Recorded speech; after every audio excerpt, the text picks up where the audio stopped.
Obunu gini kama chozunu Imana chukwa kosi womo Onyele miu Nyelu yumi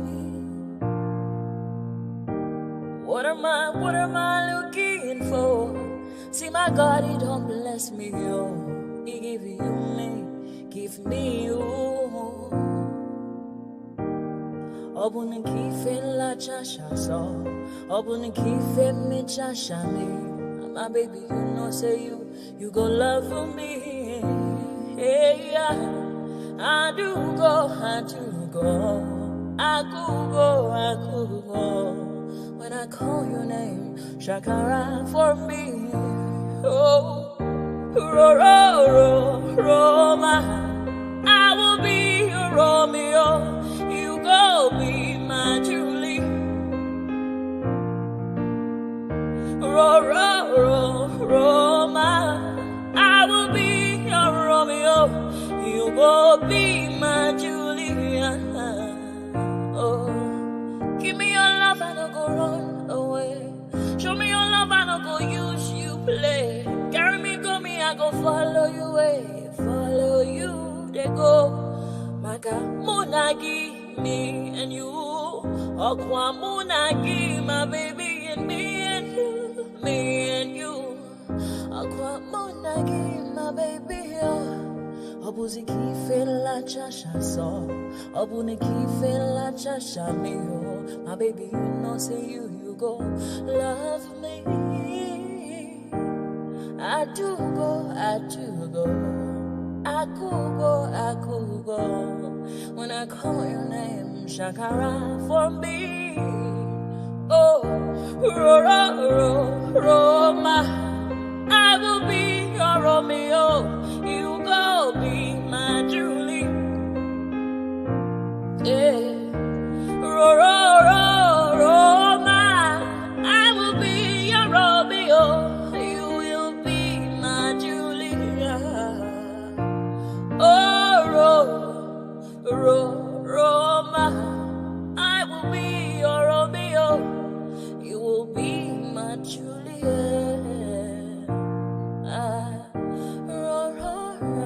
Roma, I will be your Romeo. You will be my Juliet.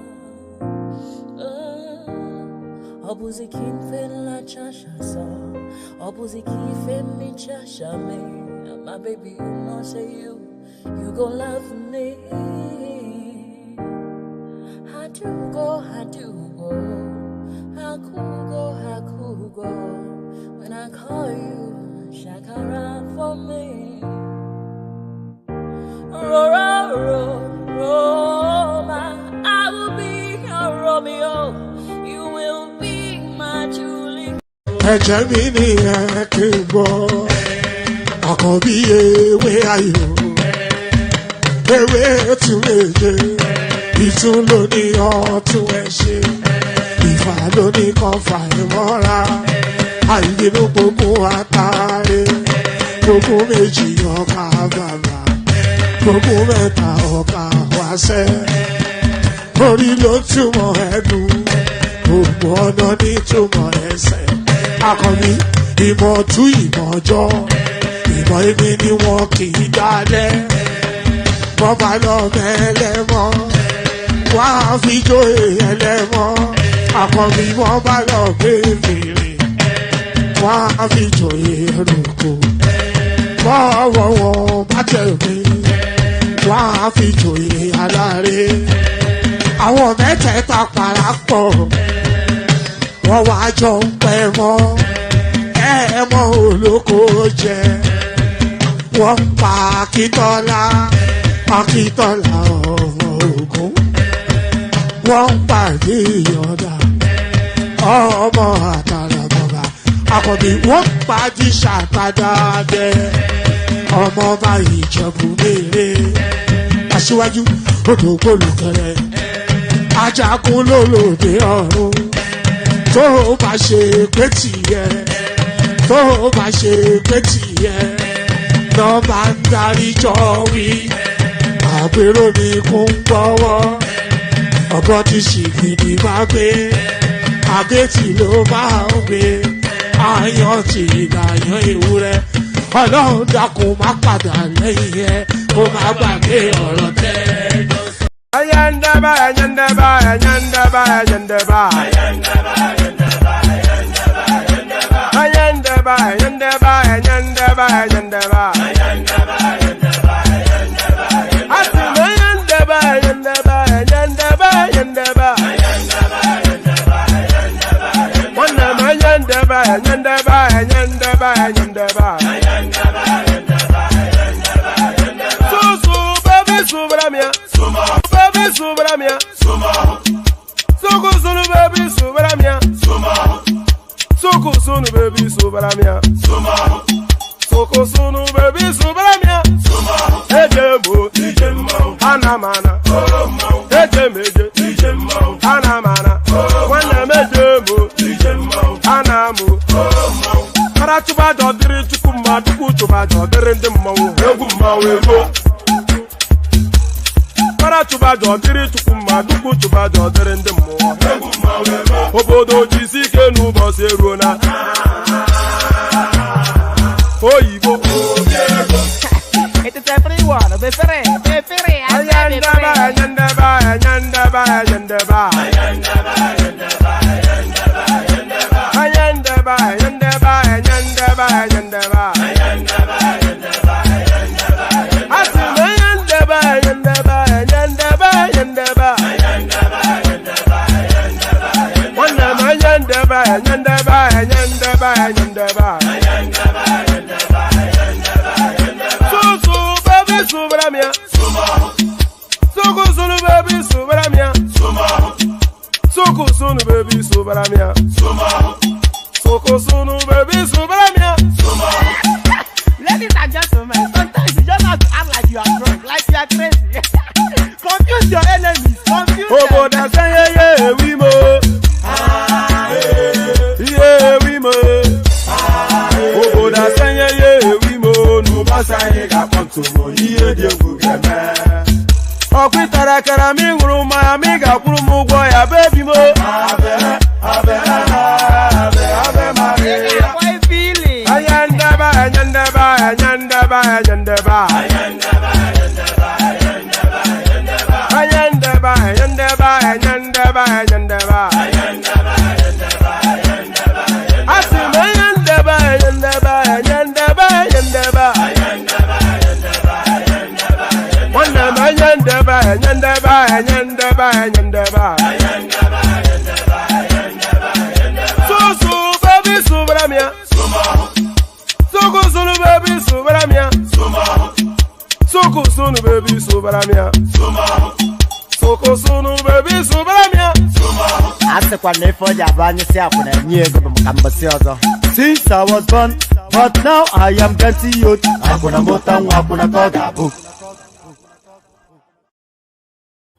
And there it is right there. So there it is right there. Here we are. Here we go. Since I was born and now I am getting old, and then whatever it is that I said. So there it is. Here I am. There you are. And here we go. So here we go. Another day, another session. So of course, it's as reliable as clockwork. You know, just as soon as that time hits, it is time for your friendly neighborhood or your laughing man, woman went to mow. So your friendly neighborhood or your laughing man, woman went to mow. So the session kicks off. It's a hodgepodge of so many topics that we're converging together in order to have the session. So it's going to be here, there, and everywhere, but hopefully, ultimately, we're able to pull it together. So before anything kicks off, the usual protocol, click on the like button just as soon as you're coming in. Subscribe if you haven't done that already. Hyperlink that says StreamYard invites you to come and join us. So do all that. Click on like, click on subscribe. Click on the hyperlink that says StreamYard. So do those. I keep telling you, if they come around your house with handcuffs, don't say you were not pre-warned. It is a matter of law that you have to click on like and subscribe. So you're legally compelled to do that. So do that so you're not flouting law. So click on like and subscribe as compelled by law. And then at your discretion, click on the hyperlink that says StreamYard. That is highly recommended but there is no law behind that. So do those. Click on like, subscribe, and if you want to come join, click on the hyperlink that says StreamYard. So all that. And before we carry on, we're trying to get Peter Obi on the platform. So I've been reaching out to all the contacts that I have, but I'm not sure that my reach is deep enough to cut through to him. So if you have that reach that cuts into his space, then contact me via Instagram. I've been using quite a few people to try and reach into that space, but that reach is not cutting as deep as to make that connection. So we need to make that connection in order to bring him on the platform. I'd like him on within the next 2 weeks if we can make it happen. And if you have that access, then contact me via Instagram, please. We want that fella on the platform. So we want that fella on the platform. So let's get straight into it. So there is really no other space to kick it off other than this space. There is nothing else being spoken about within the Nigerian political space outside of this storyline. So it's a gift that just keeps on giving. And so many allegations are coming out of the previous administration that you wonder why the Black Maria is not charging up and down the high streets of Nigeria, kicking ST0LE big men into the van and throwing them into Kuje prison. So it gets even deeper and messier for Emefiele. $6.2 million fraud. Ex-secretary to the government of the Federation, Boss Mustafa, testifies in Emefiele's trial, says Buhari's signature forged to withdraw funds from the central bank. So now we have landed at a new low within that, because it was a cesspit of all manners of debauchery and excess. The last administration, a cesspit, a cesspool of all manners of debauchery and excess. But this is even a new low. So comatose was Buhari, and so greedy and gluttonous were they that they're just bypassing it now and just forging a signature. The person that the signature opens up is the person that is criminally compromised anyway. So this is the goings on. So he forged this signature to access this $6.2 million. But that then suggests that this is not the first or the last time he would have done that. So how much did he actually use forged signatures to access in that central bank? So there it is. $6.2 million fraud. Ex-secretary to the government of the Federation, Boss Mustafa, testifies in Emefiele's trial, says Buhari's signature forged to withdraw funds from the central bank. So, well, there it is. It's disappointing but not surprising, because we knew that this was the realms within which they were operating. And if you think that this guy was there for 10 years solid, I think it was 2 years under Goodluck Jonathan, 8 years under Buhari, the mind boggles as to how much this guy would have looted. Forget Dangote, the richest black man is Emefiele. The immediate former secretary to the government of the Federation, Boss Mustafa, on Tuesday, told the Federal High Court in Abuja that neither he nor former President Muhammadu Buhari approved the disbursement of the $6,230,000 to international election observers. So why would they even need to be gifted money, and why did they collect it? So there's implications internationally to this. At the resumed trial of the former governor of the Central Bank of Nigeria, Godwin Emefiele, at the FCT High Court on Monday, Onyeka Ogbu, a prosecution witness, told the court that he was aware of a $6.2 million payment request for international election observers. He said Emefiele approved the payment of the $6,230,000 in cash for international election observers in the last 2023 general elections.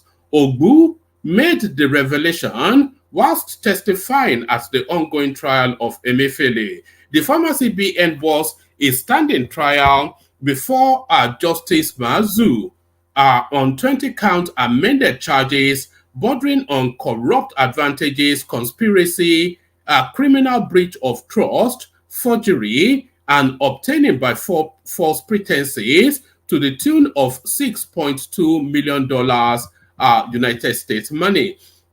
United States dollars, that is.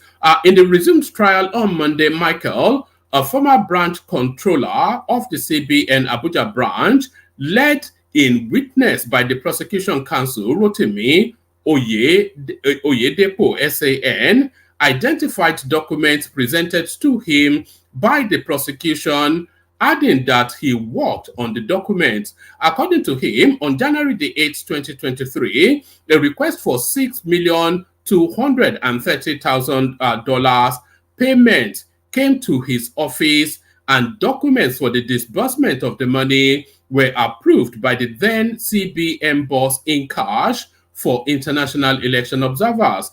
Boss Mustafa appeared at the FCT High Court in Abuja on Tuesday as prosecution witness 2. The former SGF in his testimony said he knew nothing about the transaction up till the time he left office after serving for five years and 7 months. According to him, the document did not come from the office of the president. Mustafa also said he never heard of any special appropriation provision, saying he was only familiar with appropriation and supplementary. Mustafa said Buhari never concluded any of the correspondence he received from him. Please accept with my highest regards.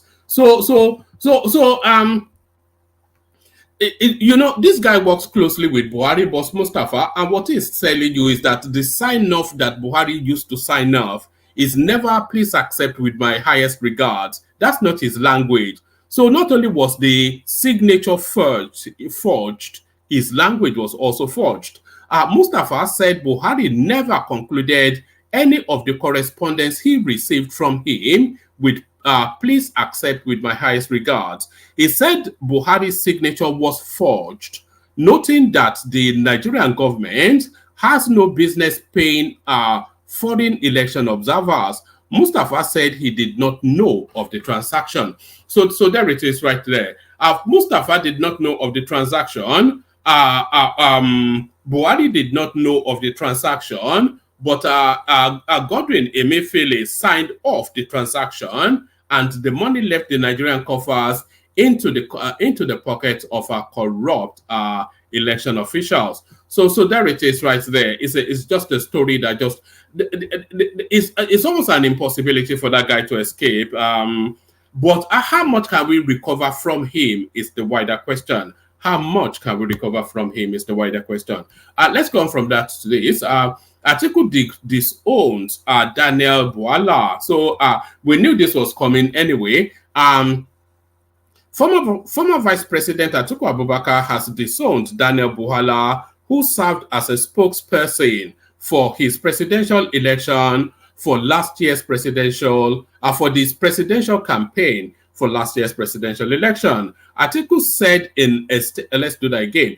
Former Vice President Atiku Abubakar has disowned Daniel Bwala, who served as a spokesperson for his presidential campaign for last year's presidential election. Atiku said in a statement released by his media office on Tuesday that Mr. Bwala is not and has never been his aide beyond his role as a spokesperson for his presidential campaign between 2022 and early 2023. The former presidential candidate of the People's Democratic Party, PDP, said Mr. Bwala's roles in the presidential campaign terminated with the election coming to an end last year. It is important that the media and general public take corrective note of defining Mr. Bwala as an aide to His Excellency Atiku Abubakar.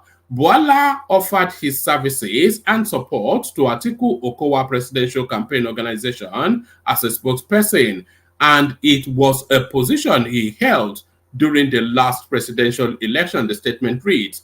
Atiku's statement denying ties with Mr. Bwala came amidst growing rapport between the former PDP presidential campaign spokesperson and President Bola Tinubu. Bwala transformed from being an unsparing attacker of the presidential candidate Tinubu and his party, the All Progressive Congress APC during the campaigns to being an apostle of his policies after the former Lagos State governor was inaugurated as president. His public support for Mr. Tinubu on social media and national TV earned him his privileged meetings with the president within and outside the country in January. So it goes on to give us the details of so read article statement in full. So it says Buala is a former spokesperson of Atiku Okowa Presidential Campaign Organization and not a former aide to the vice president. It is important that the media and the general public take corrective note of defining Mr. Daniel Buala as an aide to His Excellency Atiku Abubakar. Buala offered his services and support to the Atiku Okowa Presidential Campaign Organization as a spokesperson, and it was a position he held during the last presidential campaign. Subsequently, and after the election, the need for a campaign spokesperson has terminated, and Buala has moved on with his career. So there it is right there. So I say, this therefore serves as notice to the media and the interested public to desist from defining Buala as an aide to, is an ex-aide to him, because that was a presidential spokesperson is an aide to the presidential candidate. So it's an ex-aide to him, not an ongoing aide to him, but an ex-aide to him. We duly urge the public to henceforth recognize, introduce, and define Mr. Buala by his current vocation and alliance. So this is an article now having his knickers in a twist in the public space. Edo Guba, Abure in secret alliance with Obaseki, PDP, Labour Treasurer. So there's been this huge play within the media space. The treasurer of the treasurer of the Labour Party has come out in the public. There's a long and extended interview, which I may or may not play to you because it's too long and winding, but I'm sure you've all seen it. The treasurer of the Labour Party has told us now that all of the campaign donations to that party was looted by Abure. But then, of course, he has been looting money from that space for a long time, buying houses in Italy and UK and all over the world, according to the treasurer.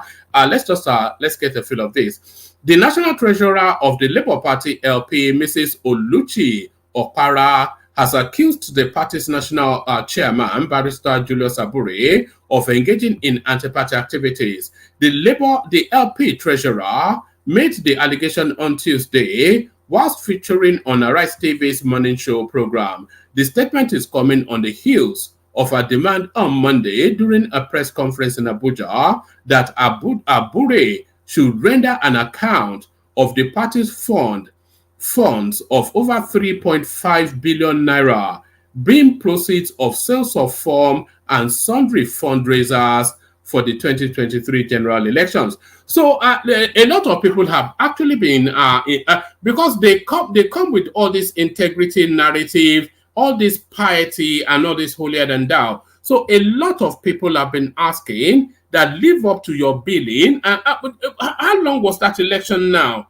A lot of people have been asking the Peter Obi campaign organization and the Labour Party to render accounts of all of the donations that they got during that election and how the money was dispersed and what is left of it. So render accounts. When you are saying Mr. Piety, righteous, we cannot continue like this and all this sanctimonious self-righteousness. So do it by example and render accounts. The treasurer of the party, she never saw a penny of the money coming in. The statement is coming on the heels of a demand on Monday during a press conference in Abuja that Abure should render an account of the party's funds of over 3.5 billion naira, being proceeds of sales of forms and sundry fundraisers for the 2023 elections. Oparah equally alleged that Abure prevented her from exercising her constitutionally assigned role of handling the party's accounts, but disputing a statement issued by the Labour Party that she was being sponsored by persons outside. I really hate this. They call this ad hominem, So they are attacking the person and not what she said. She said you've not rendered account. She said is she the treasurer of the party, yes or no? So let's establish that first. If she is the treasurer of the party, she said she never saw any of the fundings of that campaign as stretch come through her desk. So she has no account of how much came in, how much went out, and what for. This is what she's alleging. And she's also alleging that the party chairman, Julius Abure, he cornered all of that money and is using it to buy properties all over the world. So she's the treasurer of the party, and this is what she's alleging. So go to that allegation rather than attack her personality. But this is what they do. Disputing a statement issued by the Labour Party that she was being sponsored by persons outside of the party, Oparah maintained her earlier stand. They are masters at disseminating wrong information. The treasurer claimed that Abure has been in alliance and in talks with the PDP government in Edo State. She said, I want to state the fact that they are masters at disseminating wrong information. What do I mean by that? When issues like these are being played out, the right thing to do is to carry out an investigation. And I am speaking from the place of strength, asking that the right thing be done. Now, they are always quick to accuse someone of being sponsored, especially from the opposition. I want to state it clearly here that if there is anybody that has any alliance with the opposition, it is the national chairman of the Labour Party. Let him come out and say he has not been in talks with the government of Edo State. So just look, you can already just looking at the guy, you know he's a criminal. You don't need anybody to tell you that this guy is a criminal. He is a criminal. Tinubu rewards Super Eagles with national award, plots of land, flats in FCT. So are they deserving enough to have gotten that payout is the question. Buhari, breaking Buhari signature forged. So we've done that one already. Airpeace granted license to fly to the United States, New York. Nigeria grants Airpeace approval for New York JFK flights. So on February the 9th, the largest airline in Nigeria and West Africa, Airpeace, received approval to fly to John F. Kennedy International Airport in New York in response to a letter dated January the 12th to Festus Okoye, the Minister of Aviation and whatever it is. Airpeace received an approval letter allowing the Nigerian flag carrier to take to the skies to the United States. Airpeace was founded by Allen Oyema 2013 with the aspiration of providing economic opportunities to Nigerian youths. It was a major force to rescue Nigerians who were stuck in Sudan and all that. Airpeace takes flights to countries such as India, South Africa, China, and Israel, amongst others. In the North American region, Airpeace is vying to fly to Antigua and Barbuda. So there it is. Airpeace now to fly to New York. So Airpeace now to fly to New York. Dangote dragged into Nigeria's probe of ex-CBN governor. Yes, Dangote's name will always be in that mix. Or I suspect he would have had a quiet payoff though. But let's end it with this. This is the narrative of Herbert Wigwe that recently died, and this is what Bode George had to say about him. So let me bring it up. Okay, hold on. Let me bring this up. They released dollars to them monthly. They use dollars for themselves. Bode George on Herbert Wigwe, Elumelu, and Emefiele's wealth. So that's Bode George, who nobody spared when he rolls out. So let's hear a bit of Bode George.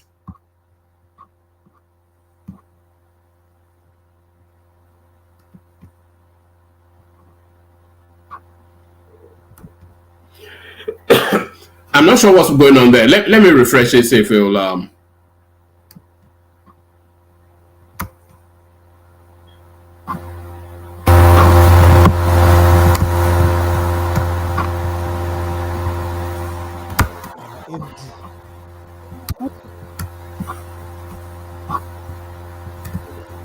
How can an MD? Who the heck is Emefiele? Elumelu? What is he doing? Where is the factory? He was a bank man, a club bank man. Somehow got license. At the same time, we are Adeola. All of them stupendously wealthy now. Wigwe, who became MD of Access Bank. Immediately, the other young man has now established a university. He has the temerity to be advertising that university on CNN. Wigwe University. That's personally established by him. Where is the money? Where is his factory? Access Bank. What is the practice? They release dollars to them on a monthly basis. They use the dollars. If it's at 1 to 100, they will get it through the mailer to say 1 to 200. You see that? What do they do with it? Who are the commercial people that really need it and get it? Those people get back to the mailer. But no, you hardly will get from the bank unless you are. Is that commercial activity? So what they had done to this nation, they must all be invited for discussion, because the rottenness started from that, and it's been going on for years. But it has exploded now on our faces. And what Emefiele is, have you ever seen any central bank of any country giving personal loan to individuals? Have we mad? What was going on in his head? Commercial bank? We turned the central bank to a commercial bank. Central bank that should be responsible for your fiscal and monetary policies.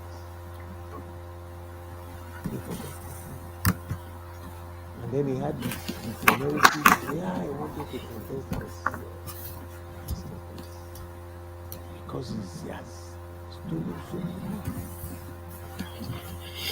So there it is. I think that's the voice of all of us, isn't it? Especially that last bit. He had the temerity to want to contest to be president because he has stolen so much money. When he told Buhari that he wanted to contest for the president, there was one simple question that Buhari could have asked him: how can you afford it? It should have been the question, and that would then have unraveled. But then, of course, Buhari completely complicit in all of that. There's still plenty of room in the studio, by the way. Anybody that wants to join, so that we can have a session. But let's play the Kegite music, bring on the people that are already assembled, and the conversation ensues. First, of course, the Kegites. Only water, where they see my water.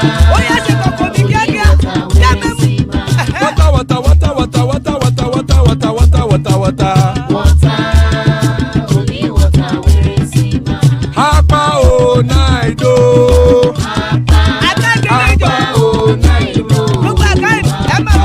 Hapa you don't come o.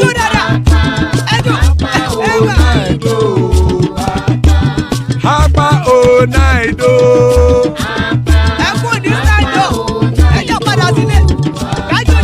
Oro keke elemu ye o. Ide shodi ya kekere elemu re o. Obi master kekere elemu re o. Chifu Latif kekere elemu re o. Eruku lele elemu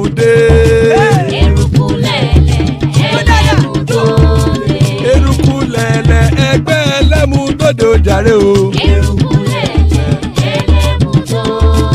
Eruku lẹ̀lẹ̀ Ghana ti dé ẹgbẹ́ bọ́dì o. Ọmọ ẹlẹ́yẹ ẹyẹ o ó dìlé o. Odúyẹ̀lá ẹyẹ o ó dìlé o. Petrosodame ẹyẹ o ó dìlé o. Petrosodúnkẹ́ ẹyẹ rẹ̀ ó dìlé o. Ẹlẹ́kọ̀ ọ̀run mú ìní o.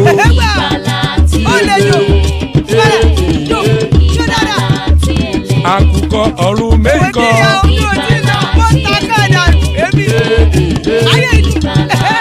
Ikú kò ní ríwà gbéṣe o.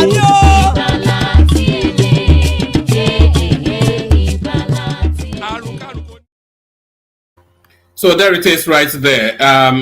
Ikú kò ní ríwà gbéṣe, may death have nothing to do with us. So amen to that on behalf of myself and you, my friends. So amen to that on behalf of myself and you, my friends. Assembled so far, Big QB joins us somewhere in Saudi Arabia, I suspect. Adale Koko, father of the bride, there he is right there.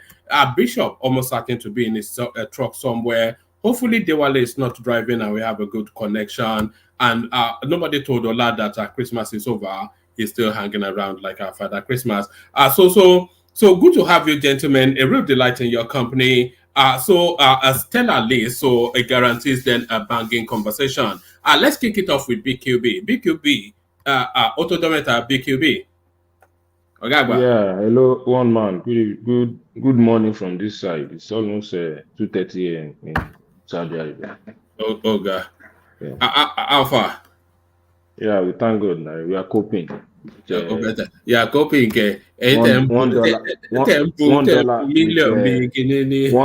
with 1,500 naira. How much is it now? Yes. How much is it to the Riyadh? The economic situation is affecting all of us. So how much is it to the Riyadh? How much is the naira to the Riyadh? It has only naira. Is it naira or dollar? No, naira to the Riyadh. I think it's going to 400 now. And when I came here, it was 95 naira. Okay. But now it's 400 now. So the devaluation has really negatively made us richer in a way. So you know what one thing I've noticed. One thing I've noticed, BQB. When I send money home now to somebody, just a random person, the thank you is not as gushing as it used to be, because I send a set amount, but then of course the value of that amount is somewhat negated now by 100K. Could do anything? Yes, now. Especially for some of us, even most of you people in the West don't go to Nigeria. Like some of us who go to Nigeria, I go to Nigeria at least every 6 months. So I'm still in touch with reality of what is happening as opposed to somebody that goes on maybe once in 10 years or once in 5 years. So I can tell you that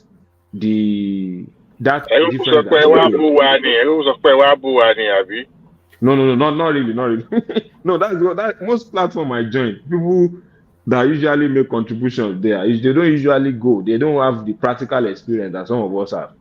They just talk from their interaction with their family members. I'm sure it happens. I have so many colleagues in UK. I have some of them that the last time they visited Nigeria was probably 5-6 years ago. So that kind of person cannot really understand what is really happening, so to say. So they usually exaggerate their position. Like any platform I go to, I tend to agree with you that there is poverty in the land, people are suffering. But if you still go to a typical market, it's still as if people are still getting by. So if I want to say that, it will sound like a place of insensitivity, that the way people are suffering, that this person is insensitive. But I don't mind, I don't care about what they feel. But what I see in an average local market that I patronize is that people are still getting by. And I'm not saying it in a long time ago. I think I was still in Nigeria. I came back to the Middle East in January. I think January 2nd. So I was still in Nigeria throughout December. I still use market, but we discovered that, like I was saying, the gain that you think you have in the exchange rate is going to be. It is lost at the market. When you get to it, it's lost in the market. Yes. Absolutely, it's lost in the market. That's just the summary of events. Almost everything practically had increased. Just like my area, my area to Yanokwaja is just about. I stay around the Gondo, Egbeda, Yanokwaja side. So the transportation from my area to Yanokwaja used to be 100 naira. And I was just asking somebody in December, and the person said it's now 500 naira. I did not have any need to use it, but the increase is crazy. Especially when you look at it that people that are working are not really earning more. So an average government worker is still earning the same amount of money. So that gives us how can you with all conscience ask BQB, how can you be with all conscience ask that average government worker not to take bribe or cut corners? How can you with any honesty ask? You cannot ask them not it's to. impossible. You can't ask them not to. So everybody is trying to create some form of a bottleneck in every sphere that they hold. So they create some bottleneck to extort you there. So the currently now, because I fly in, fly out regularly, the only form of extortion I see regularly is in the airport, which is constant. You put your luggage through the scanner. Immediately after you put them through the scanner, you meet some people. They will say they are ST0LE. Immediately they check your luggage. We normally bring some African food like red oil, some stuff, pando yam, like that. They will transfer us to food section. That, why am I taking this 5 kg of pando yam to? Why am I taking these 3 liters of oil to? Something like that. But the bottom line of the checking also is just that the guy needs me to give him money. And now, as of December, they were even telling us that you can't give them less than 2,000 naira. So it means that the valuation is getting to them also. Before you can give them 500, 1,000. But anybody you give 500, 1,000, they just look at you as, say this person is not in Nigeria. You don't know what is happening. So you need to give more money. So that excess that we think we gain is lost in the market, is lost in everyday, today transaction that you do. So that is just my observation around that. Oh, all right, brilliant. So that segues nicely to the headline then. A lot of what you've just said, it wraps around this $6.2 million fraud. Ex-Secretary to the Government of the Federation, Boss Mustafa, testifies Emefiele forged Buhari's signature. Disappointing but not surprising, BQB. Absolutely. As a medical doctor, I see Buhari based on my using my medical knowledge eye to assess him. I see him as somebody that doesn't know what is really going on. And in as much as we want to, especially the Tinubu supporters, I see Tinubu too being in that state now also. Just like I see Joe Biden there already. You can see so many clips of Joe Biden semi-comatose. Semi-comatose. We want to say he spoke with ST0LE. Meanwhile, he wanted to mention the Prime Minister of Israel. He will say he's speaking with President of Egypt. He will be working. He will be so. All those people have some similar traits. That's why it's not surprising that you always see most of those now. The corruption in the presidency, you always see most of those things around chief of staff. Probably those money coming out, you will even be surprised that Tinubu might not even be aware. Most of those signatures, that's why most of the corruption cases coming out from presidency, you're always going to see Femi Gbajabiamila signature there. And for those people that love Tinubu supporter, Femi Gbajabiamila will be one of the undoings of the presidency. For a start, I think Fashola would have been a better chief of staff to Tinubu than even Femi Gbajabiamila. Femi Gbajabiamila is more of a politician. So BQ, are you saying you really believe this BS coming from Boss Mustafa or what is called? So are you saying? No. Okay. I'm saying that so many of those signatures, so many of those signings, they are not aware. It's true. I'm not talking about this one in particular by Bob Mustafa, but I'm saying that so many one would have gone under the carpet that we are not even aware. Yes, that's what I'm saying. And it's happening under Tinubu's also. You said you wanted to this new one that is just out now, that they requested for 1 billion naira to set up a committee for wage review, and even the guy wrote 1 billion. So what do you need 1 billion for the committee? So, and the presidency now wrote that they should start with 500 million. What do they need 1 billion for? So, and you always see his signature, his input there. All the corruption cases, you're only going to see his input there. The national poverty register that lady was trying to get, you always see his input in 3 billion. So we want to say that all these are not true, or they are just propaganda. I don't want to believe so. In as much as we support the government, do you think BKB, do you think it's a matter of incapacitation or debilitation in people like Buhari, Tinubu, or do you think that the central space is so over-bloated and so much is concentrated there that it is really unreasonable to ask one man to straddle it and have his eye on everything? The presidency is just too big, and yes, that's not to discount that these people are they're debilitating. They're 70, 80 years old, so of course, but the presidency is just too big. Yes, even an average somebody with the optimal mental capacity, the way you know the person with optimal mental capacity is that age range that they say you must be in civil service. Since they say 60 years is when you should leave civil service, they have to put in consideration that at that point, you don't have that mental capacity to handle ordinary civil service job that you will be in only one department.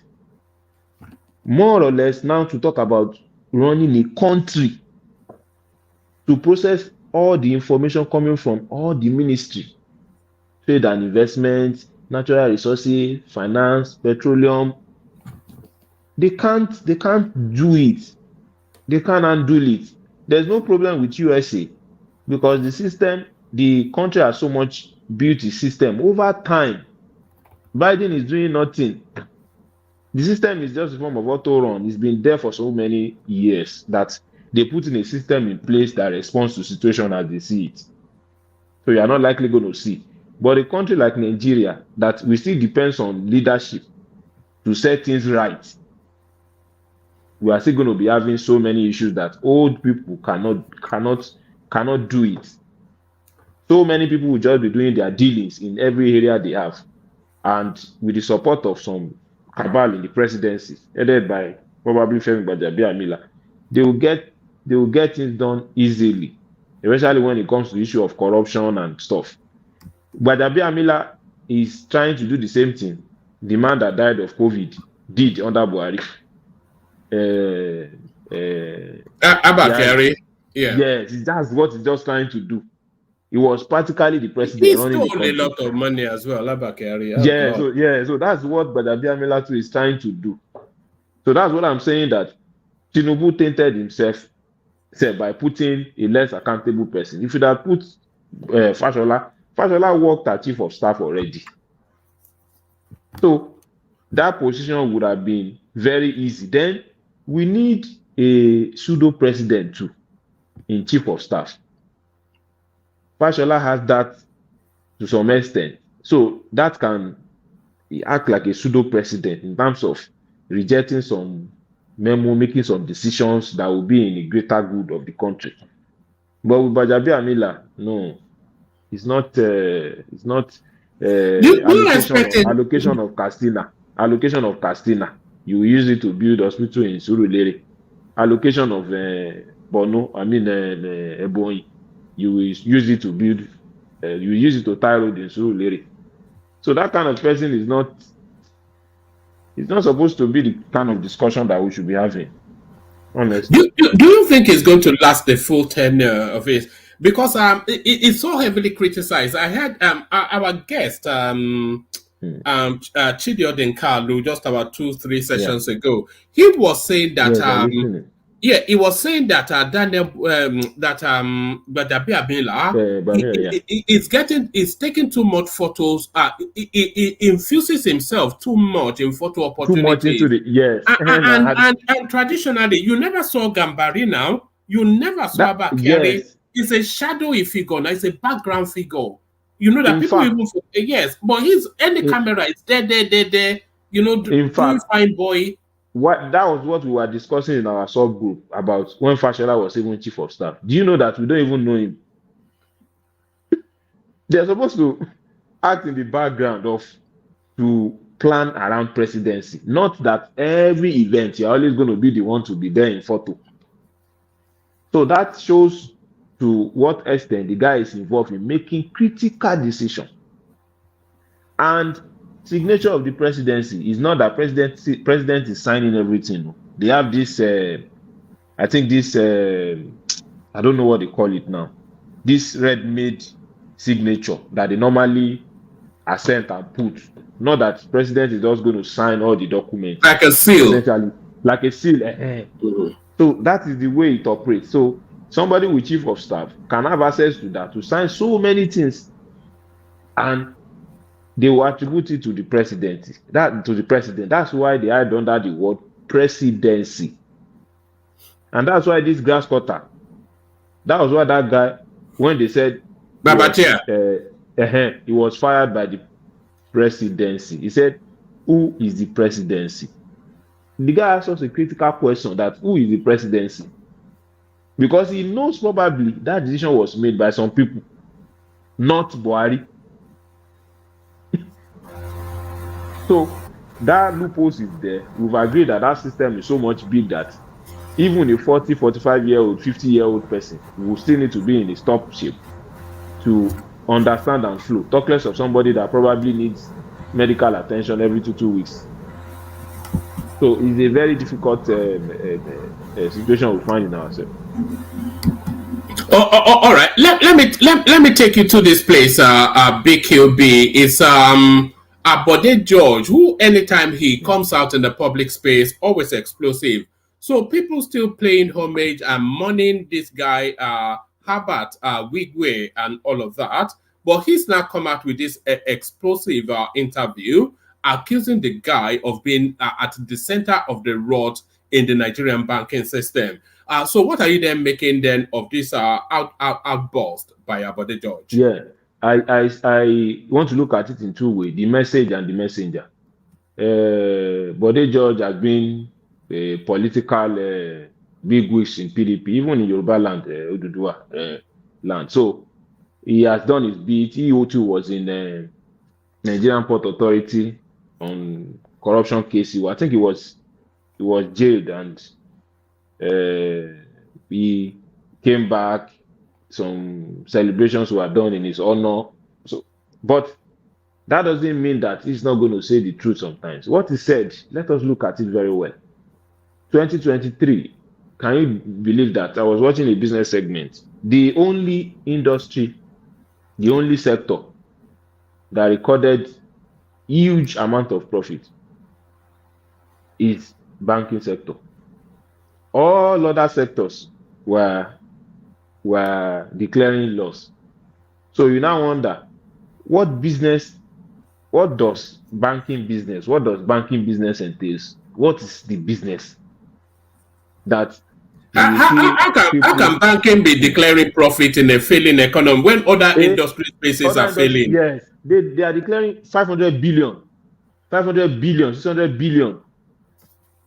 even their CEO are probably earning more than some bank CEO in developed country. I don't know how true it is. It says some of their CEO earn as much as 200 million monthly, not per annum, as salary. So you now wonder what the guy says, which is true, that what kind of business do they do in those banking business that will make somebody so rich,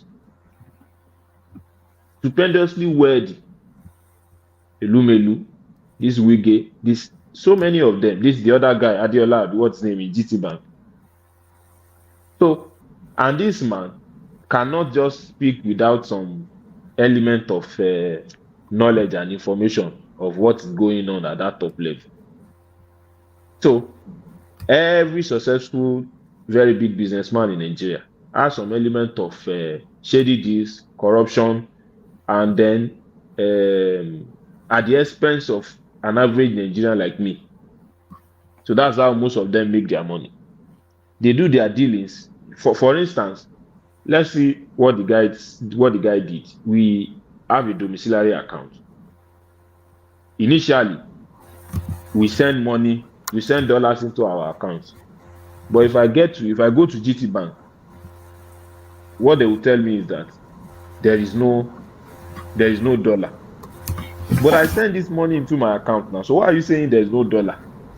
So where is the dollar that I sent to my account?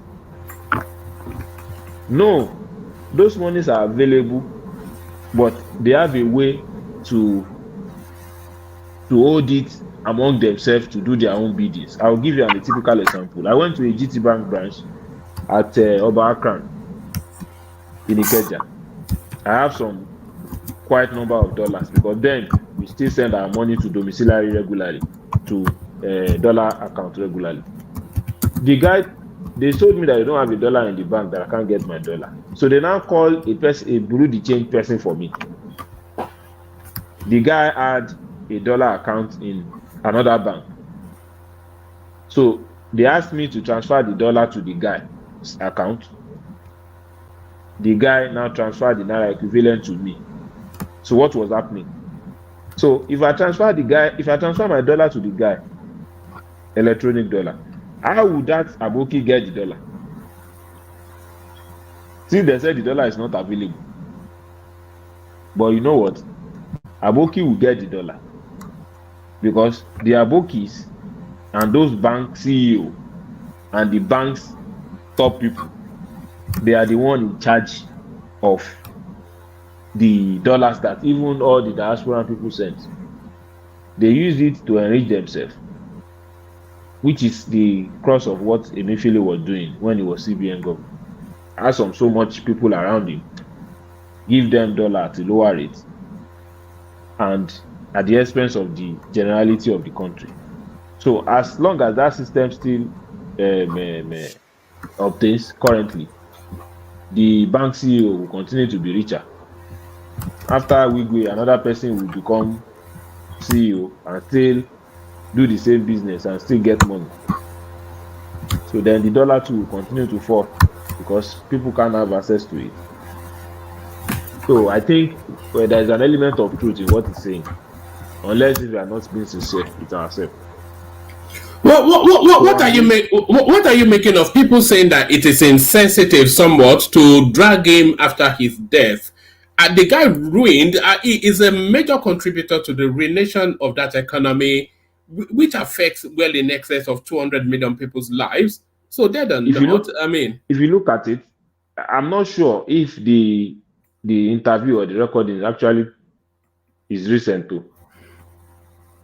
I think it was before. No, I think they went to dig. They went to dig it out from the archives. So they went to dig it out. So the man has been consistent all along with it now. How can you suddenly become rich that you want to own a university? Which kind of business is he doing? Is he Elon Musk? Elon Musk is producing electric cars. It's doing something. Even the man that is producing cement, we know that he was so much successful. If I'm not doing any business, and Emefiele is giving me dollar at 460, and they are selling the same dollar 700, probably 200 naira difference. and Emefiele gives me $1 million.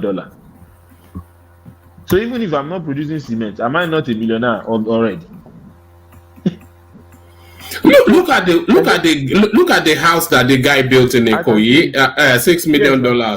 How old is he? 40 or is a 40-year-old guy or something? Yes. So and they will say he's a bank CEO. Which investment is he investing that is making so much money? And then these people will go on things and lecturing us on hard work businessman. I have to make money. BQB. So sometimes we whip out sentiment. If you're asking questions, it's understandable. But if you really think the banks in Nigeria are not doing business, we just need to look at it critically. Because you need to look at the entire portfolio first and see whether they are doing something legitimate. These are the banks that have exposure to oil and gas, real estate, construction, and they even have foreign loans too. And don't forget that these guys don't really operate only in Nigeria because they have subsidiaries. So I'm not saying asking them question is a bad thing, but just to paintbrush, as if they are not doing anything. No, you know what it means. Yeah, saying they are not doing anything is just an overestimation in making a statement.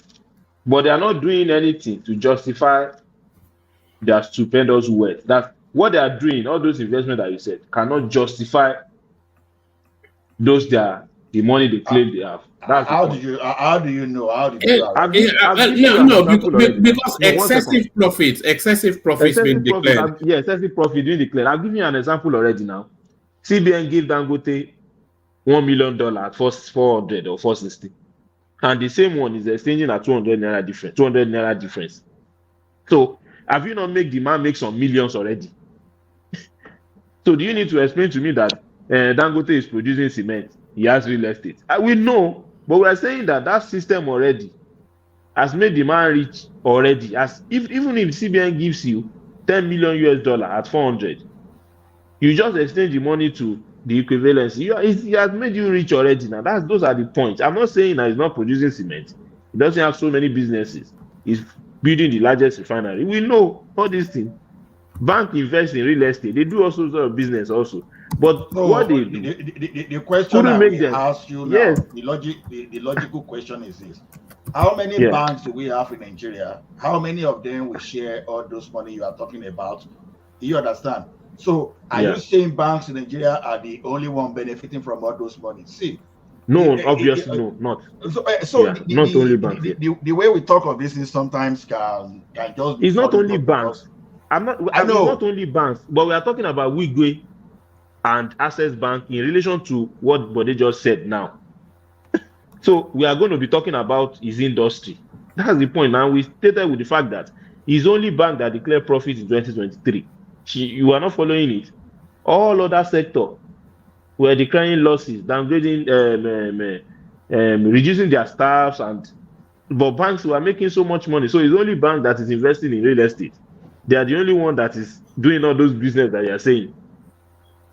That's the point. All right. Just to manage the time, let it go, Ola.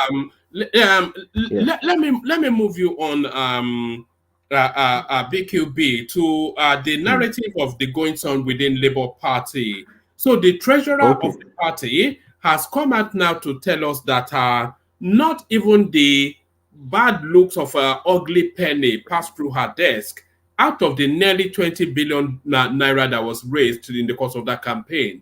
She also reported that this guy, Julius Abure, is buying houses all over Italy, UK, and all over the world. So what are you then making of this sanctimonious narrative, but a traditional evil practice of the Nigerian politics that we're getting from the Labour Party space? Are Julius Abure as crooked as they come?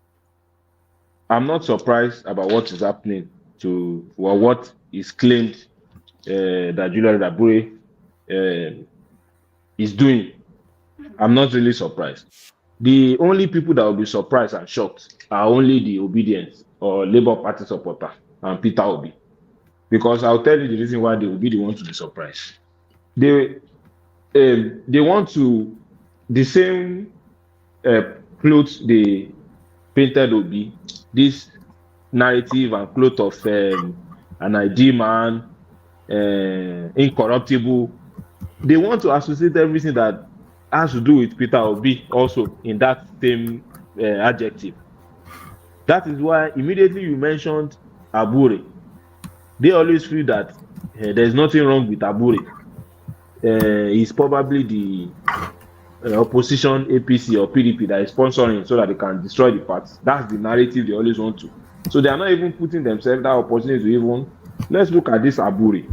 These guys, Apapa and the other guy that is always shouting. There's always something that they will always be shouting for. They cannot just be shouting throughout all these days because there was no evidence. There must always be something that there's this about this Abure. But the core of the supporter base of the party have closed their mind to the fact that it's only the opposition that want to distract them.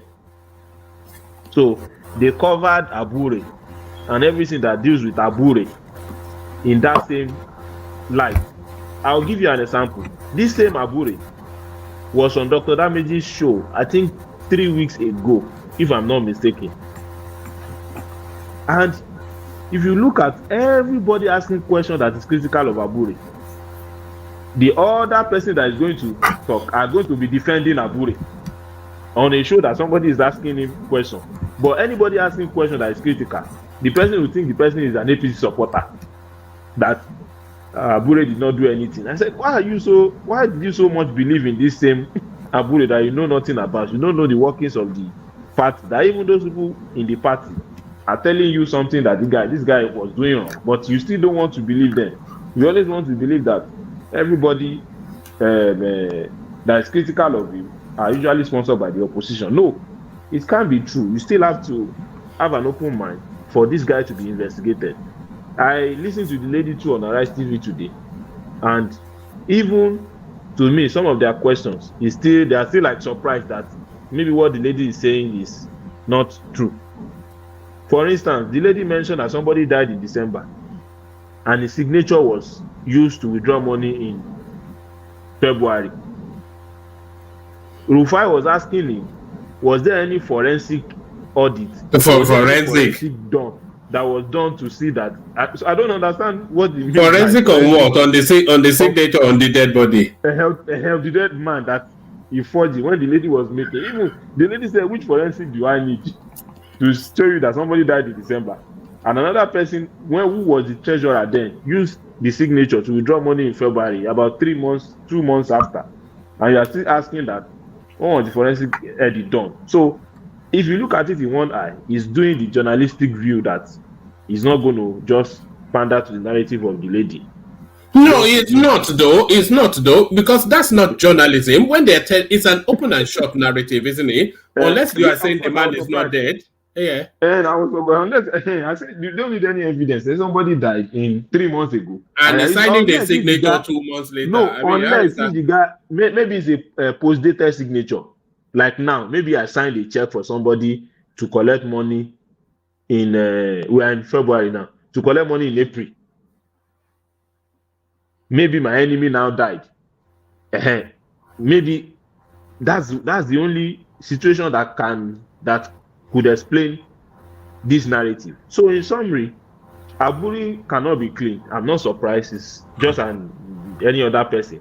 It will just ponder to the narrative of this guy who said Labour Party was just special purpose vehicle. How did he describe it? Do you think Peter Obi should get out of that party now? I mean, it has served its purpose, and there is nothing. His name is only going to get tarnished by the goings on in that party. Which is what just get out and go and form a obedient party or something, or new Nigeria Ogun party. State, it's the same thing Ogun State doctor said. What's his name? I can't remember his name. Ogun State doctor that was Peter Obi's spokesman. It's the same thing he said, but obedient have given themselves in the form of space that anything you say that is they see it as you are not for them, so it's not likely going to. They don't want to entertain it to make their stance and their position to be that infallible. You can't taint them. You can't. Even when they say so many times that this guy forged a signature, he was investigated by the police. Police indicted it. They still don't believe it. They still believe that Papa and the other guy, Arabambi, that they are still chasing something, that Labour Party is still. So now they ask him, why has the account of Labour Party not been published? You know what the guy said? He said they are still collating it and they will publish it. They still have not published it today. It's almost 1 month ago. The guy granted that. By the next election, they will publish it. I mean, so, these are, I don't think they have a sense of irony. They are the ones telling us that sanctimonious something. Yes, and a Senate person will believe that there is integrity in that one, that there's no problem. The money they contributed, which lady said the guy handled close to 4 billion naira. So, what do you want to believe, that you don't want to give yourself some element of doubt because you want to paint Peter Obi as the only summary to me is that they want to paint Peter Obi, so they don't want anything that has to do with Peter Obi to be tainted or something. I think that's just the summary. So the guys need to be investigated. Thank God, before I give him an open challenge, if he comes, I don't expect anything for him to say because he was on Dr. Damage's show. Most questions that are critical to what he's supposed to say, they were not really entertaining that. They were only like there to praise him. That is, I said, what is he doing in Labour Party that they are praising him? So that's the most of the obedient fans were saying. And anybody critical of him will be looked at as he's an APC person. He's probably talking for APC, or that's why he's coming out with this position. So I'm not surprised. These allegations have been coming on and on. So it now came from somebody that is close, inner. And I'm sure in one of the obedient platforms, which I followed sometimes, because we in abroad, we are bored. So we just watch some platforms sometimes. Is it True Naija or something? At least they had a discussion about it today. Naija Watch. Naija Watch, yes. Naija Watch. They had a discussion about it today. And to be fair, some people are trying to give themselves some element of doubt and open mind to it. And even some of those guys, one guy that they forged his signature, even called into the show of how undemocratic this same Abure was. That they will say form is 3 million, that they should bring cash, they should not send the money. So many corruption and something that is not clear, especially when it comes to money. Those guys they spill it on the show today. So, but there is nothing anybody can say. It's their party. It's how they want to run it. As concerning Peter Obi, if he can form a new party with immediately, because yes, but all right. Let me move you on to this space. A very, very short commentary on this, and then we go on to Efosa Isaac, who is joining us for the first time. Tinubu rewards Super Eagles with national award, plots of land, and flats. So, do you think that is that excessive, or what essentially was a fail? If you don't win, then you failed. So, what do you make of that? I don't know what they did for somebody to represent the country. They did not win the cup, and you gave them a house, a national award. I don't know if you have to give them national. There are so many people representing the country now in different platforms as a country. Olympic people, so many other sports, Paralympics. Do you give all those people national honor? So I think to be fair, to be sincere, rather, I think it's too much for if they had won the trophy now, maybe you can give them honor. Do you think they? Sorry, BQB. Do you think they had put that package together in anticipation of them winning, and when they didn't win, they just gave it to them anyway? Possibly, anything is possible with this new presidency. You don't really know what they think when they act. I don't know. So I don't really know what to say on that space. But I just feel it's excessive. There's really nothing there. All right, brilliant, excellent. So that's the excellent BQB. So thank you, BQB. Stay with us. Let's go. Let's go to Efosa, who I think is joining us for the first time. I'm only really going to Efosa because it's a new voice and we're documenting him. So Efosa, if you're ready, unmute yourself and speak to us. Efosa Isaac.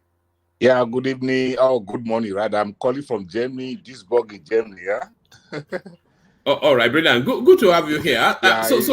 It's a pleasure joining you guys. You know, I've been a fan of this program and I've been a subscriber of this program for quite some time now, you know. Yeah, some of us, like the last speaker rightly said, some of us, you know, living overseas, we are, you know, sometimes bored and we're looking for something that can, you know, stimulate us about Nigeria, you know.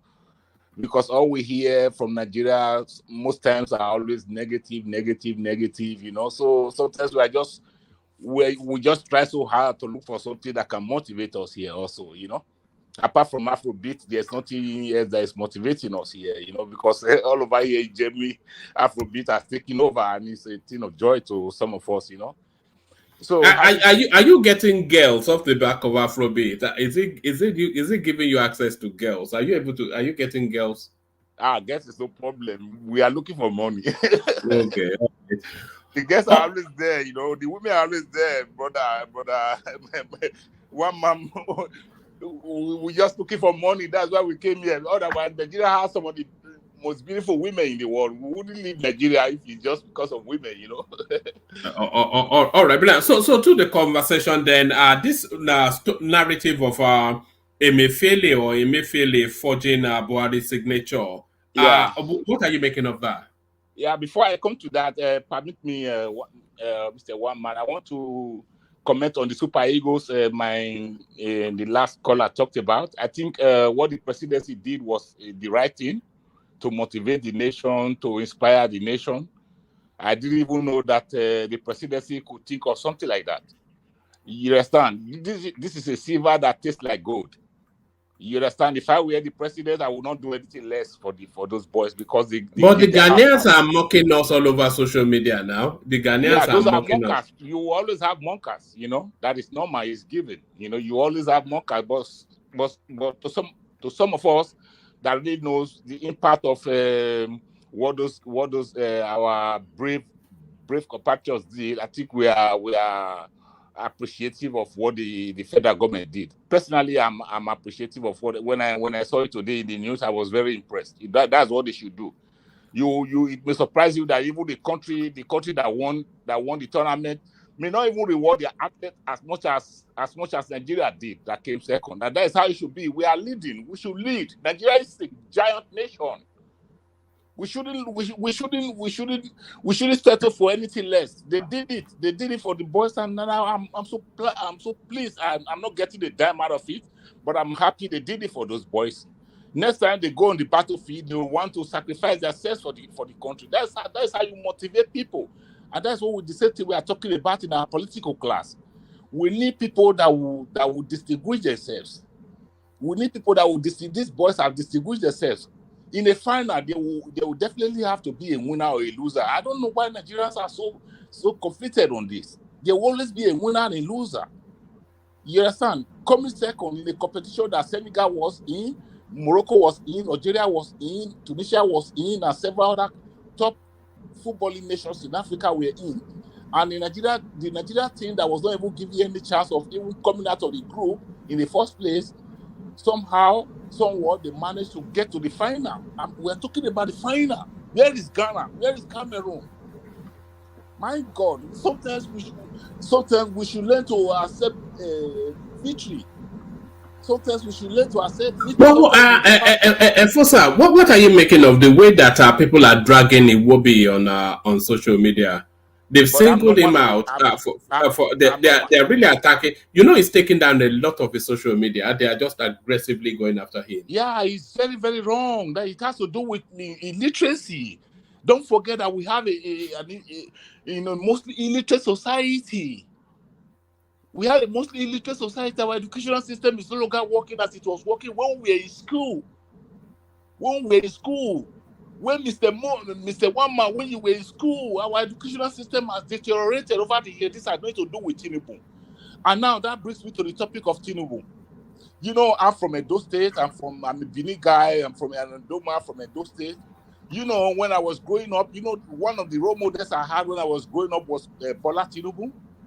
Not because I was a Lagosian, but because of one thing. I tell you one thing today.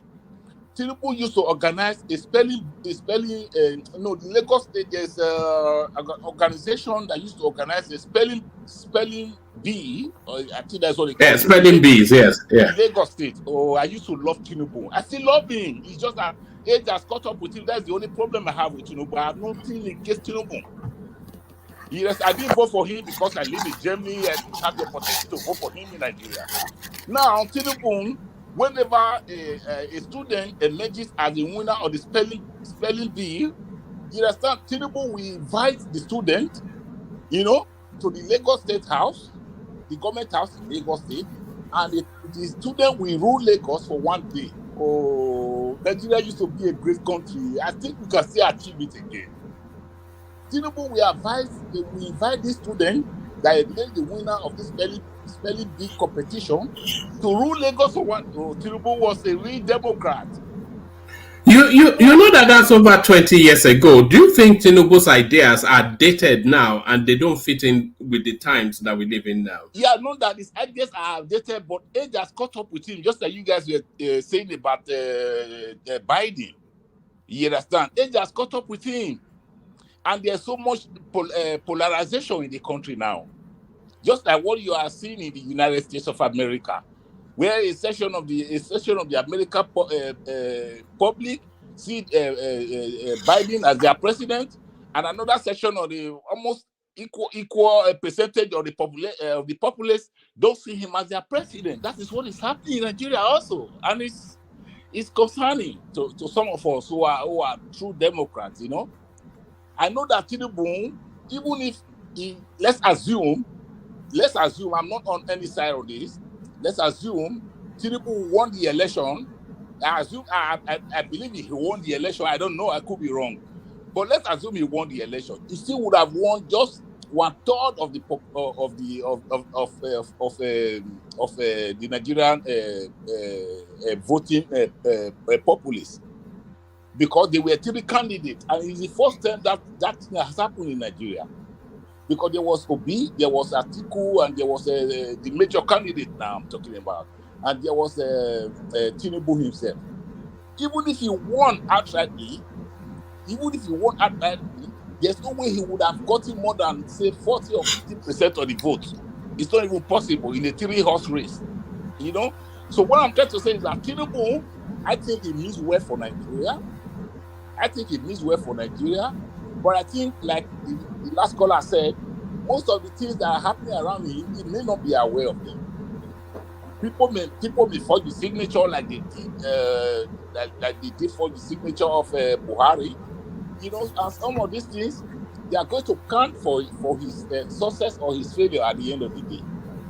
And I'm very sure that when Wole Soyinka went to visit Tinubu, went to pay him the visit, one of the things Wole Soyinka would tell him is, if you want to succeed, take care of corruption. Take care of corruption, because the only thing that I see that at the end work against work against Tinubu's administration is corruption. If he's able to tackle corruption, I guarantee you that Tinubu will be one of the best presidents Nigeria has ever had. If he's ruthless on the issue of corruption, if he doesn't compromise on the issue of corruption, it's not that Tinubu is going to be stealing money. He doesn't need it. The people are walking around him. Most of them are greenhorns. You understand? They want to make money for themselves. Tinubu doesn't need it. You understand? He doesn't need it anymore. He just want to make the name for himself. And look at his wife, Remi Tinubu. That one is also an asset to the president, who can also tell the president, oh, the people are suffering. Please put in place people-oriented programs. You understand? That can help the people. You understand? So the point I'm trying to make is that the president should tackle corruption. Because it doesn't matter if a barrel of oil is $300 per barrel. You understand? If the corruption is not tackled, no matter how much money Nigeria makes, you understand, it's going to also go down the drain. You understand? So if the problem of Nigeria is all right. Efosa, Tinubu is coming up to a year in government now. So that's sufficient enough of a time for us to gauge sort of so how do you think he's performing? No, Is it up to, yeah? Yeah, you can say it's enough if the economy was already doing well before he came in. But this economy was in the gutters when he came in. I agree that he's a member of the same political party that was in the office before he came in. You see, me, I'm a detribalized Nigerian, and I'm an independent person. And tomorrow I can vote for PDP, I can vote for KROK, I can vote for any party. I'm not affiliated to any party.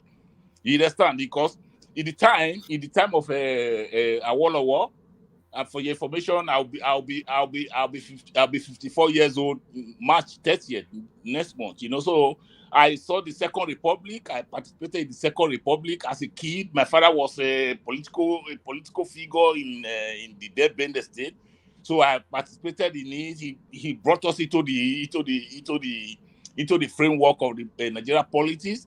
So I knew Awolowo. You understand? When he used to come to Bender State to campaign, I knew Azikiwe, I knew these people. You understand? So my father was a key figure in UPN, you know. So the point I'm trying to make is that Tinubu made a very, very bad economy. Just imagine, have you ever seen in the history of Nigeria where a newly elected president will arrest the incumbent central bank governor? It has never happened. A central bank governor that was appointed by his own party, the last president of his own party. It has never happened. That shows how bad things really are. For Tinubu to summon courage to arrest, to recommend that EFCC should arrest Emefiele, it shows you that this thing is really bad. But because our country is so polarized, a section of the country is paying attention to that, while another section of the country is saying, it's because he's an Igbo man. You know, how can you govern in a situation like that? If you arrest a Yoruba man, they say, see, they know what they are doing. They will release him. If you arrest an Igbo, it's because of Obi that they arrested him. Nigeria is so complex to govern. I want who aspire for it. I commend those who are aspiring for it. You understand? So the point I'm trying to make in essence is that corruption is the bane of our society, and if Tinubu can tackle corruption, he will be one of the most successful presidents Nigeria has ever had. If he can, like this Dr. Edu now, just imagine Tinubu crossing his line and saying, no, you can't get away with it. If she's guilty, I'm not saying she should just be punished if she did what was right. But if they find out that she's guilty, or she's found guilty, and let her pay the price for it. There and then, people will start learning. But if we just cover it, maybe because it's Oyedepo's judge, I don't want to offend Oyedepo, I don't want to sack her, I don't want to do this. That's where the compromise starts. The others will not start borrowing the leave from that. Others will not start, last time the Taidu did it, nothing happened. But if he's brutal, if he's ruthless on the issue of corruption, which is our major problem in that country, my brother, in my state, in those states, it's coming to a time now where local government chairmen and councillors will even start opening foreign accounts. You understand? Foreign account, local government chairmen or councillors, as it were, will start opening foreign account all due to corruption. The money that is supposed to be meant for street lights or for construction of roads or construction of school buildings or primary healthcare centers They are not being spent for the purposes they are being budgeted for. The monies are being stolen. This is our pain. It's not because we are not rich. If we are getting $300 billion every month, then the corrupt politician will devise a means of stealing 280 billion out of that 300 billion. They will become even richer. That is our problem. That is our problem in that country, you know. So that is it. I will let others also contribute. Let me stop for now. If there's anything, all right. others can also contribute. Thank you very much. I'm still around. You know. All right, brilliant. Good to meet you, Efosa. Stay with us. So that's Efosa, a new voice to the space. So, like I said, we're always looking for new voices, and that's an excellent new voice right there. So, up next, Bishop. Bishop, are you ready, Bishop? I hope I'll be able to get. Well, wouldn't be if I'm good enough for you. No, you're okay. If you're happy to go, or do you want me to loop back to you? I'm good. All right. When do you want to come into the conversation? Do you want to come into the conversation from Boss Mustafa, who comes out to tell us that Emefiele was just forging Buhari's signature throughout the tenure, but people saying that it may be making. What are you making of this explosive? Well, I can compress everything into 10-15 minutes. Basically, yes, I agree. If there are facts to that effect, it's too crazy. And something is being done. I agree with previous people. I expect that somewhere along the line, because some people have said that it's witch hunt, that it's being made the poor guy for the things that they do. Irrespective of their color, creed, or religion, anybody that has fan in the cookie jar, and there is evidence, until we begin to make example of people, real example, who will not get out of this mess. So yes, if there was evidence that he actually descended that low, then let the law take its course. I mean, full course for that matter, because Emefiele was so crazy. He was so crazy. No thanks to the lackluster leadership of style of Buhari. That he condoned almost everything, every shit that was thrown there. So if the system is catching up and there is evidence, so much so that the former SDF come and testify against the Emefiele, then what else are we talking about? People that will still come and argue that he made the fall hard for the offense of all of them. But I would, no matter what, if Emefiele were to be Oparah, I won't defend him. Let's say that he said Mama had gone off. I won't defend him. So there's nothing more to add to what others have said. There are many more Emefieles in our midst. I pray that Tinubu will summon the courage to be able to do the needful. As much money they can recover, Emefiele, let them recover him. Let them make an example of him. And not the one that they will be looking for political solution, political arrangement, because before you do it, the other types of people went and protested that let the man look for a bigger Bible or combined Bible and Quran. In as much as it just is stamped, I'm okay with it. So I don't think there's the first truth as actually just.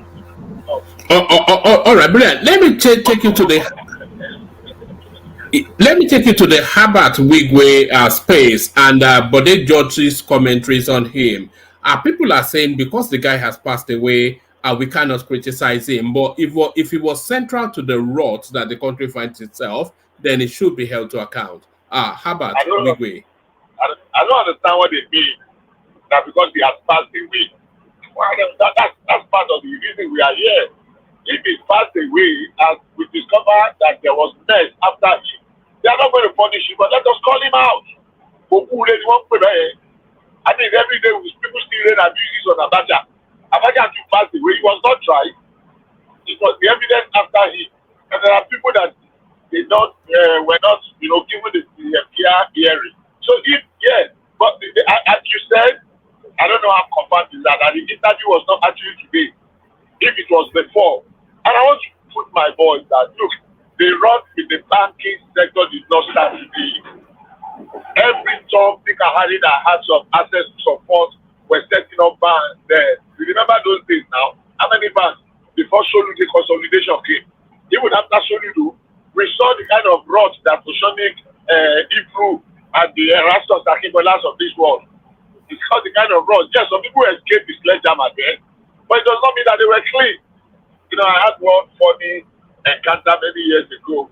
I was driving with a certain gentleman who actually traveled, a professor. So I was reading, he was driving, I was reading the newspaper, and I saw a bank declare their annual whatever. And I said, this bank, them, it's the failing chronic economy. So he looked, and lo and behold, the chairman of that bank was a fellow professor, professor when they were in the university. So he made comments about the man, and that man had nothing. That he practically just clearly they use political whatever to make him a professor, and after that he retired, set up a bank, and before you know it, boom, they are declaring. Now go and check how many accounts. And that was exactly what was happening. If you have the right connection, they will just tell you, I set up this, I set up this, I set up this. And they were doing round tripping. It was official in coach. They made it official. So a lot of them benefited from that road. ST0LE cleared quite a few. Sanusi did a little bit. But hey, I won't stick my neck. I won't even stick my finger out that any of our seasoned bankers in coach did not put their hand in the tilt. They don't put their hand in the cookie jar. I won't do that. I won't say that. I won't be that generous to stick. I'm not my finger, not less of my head. So how can we have a system that will take care of such things? Because they were doing it. I mean, they were all engaged and still engaging in ranching on due favor. And then when you now go and make immediately like one of them, party, we knew all the challenges that some of those banks were having before it really came, and all of them became a thing of class. So for me, the idea, that's the problem we have, those things ill on the dead. If the dead had done evil all his life, and there is evidence, I don't care. So I'm not buying into that sentiment of blackmail that because he's dead, we should not. If there is evidence, especially if what Odejo said was before his unfortunate death. Unfortunately, a life is a life. But hey, how many people are suffering in Nigeria? You know how many children out of school? Many people cannot afford medical and medical. You know how many what these people have done to our economy and our collective patrimony. So I don't buy into that sentiment of because he's dead. I will try and look for that interview and establish if actually that interview predates his death. Then what are we talking about? If actually the interview was before his passing, then what are we talking about? All right, Bishop. Let me take you to the space. Atiku disowns Daniel Bwala. So is this a case of pushing him before he jumps? Because of course, all of the body language and even the public pronouncement of Daniel Bwala is that he has already disowned Atiku anyway. So they are now coming out to tell us that Atiku is not an aid that Bwala rather is not an aid to Atiku. That it was only hired really for a specific piece of work. What did they want to achieve by that? It's not just left him to be playing his fool around. I mean, they should have dignified him. Unfortunately, I think we shouldn't have. After this choice, but ordinarily, you don't dignify us coming out. So to achieve what? We all know they push him. They are politicians. It's just politics and politicking. It's nonsensical. I don't care what it is. I mean, hey, the man jumped ship. He said it was ideology. Now the ideology was they are jumped back and you are paid. When they jump to you are celebrating it. Now that he's showing traces that he wants to jump back, he wants to disown it. So achieve what? I beg all of them, they know well. But it's just that it's not necessary for people to have descended into that foray. It's not necessary. It's absolutely, let small boys be throwing bats among themselves. push it to what's this Edo guy? That Edo guy that was one of Atiku's head. Show and Melai. Let them be battering that one among themselves. Not to now come be released official. I mean that one is as far as concerned. Bishop, good morning. Yes, sir. Yeah, that tape you're talking about is a old tape from Bode George.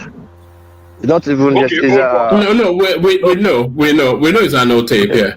So it is actually an old thing. So I mean, what are we now talking about? The man said it when he was alive. And he did not say nobody said anything about it. So it's valid. That speech is valid. And the Bode George was not slandering him in any way or manner.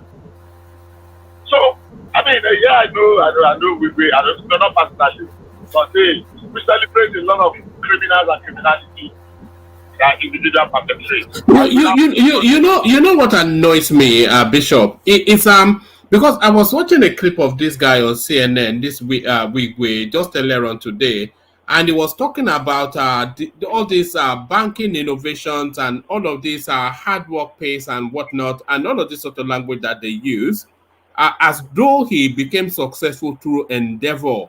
He did not become successful through endeavor. He became successful through connections. Somebody gave you dollar at a 50 at 100% profit, and then you continue to turn it over and turn it over. A monkey will become a billionaire of that. It's not anything that you were uniquely or specially gifted to have done. They have been doing that to me like forever. I mean, I shared my experience in the days of Abacha. Yeah, I know people. There was a guy late now. I know him personally. I mean, I know him very well personally. Ibrahim, we used to call him Dangag in Sabo in Ibadan. I know him. And definitely matter for matter. The number of people, bank MPs that will call to Lagos, we have Susu. I mean, and the guy was studiously rich. See how Amrobas were always chasing him about. Unfortunately, eventually it was Amrobas that eliminated him. But he had some very serious connections with some of these bank executives, and they would just go there. They would just call the company's house meeting. When it's desperate, so they will reroute people to them. They know how they will help you to feel. It's the bank people that will help you to feel the problem, tell you what to write there. Even if you are not importing everything, they will tell you the recipient bank here. They will tell you the exchanging bank in America or London or Dubai or China. And they just do the thing on paperwork. They know what they were doing. They know all of them benefited from it. It's just a level different. Everybody, they benefited from this thing.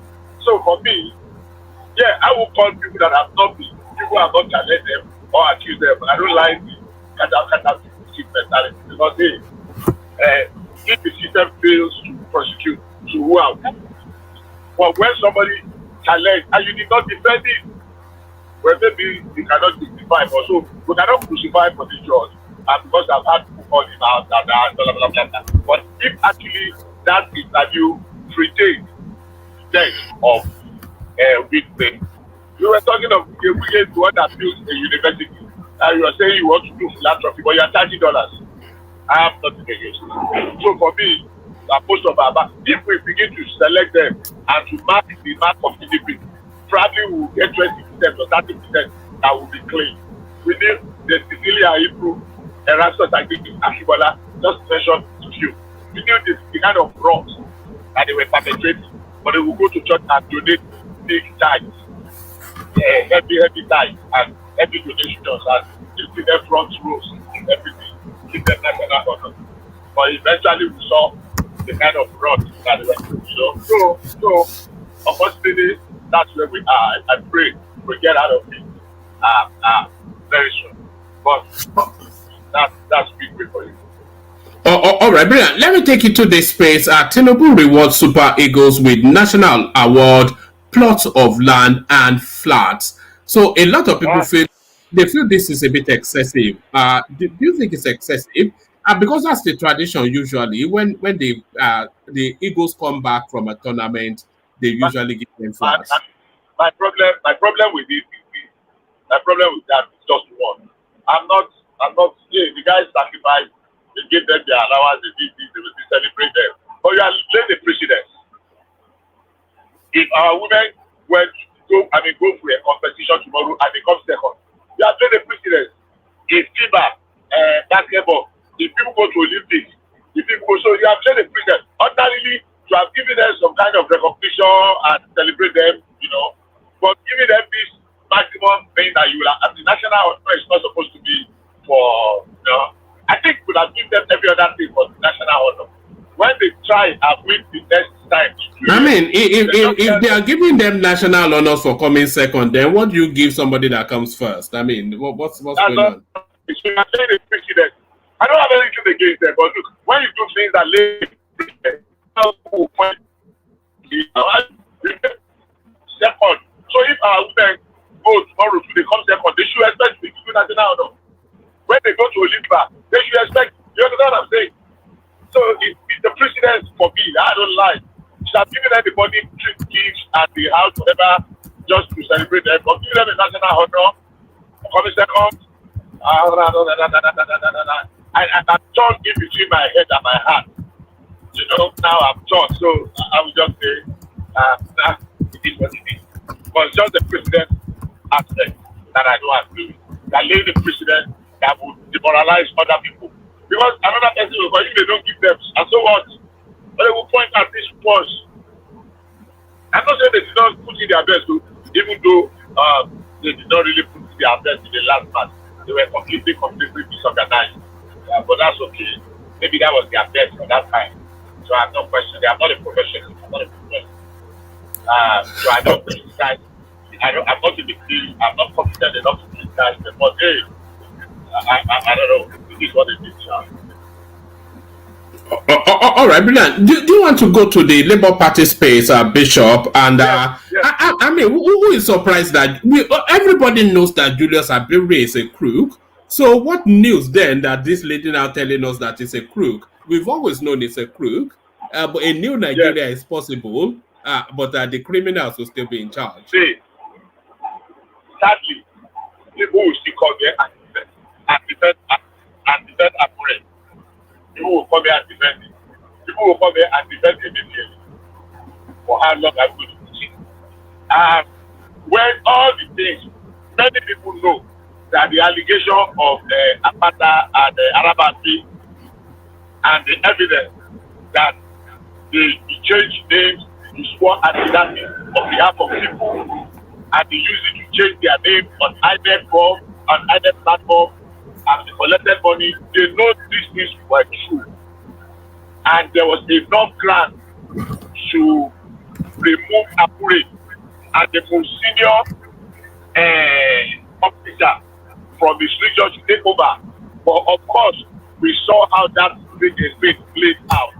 So if the woman has evidence and she's come out like this, let it, because it's not going to be treated on the value of it, on the content, the real content of the matter itself. It's going to be downplayed. Oh, they want to spoil his name. Oh, it is witch hunting. Oh, opposition they want to destroy opposition in Nigeria. APC is sponsoring because they don't want opposition, blah, blah, blah, blah, blah. That's the kind of thing. I will just Bishop, you're breaking off. Okay, I'm wrong off. So everything will just be like back to as usual. And maybe I'll come back and tell you if I pass this my session. I'll pass this. Thank you. All right, brilliant. Do that. Still a few more questions. So that was Bishop. He's going through some bad network space, but he will rejoin us, of course, when he gets settled into a better network space. But once Bishop gets to a better network space, let's go to royalty and welcome King Emeka on board. Mekus, you ready for us? Emeka Baba. Mekus. I don't sleep. Look at this guy. Emeka. Look at that. Okay, let's go to Dewale then, who hopefully has not fallen asleep. Dewale. I'm here. Look at that. Oh, all right. There you are. It's been a while, Emeka. What happened? Busy, work. Yeah, well, yes. Man must work, Abi. Yeah, man must work. Those damned bills, they have to be paid. You know. Of course, you're in the Western world. Nobody Yes. will pay your bills for you. People don't know how harsh their realities are. You know, they say everybody is 3 paychecks from the streets. You know, if you are 3 paychecks from the streets, people don't know the harsh realities of abroad. But when you're in the Western world, you get to know. Sometimes different societies come with their advantage, and also come with their disadvantages. Well, in the Western world, you can't pick money. Nobody gives you money. You have to work for it. You are not all right. for anything. They make a code. Huh? You are not tired na code, na Canada code. They cash you. No, yes, the cold there is brutal, isn't it? It's brutal. The weather has been this winter season has been quite better than previous winters. It's not so harsh. In February, we've not been able. I've not seen snow yet since this month. The last was in January. I think the last week of January. So it's been good. It's been good. Unlike previous winters where you get -14, -16, we've not gotten to that point yet. So far, only one snowstorm, which is good. It's a curious thing actually, because you were saying, and I'm trying to recall the last time I saw snow. And I used to recall the time that you needed to dig yourself out of your house. That they used to in the mornings, they used to have all these trucks. They used to spread salt all over the streets, all over the roads, just to melt the ice. Now you even in the thick of winter, you can still wear a t-shirt in this country now. At this global warming, yeah. Oh, that's interesting. If it's happening in the UK, right? It's quite interesting.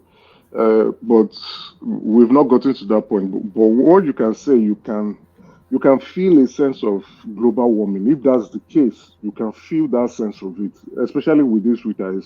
It's strange, and I'm just like, okay, this is February. We should have seen like 3 snowstorms.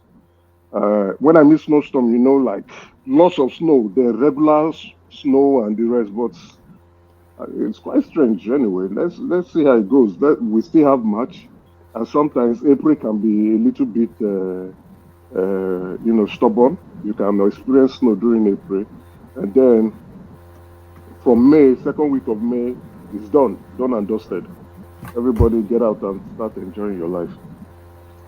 All right, brilliant. A man that is no longer enjoying his life, but he did enjoy plenty of it. How about Wigwe and Bode George's commentaries on him? So they're saying this is an old video, but nevertheless, it still speaks to how the guy lived his life. So what are you making of Bode George's commentary regarding? Yeah, of course, out of respect to the dead, I would not say any ill.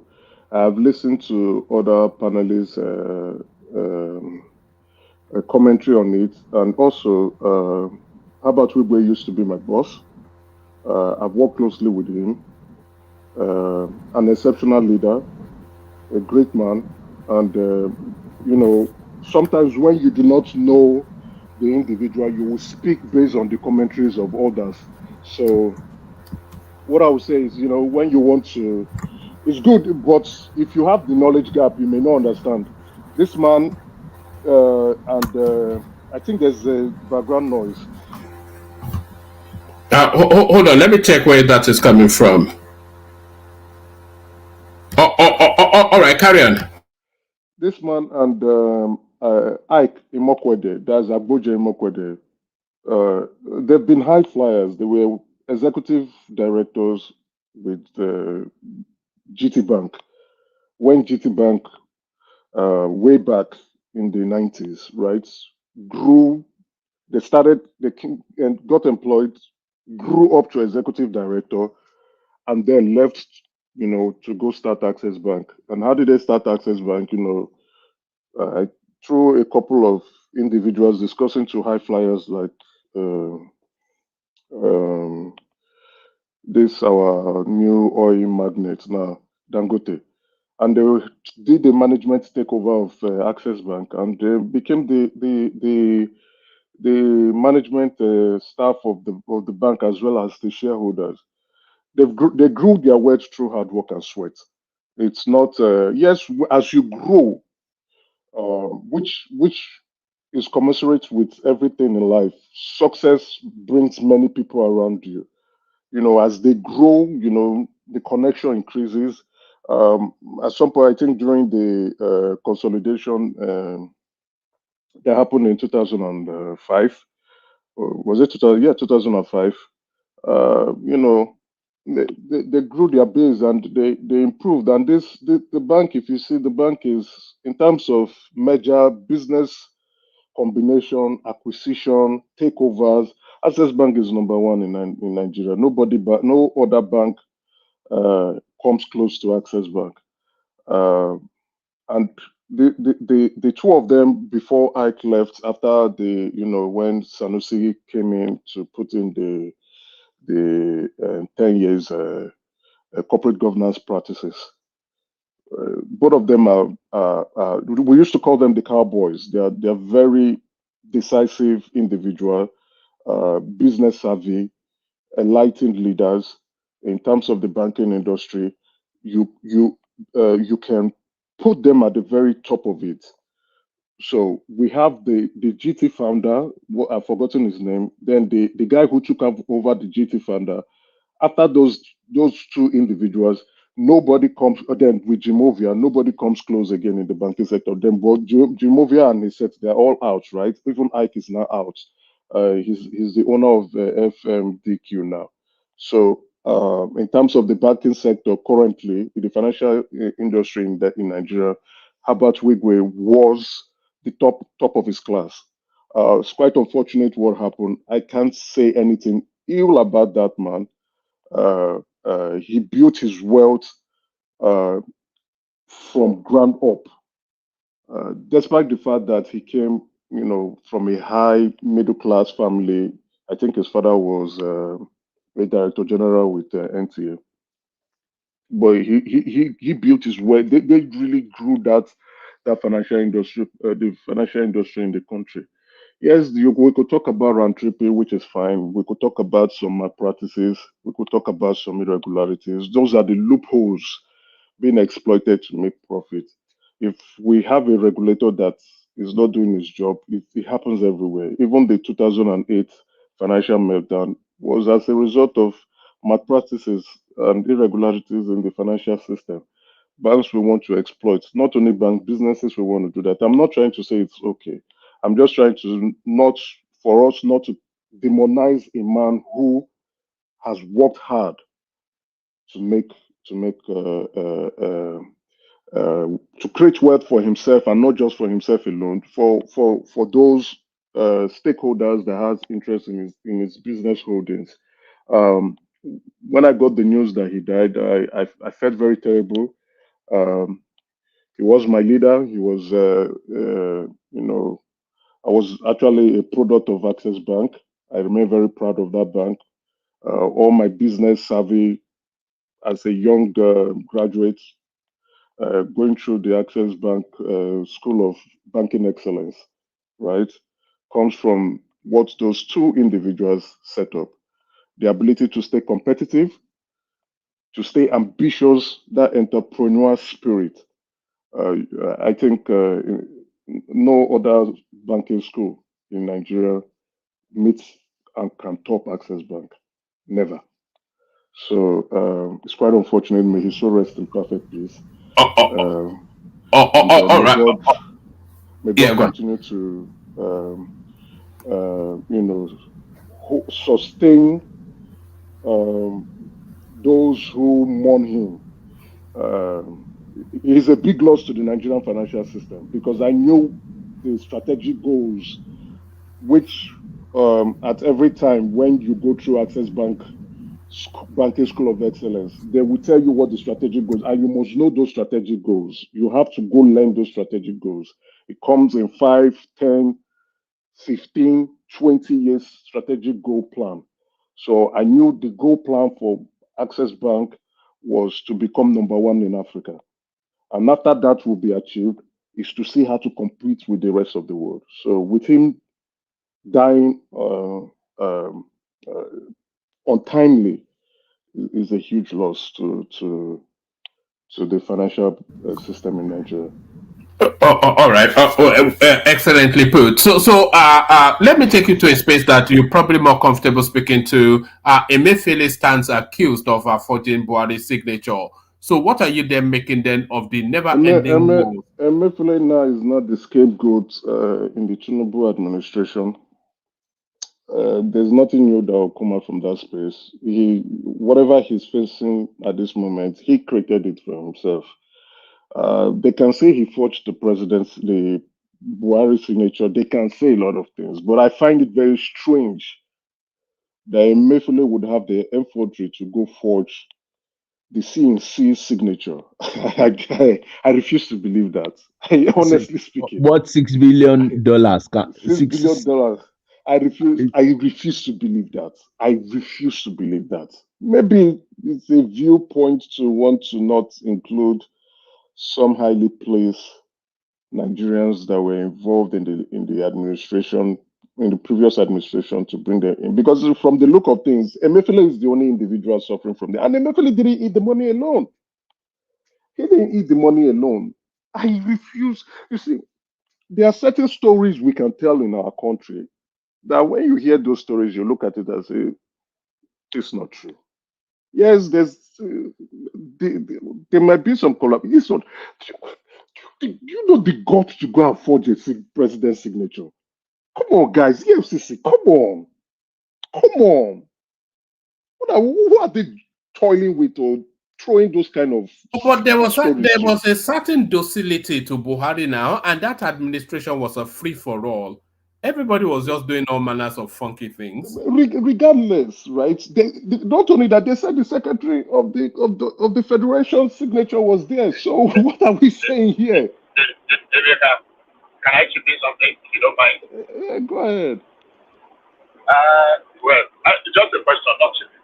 So, did Emefiele buy those buses and bought a form to contest for the presidency for 100 million? You said?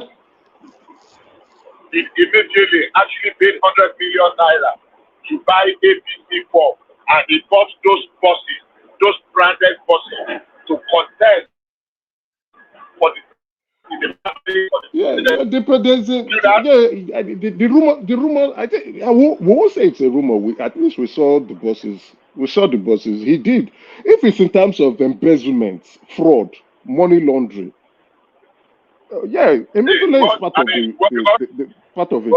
Why I ask that question is you are expressing some surprise. He did not forge a check. It was just a memo to release money for some nonsense election observer. I don't know how that one is done or who does that. If Emefiele could buy form and was actually getting ready to contest for an election as a sitting CBN governor, I won't take anything past you. But let's be very realistic, right? Before you come out to run for an office, you definitely would have some form of supporters. And I think Emefiele, like we've all analyzed on this platform here, which many of us also know, Emefiele had someone in State House close to the president that was his godfather, that was telling him what to do and how to go about doing things. And we should remember that Emefiele was serving even from Jonathan's time too. So it's not as if money. We are not talking about whether he had the money or whether he stole money. No, that is not up for discussion. Emefiele should rot in jail. Fine, but he did not act alone. That is what we are saying. The investigation is not looking true and fair. They were higher ups. Yes, I agree with you. I'm surprised that big names, other big names are not already, because it's been enough time now that other big names are not equally being picked up to go and join him in that prison. Exactly, that's what we're all saying. If you're conducting your investigation, people instructed him to move forward. But investigation is ongoing now. Investigation is ongoing. We don't know how many of them? Those are the stories they're telling us. Yeah. How many of them? Because they're Investigation already have pushing been ongoing him for 6 months now. They should have picked somebody else up. Exactly. Let them. Exactly. Maybe the people we know the people that they should have fingered. Those people they are not talking, or those people they have not gotten to them. Buhari's nephew, where is he? Who is Emefele's godfather? Don't talk about that. Or they can't touch it. They can't touch Abubakar Malami. Anything that is connected. Malami, Sabiu. Malami. No, Sabiu is the smaller one. What of the Buhari's nephew that is older than Buhari? That is Emefele's godfather. Yes, that was the guy instructing Emefele on what to do. Mama Daura. That was the guy that used Emefele to the keystone and everything they are talking about. This is the guy. Emefele just set up the proxy and everything. Why are they not fingering Mama Daura? Why?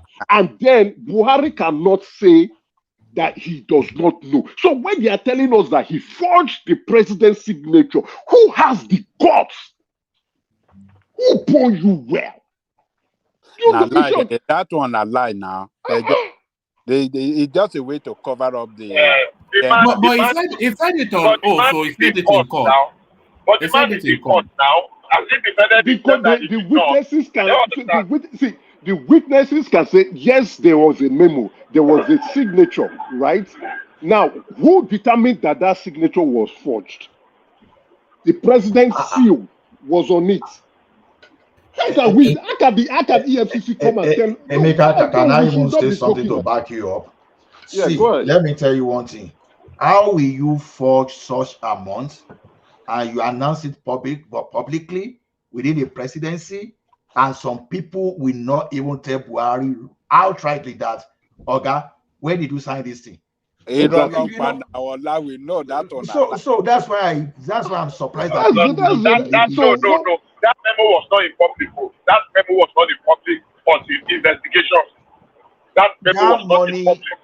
That money, I will say it didn't come up during the executive meeting. No, now as you know how much money was coming out, they attach all manner of things to it according to what we had today. Let's be honest, right? But Emeka, we still have to blame Emeka. We still have to blame Emefele for allowing himself. Of course, no. We are not talking about Emefele here. We are not. So many things. It's not about. We are talking about the forgery. It's all false. It's not about Emefele being used. Emefele was even a willing collaborator. Exactly. It's not like being used. No. That Emefele. No, we are not saying that the EFCC should not bring him, but it appears like Emefele is not the only person. There are others now. Emefele is now the Dasuki of. That is what it's looking Tinubu's like. government. Just like Emefele is the what's that woman's name? The former petroleum Alison Madueke. And the Dasuki. So we are always getting scapegoat for each administration, which is wrong. If you want to do an investigation, but Emeka, Emefele is so corrupt that it'd be wrong for anybody to even stand to defend him. Because I don't think anybody is defending Emefele. We are only saying that to even say anything in favor of him, that maybe they are screwing him. There's nothing to favor Emefele here. I want more heads. I want higher heads. A man that did not allow audit of central bank operation and account for 10 years, 8 years. You know that is hiding something. So there are a lot of things that this man have done illegally that I'm telling you. Emefele is a willing participant, no doubt. Nobody. In short, jail. That guy is a criminal. Jail is where Emefele belongs, right? I hear now they want to include his wife. That's fine. If she participated in the loot, come and explain yourself too. But he didn't act alone. We shouldn't be seeing Emefiele alone. We should be seeing him, not just the people in CBN, the lower rank. There were people higher up than Emefiele that ate part of the money. They should all come and answer. That is how we know the investigation is true and fair. Stop hiding those people. The rumor was widely disseminated in the Nigerian space. We know. Bring those people. Let them come and explain how they got their wealth too. Even the former president. Even the former president, if that's the case. So Yeah, they should stop somebody this was saying bullshit. in the comment section that if Emefiele forged Buhari's signature, then it should be Buhari that is testifying in court that his signature was forged. Well, probably. We need the lawyer to come and explain. That's why I'm asking how let me be like this, what is his name? In Arise TV. What forensic evidence do they have to show us that the signature was actually forged? How do we know? So Emefiele has the seal and the copy of Buhari's signature and stamp in his own decks. Come on, man. What are we saying in this country? This our country is very. What it's Hello, Emeka, we even need to ask ourselves is what's the security implication on other contractor terms that have been signed by the former president to other countries? Can we now say that they need to vet all those contracts to see if Exactly. everything was forged? You see, I think people did not pick on that to say, come on, do we know does EFCC understand the angle they are coming from? That to sit down to forge a signature of a president and then have the stamp of a sitting president and have the stamp. What are we saying? The only person that will be able to have the effort and boldness to do that are people close to the president, either the secretary of the federation or those or his private secretary or principal secretary. Those are the people who have the stamp with them. What are we saying? Then Emefiele went and took the stamp from his. Come on, these people are. Next, this thing, please. The EFCC is crazy. Please, they can fool others. They can fool the rest of us. All right, brilliant. Let me take you to the space then. Article disowns Daniel Bwala. So is it a case of pushing before he jumps? That's what it's looking like, isn't it? Yeah, both of them, they're playing Katabasu. Well, I don't. I think Atiku acted right? Because the guy he has already shown where he actually Bwala disowned Atiku first. So this is just Atiku coming out to save face. So after the election, Bwala waited for a couple of few weeks and months. He came on this platform. We told him that he's looking for appointment. And he was dancing between himself and trying to act like he didn't needed it. But guess what? He ran to the president and to ask or beg for an appointment. So he disowned Atiku first. So what Atiku is doing here is just publicly trying to save his face. There's nothing wrong with it. If somebody who is in your camp has abandoned you, yeah, and if you're a prominent individual, you can come out with a public statement. So everywhere you see Bwala pledging his allegiance and loyalty to the president of the country, criticizing the obedient space, then also letting them know that he's a Nigerian that is willing to serve the country. So it's quite an embarrassment to Atiku, but there's no big deal in it. So it shouldn't even, it's okay. I think there's nothing wrong with Atiku coming up to this one, Bwala. All right, and Mr. 419 heading the Integrity Party, Julius Abure, a 5-point-something billion naira campaign funds. The treasurer of the party is asking him where the money is. So why are you surprised that people are claiming to be surprised that so many exposes that Abure is a crook? There was never a time that he wasn't a crook, Emeka. If it quacks like a duck and moves like a duck, then it is a duck. This man is a fraud, a thief, a crook. So when we were telling these individuals who are neophytes to politics that Labour Party is a special vehicle, special purpose vehicle, an SPV, that there's nothing different from this political party. It is a political party that just comes out to campaign for election, collect money from INEC, they share amongst themselves, they go back after 4 years, they come back again. That is the sole purpose of what they've been established for. That the only difference is that an Obasanjo told P2B to go to Labour Party, and Labour Party opened its arms. And guess what? There was no primary conducted when Obi joined Labour Party. They were about to conduct a primaries, and it was what is his name? What's this man's name again? I'm forgetting.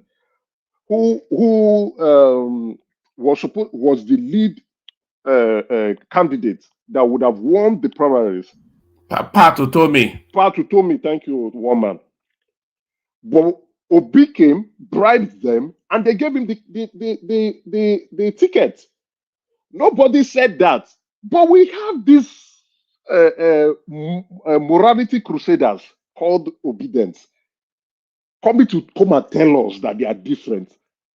Obi bribed his way into the party. Where did that money go to? It's Abure's pocket. You see Abure saying, you saw when he said it on Dr. Damage's platform, he said, Obi is my soulmate.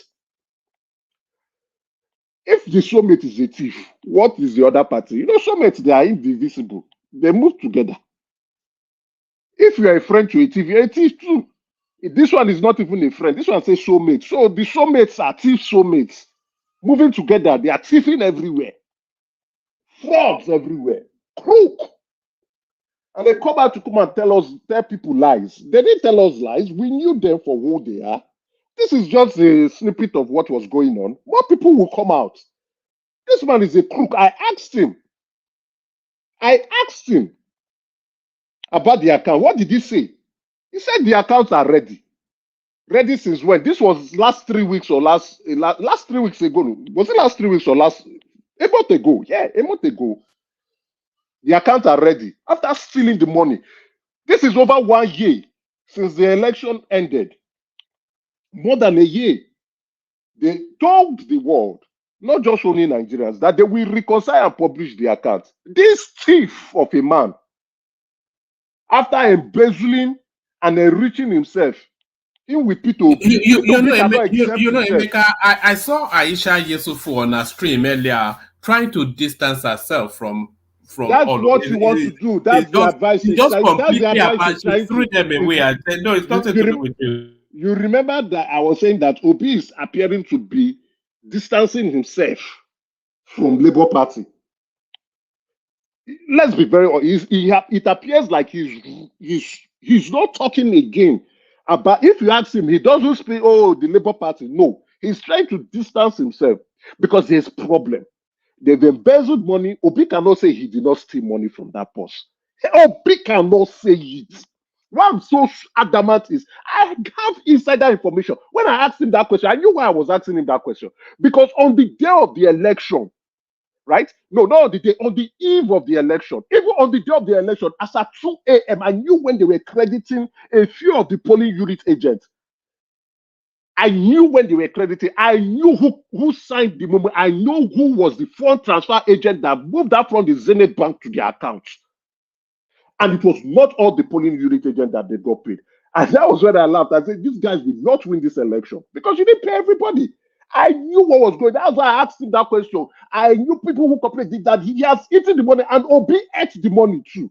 Obi cannot say he didn't embezzle that money. Both him and Abure, they cannot deny it. They are both thieves, fraud, crook. They can't deny it. They can go and deceive others. They cannot deceive people who know what they were doing. They can deceive obedience and the obedience. They can't deceive us who knew what they were doing. My strong criticism is not based on public information about Obi, but based on inside information. When I keep saying, one man quote me and tell me if I have been lying, what do I keep talking about Obi? That Obi is a fraud. Obi is a fraud. I keep saying you've been consistently on that. Consistently saying he is a fraud. I know why. And I'm saying it because of inside information. It's not when he sit down and be talking with his baby voice. I've been saying it consistently. I'm not changing my mind. And if he comes and I'll tell you, guy, you're a fraud. Deny it. You stole money, deny you ate out of that money. I know you ate out of the money. The people in Labour Party, they maybe those like the treasurer is trying to be careful. be careful about what I say. He's a fraud. Let him come and deny it. He ate out of the money. Emeka, you know, one man is bringing Obio. One man is bringing Obi. I will ask him the question. It's not about being careful. Let him prove that he didn't eat the money too. I will ask him the question. Oh God, so time and time. How much do you enter your own personal account from the proxies? Let him come and say he doesn't know. Hold on. I'm not bringing up. I'm putting out feelers to my contacts who I feel may be able to reach him, but I'm not sure their reach is enough to push him here. But I'm putting it out. Anybody that has the reach to reach him, if they can either, So the only person I can excuse is Daddy. Crooks, thieves. They come and tell people lies, you just laugh. You know that a new Nigeria is possible with this group of criminals, fraudsters, who are now not privileged, opportune to see funds come in from after deceiving those outside the country and gullible Nigerians. Let me ask you this, Emeka. The allegations, and by the way, that woman is the treasurer of the Labour Party, so her job description is not in question. So what the woman said, I was not shocked with what she said. No, but the allegation she made is that a pointer to the new Nigeria, or really part of the old Nigeria? Is this the new Nigeria we're going to, which looks like the old Nigeria we're coming from? Technically, I know, woman, technically you want to be cheeky with what you said, but I've never said Labour Party was going to bring a new Nigeria. I've never said it. I've always said it that Labour Party is a mushroom party. It's a political mushroom. It's a mushroom political party. It's off the shelf political party. I've never said, even those on the comment section, if they are honest to themselves, they will confirm with me that is what I've been telling them. I've been telling them the truth that they don't want to hear. And I'll keep insisting on the truth till they see it for themselves. That they are played on their emotions.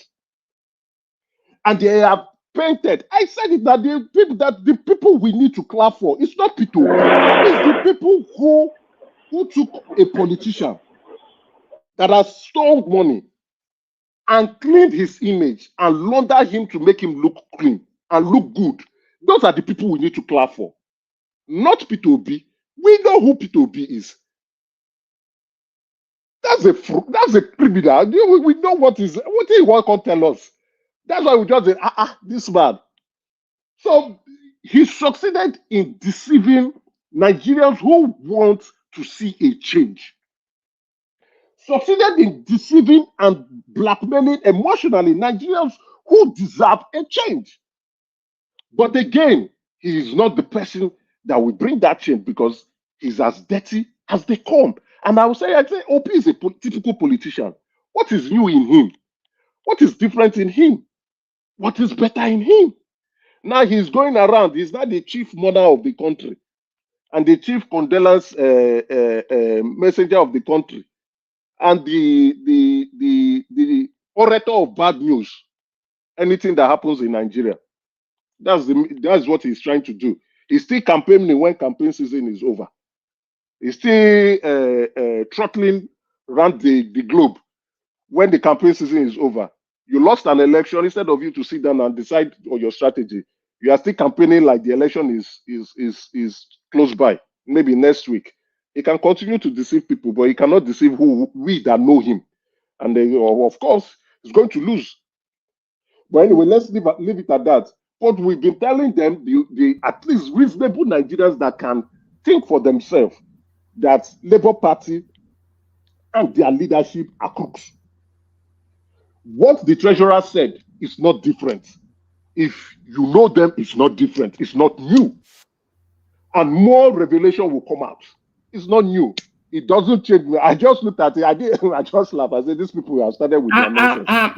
Emeka, with this now treasurer coming out, do you think that there's more pressure than ever before now for them to render accounts, because and people are only really pushing them to, because they claim this pious, clean-cut deviation from the past. Is there pressure now for them? They have to render the accounts now, otherwise. That they have not rendered it shows that the silliness of them. They told the world that they are pious, their morality level is high, that they are incorruptible. Even what they did was to take off their clothes. They went, they didn't take it off. They wore new clothes, right? They went to wash it and wore new clothes to pretend to the rest of Nigerians who don't know who they are. That's what they want to. You see, some people. I give it to the guys, the image consultant that was able to wash Obi clean. The first thing, when I see an obedient and I sit them down physically, and I will tell them, do you know this is what happened? Do you know this is what happened? Many of them are surprised. How many people knew Obi bribed to become the Labour Party presidential candidate? But you are speaking on morality. You are speaking that you are incorruptible. When you bribed, you paid money. They didn't conduct primaries again. It was consensus after you paid money. So I look at these people and I'm like, they are laughable. So the obedient, I would say, men willing obedient, those who mean well, should begin to look at that party as a party that would rubbish them and begin to pull out. You can leave the obedience. Let them continue with their foolishness. They can continue till, this is self-destruction. We are not the ones going to say no. This is self-destruction for them. They will destroy themselves. More news are coming. More news. They will use their hand to destroy themselves. And then when they are done, we will just stay and be looking at them. They are busy blaming other political parties for the things that they created themselves. Campaign is over. APC has won. They are focused on governance. Nobody is busy looking at what you are doing in your political party. Yes, during the election, that was possible. That some of it happened. But campaign is over. Election is over. Everybody is focused. They've won. The winners are moving on. But when they criticize you for your fraudulent behavior, you are busy saying, "Oh, that person has been sponsored." Abure, you should stop that nonsense. You're an old man. Stop it. You ate this money. The police confirmed through forensic investigation that you forged people's signature. But you are still going about lying. Well, you and your soulmates, you will reap what you have sowed. Continue. You will disgrace yourself. Now go use in our hand, go disgrace yourself. And I never just start. This is just the tip of the iceberg. Both of you, two of you now, go use in our hand. After I don't chop the money finish, chop at Pansat money donation. Chop them. And I go use in our hand, disgrace yourself. Crooks, thieves, fraud. Thank you, one man. All right, Brendan. A little commentary on this one, and then we take the conversation on to Ajanle Koko. Tinubu rewards Super Eagles with national award, plots of land, and flats. Is that excessive? They didn't bring home the cup. Well, I don't know what to say about this, right? It's not like the boys didn't play like they didn't want to win. It was quite an unfortunate situation. I knew they would lose. Why? Because, a rat that refused to die will only turn out to bite you one day. Cote d'Ivoire refused to die. They refused to leave. And again, it's the home country. So with that massive fan base, cheering them on, pushing them on, Cote d'Ivoire played a fantastic game of football and they deserve the victory. When I say the gifts are excessive, I don't know, but they've been awarded the gifts. Well, I can't say much if you ask me. Honestly speaking, the boys tried. We are not there yet. Is room for them to see how to improve. We hope that they improve. You understand? So maybe in the World Cup qualifiers, right? They can do better. I think the problem we have is with our midfield, but I can't speak on what the government decides to give to them as part of a consolatory prize, or maybe just to make them feel appreciated. But I also heard on the social media space that some Nigerians went about abusing what's this, our young Alex Alex It's more than Iwobi. abuse, or they tore him apart. They tore him apart on that. It's quite unfortunate, right? You know, it's not, it's a thing of pride to play for your country or to represent your country in whatever official capacity that you deem or you see yourself in. Is we should not make it look like a ton of flesh for these players. They really tried their best. It's not easy. If it's easy, go and do it. So coming out to abuse them, it's sad. You know, we should stop being or acting in such manner. And you know, it may scare other players to want to represent the country.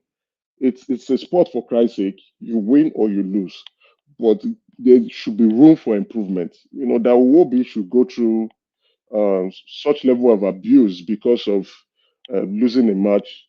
It's a sad one. It's a sad one. I don't think it's encouraging. We should try to curtail our emotion. I know it's painful, but you know, it's because we were too overconfident going into that game. I mean the Nigerian fans, not the players, because I don't know their state of mind. We were too overconfident. We demonstrated that confidence over the social media spaces, abusing other African countries, making fun of them. I think we needed the humble pie, and we do deserve the humble pie. So when we go out again next time, we should express respect and humility to our opponents and see if we can get better. There's still room for improvement. I believe the coach tried. He has to see how to sort out the midfield. Wobi, you know, I think Wobi was the best that we could provide, but he's not the best in that position in the country. So maybe it's an opportunity for someone to come in who thinks he can do better and challenge for that spot. So, but I don't like the abuses and the insults. It's not needed. In terms of the gifts, well, I don't think, you know. Yeah, it may look excessive, right? The awards, national award, but I think I can't speak much on it. The government decided to give them, so it's fine. It's okay. All right, brilliant. Thank you, Emeka. So that's the excellence, that is the majestic Emeka. So that is Emeka's, of course. So thank you, Emeka. Let's go on from you, Emeka, to Ajanle Koko, see if he's ready. Ajanle Koko, are you ready? All right, let's try Ife, if Ajanle Koko is not yet ready. Ife, are you ready?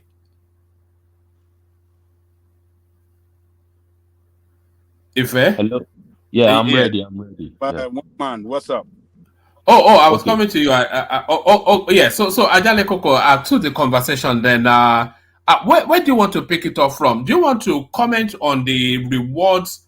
I don't want to call it reward for failure. Yeah. On my point of correction, it's not called Ajanle Koko. It's Ajanle Koko.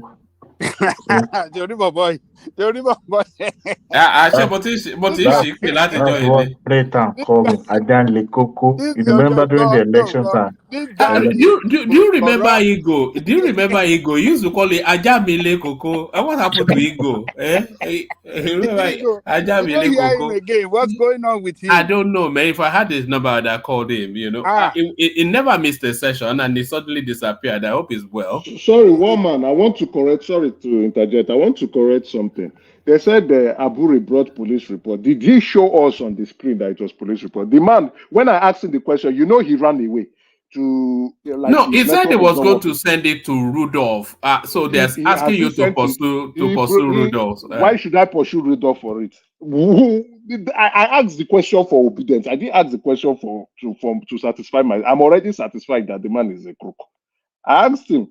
He went to bring sheet of paper. Did you not hear the treasurer said that the man walks? He walks around with printer in his car. The man is a pretty press. He's a mobile pretty press. He's a mobile publisher. There's no difference between Papa and Abure, right? They were all together in that political party. They know him very well now. How can the man be driving around? He's a mobile printing press. He's moving. There's printer everywhere. Any document you want, he will print it out for you. Can you imagine? So the The man guy they quickly mint rushed. money. Yeah, the man quickly rushed to go and bring paper. Do we know whether that paper is black or part of the things he has printed out? He says his police report. I did not see his police. Nobody. He didn't show anybody that it was police report. We didn't say anything whether there was police document. He just brought up a piece of paper and he said he will give it to Rudolph. He will give it to Rudolph. The thing that voice me. Anyway, he can go around to printing whatever he wants to print. At least it's a mobile printing press. Good for him. So people should stop not allowing others to deceive them. They should stop making. I would say the obedient should stop Hold making on, excuses. Emeka. Did he appear on Rudolph's show? Yes. 3 weeks or 4 weeks ago. So what did he promise? So what did he promise? He said he's going to bring what? So I asked him a question that, look at, if he's a crook, right? A forger. That's, are you a forger? So he ran away like his network was bad and he came back with pieces of paper. He didn't show us. He said he will give it to Rudolph. Then I asked him about the account. He said the accounts are ready. It's just to publish them. That was last motto. He has not published. And election ended last year. This is 13th month now running. They have not published the accounts. They've not shown how they ate the money. Now the treasurer has come out to tell. They say that 4.5 billion that they've embezzled that money. Who are they joking with?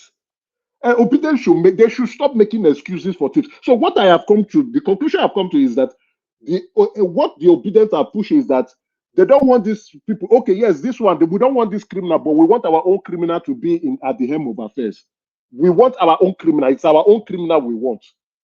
Not the person that is there. It's not about who won the election, but our own criminal. We want our criminal to go into power to go and steal more money too. They should all get out. The only real change it will be somebody like Omoyele Sowore now. Anybody outside of the Sowore sort of space is only wanting their own criminal to take. Sowore too will go forget it. Human being. But no, he doesn't come from a history of Koje in government. But the rest of them, not gotten the chance yet. Yes. He hasn't had that opportunity yet. If he tapped Ajande Koko now, you think Ajande Koko too will not go. It's human nature. I beg you. It is not human nature. It depends on leadership and the team that he have around him. If they are people with the same mindset, the people with an aspiration to do good, they will do good. But the people you have in place in Nigeria, they don't have that aspiration. They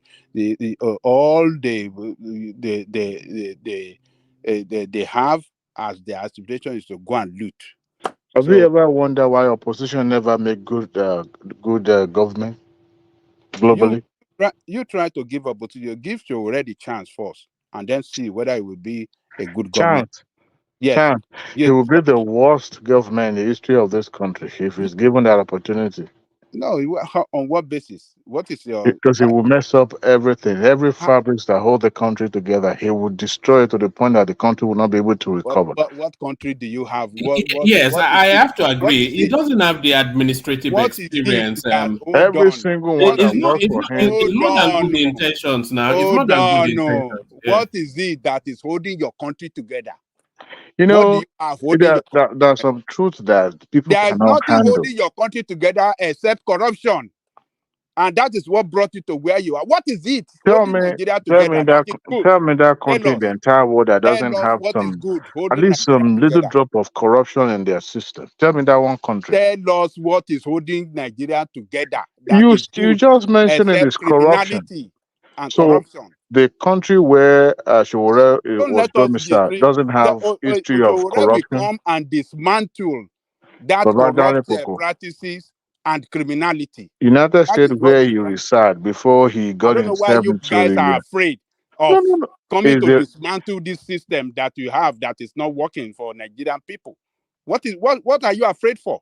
But it's not a matter of being afraid. It's a matter of reality facing us in the face right here. Some truth, people cannot handle it. There's no country in the entire world that you will not find corruption. As a matter of fact, some countries, their foundation is completely immersed in corruption. America is not an exception.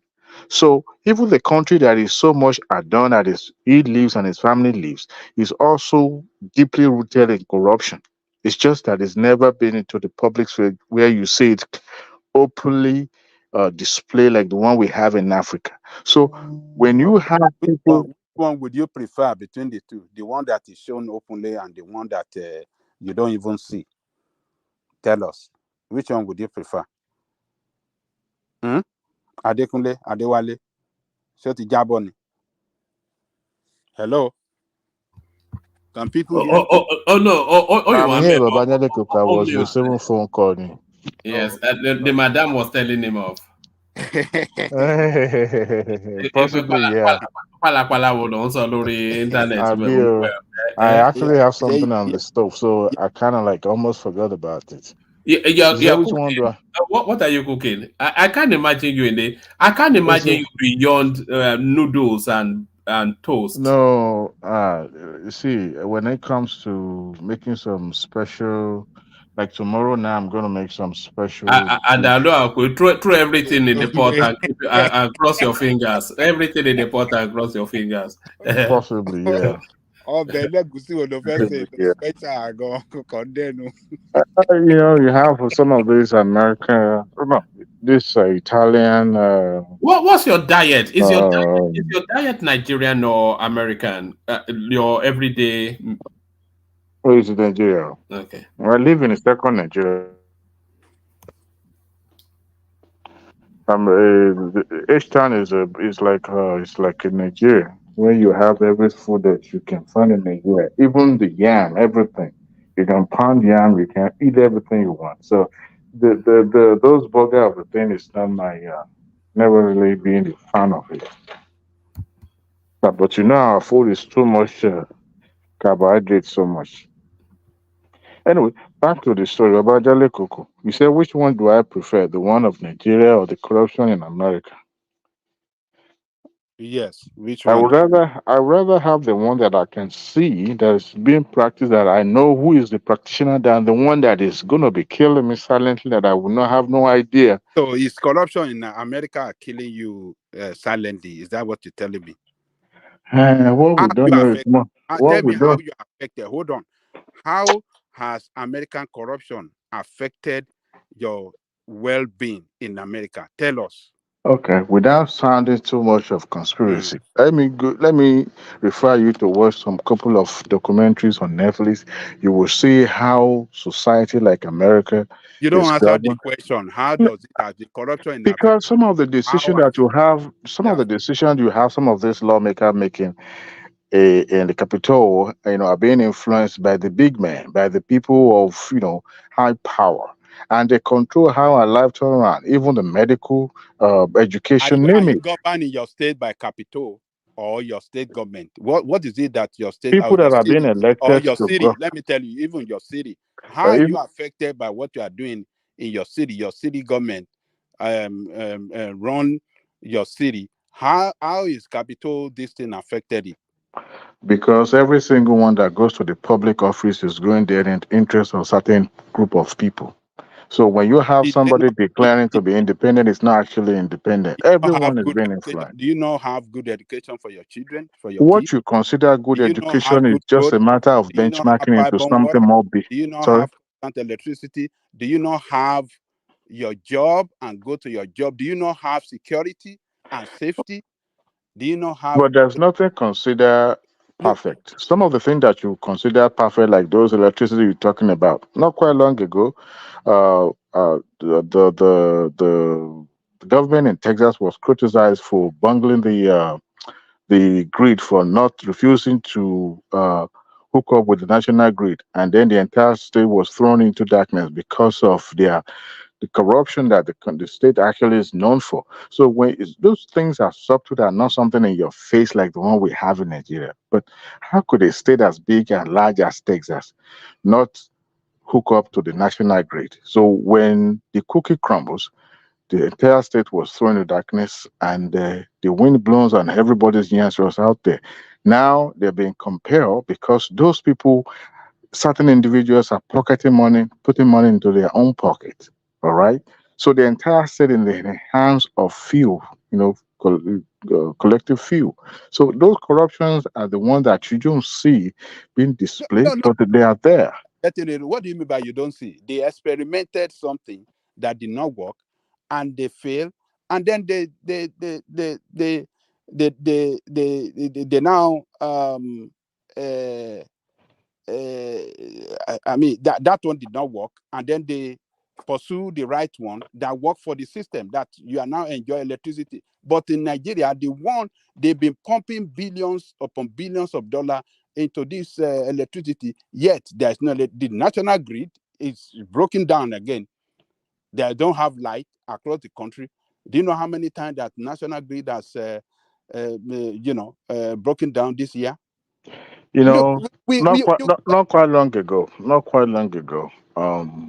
Don't let us defend what is in the No, but Banjale Koko, I Don't let us understand what you're saying, but what you don't defend consider what the is golden standard is don't not defend what is absolute. indefensible. When you don't see corruption and things are working right for you, then What you you don't have consider to bother. working You don't right have to bother your head. is because you are being You have beaten security by in your Banjale city, Koko.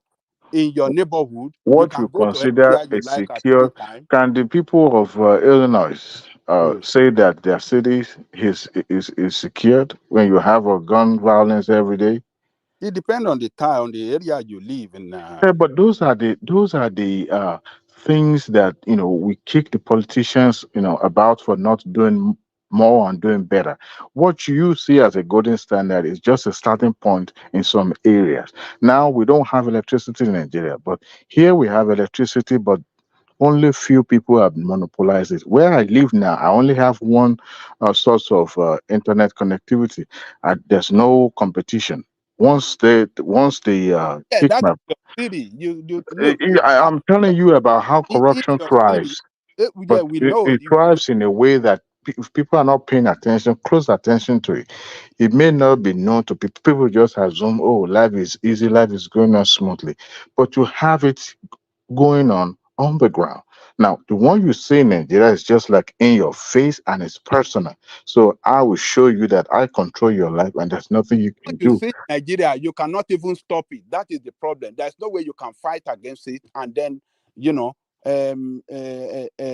make it work better for you. You seeing it, they're showing it to you, and then you cannot Evangelical, I fight. yield the floor. I will be listening. Yeah. But over here, if they should show it to you, they're gonna get in trouble. They will surely get in trouble. So they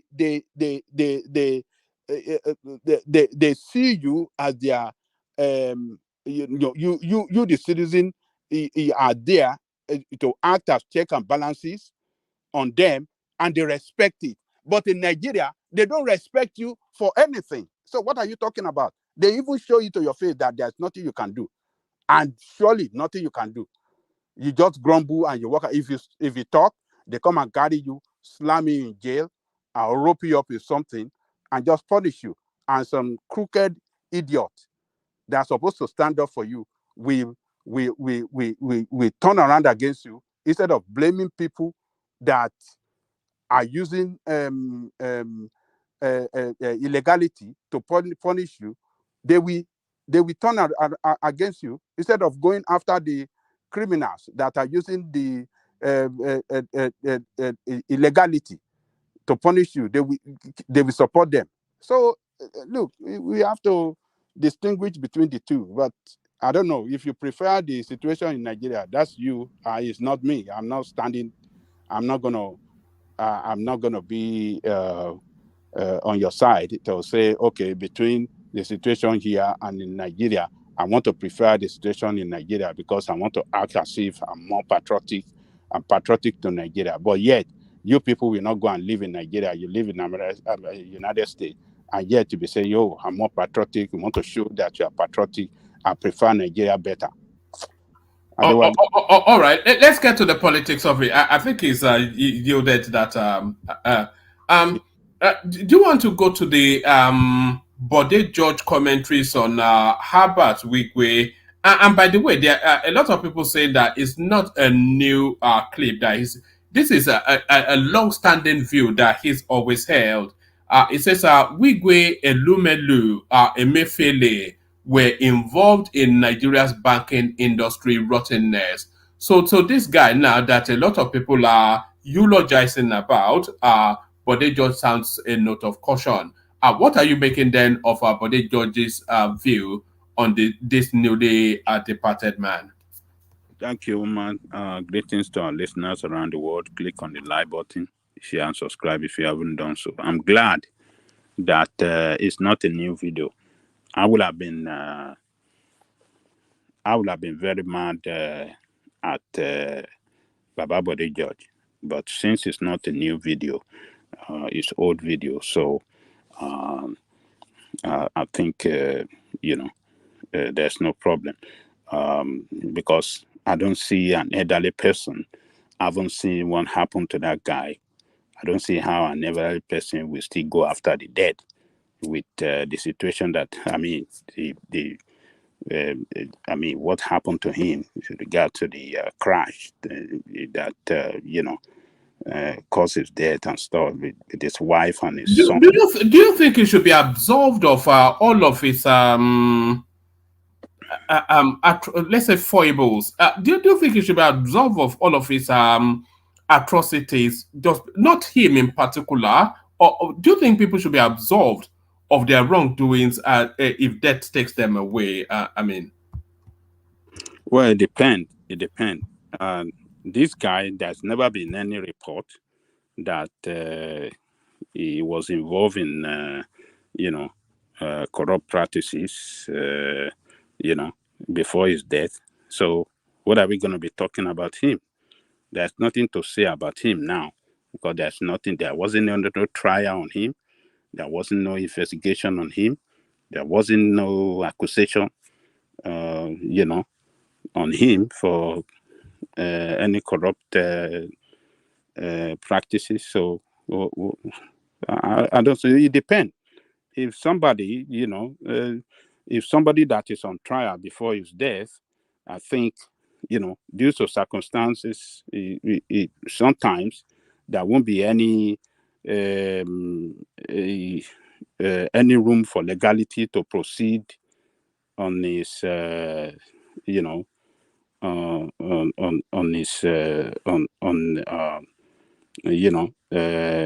matter against him. But it does depend on the circumstances around situation like that. But for this guy, I'm not sure if there's anything being labeled against him. So he's dead now. What are we going to do? We just have to pray for him, pray for his wife and the children and the family that he left behind, for God to give them the fortitude to bear his loss. He has tried the little he can do. What else? So we just have to let him go. You can't talk bad. Yeah, Javi Coco, his wife died with him and his son. Yes, that's true actually. I think about two others as well. His wife, his son. Did you see that? Did you see that old Twitter about a year prior that somebody was threatening? Did you see the? Do you know what I'm talking about? No, I don't. Oh, okay. I'll go and fetch it. If somebody actually predicted that this happening a year ago. So if anybody has that, resend it to me on Instagram. So there might be more to what happened than meets the eye, is what people are speculating. Can you tell us the message of the Twitter? No, somebody will send it to me in a moment. I think somebody sent it to me earlier. If whoever sent it to me, resend it, and then I'll put it up on the screen. Well, okay. So, but I think he have some other 2 or 3 children that they left behind, other than the one that died with them. So, it's so unfortunate, but at least he has done his best. And it's gone. You just forget about him. You don't have to even discuss about him. That's the way I see it, woman. All right, brilliant. And to this narrative then of Emefiele's forging Buhari's signature. But the thing is, Boss Mustafa said this as a witness in court. So it wasn't just a casual aside. It wasn't that it was speculated to have said. He said it in open court, and he's saying that that piece of paper never passed through their desk, and then they sign off as well. And my kindest regards, or something like that. That Buhari never signs off with my warmest regards or any of those. So both the language and the document itself never passed through Buhari's desk, and Emefiele then found a way to append that signature in order to, and they took it out in cash as well. So what are you making of this bombshell allegation as Emefiele continues to spiral down their base? Okay, so which court did they did he appear to say this? Is it Abuja High Court or which court did that happen? Woman. It's Federal High Court, Abuja. It says, yes, it says the immediate former secretary to the government of the Federation, Boss Mustafa, on Tuesday told the Federal High Court in Abuja that neither he nor former President Muhammadu Buhari approved the disbursement of $6.23 million to international election observers. Well, one man, yeah. Well, it might be true. This report might be true. I might not. If it is true, I think both sides we have to prove to the court with their, evidences, to really clear themselves or to really, show their position clearly. So Emefiele have strong lawyers defending him. If Emefiele have documentation that they sign it, yes, I think they will prove it at the court. And if the former chief of staff is lying or just saying that to cover up, the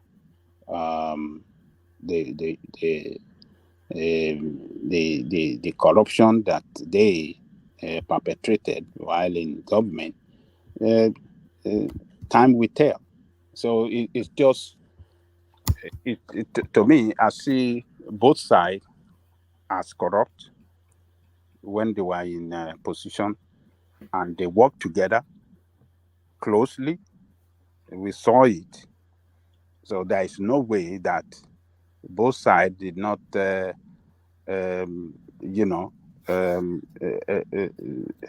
one way or the other, engage in shady deal. So, but the court will be able to tell us in their outcome, in their ruling, who is telling the truth, who is lying. So I cannot really say categorically now that I want to believe what do you call it, Boss Mustafa is saying it. Yes, their defense team will prove it out in the court. So, but Emefiele, I think, things are not. It's not. It's not. Emefiele is in a big trouble anyway, because we saw the way they run central bank, all the acts that set up the central bank and the operation of central bank, and the way you should run central bank, it violated everything. And even to contest for the president of Nigeria, it's a violation. Anybody at the head of central bank must not engage in party politics or political activities at all. So he engaged in politics. That is against the rule. I mean, the Act, Central Bank Act. And the ways and means, the approval of his ways and means to the government too, he violated the rule in totality. So he have case to answer, no doubt about it. But Mustafa deny one thing or the other. It's just anybody can say anything. But when the forensic test is carried out, it will tell who is lying, who is not lying, and supporting document as well will prove that. So that's the way I see it. Both sides are not credible, no credibility. There are people with no credibility, so I cannot vouch or say this is who is lying, this is who is saying the truth. Both of them are, they are all corrupt people. Yeah. All right. Do you want to speak on the Labour Party space? Abure, how many times have we called this guy a crook? Even his party calls him a crook. I mean, the treasurer of the party is telling us that he just pretty much looted all the campaign funds. Is there any news there even? I think everybody outside of the obedient know that this guy is a grade one crook. Look, one man. Abure is just buying time. There's no way Abure will not go to jail in that country. It's just buying time. So this is the inner member of the party, not just inner member, a member of the executive committee, national executive committee, a treasurer for that matter, who want to tell me that she's lying, this lady is lying. If she's lying, she will not come to the open space to label this allegations against Abure. Abure. So,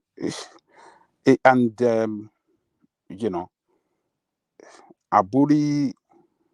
With all this information coming out, it just tells us that Peter Obi cannot be exonerated. Why I said he cannot be exonerated is that he has given so much cover for this Abure.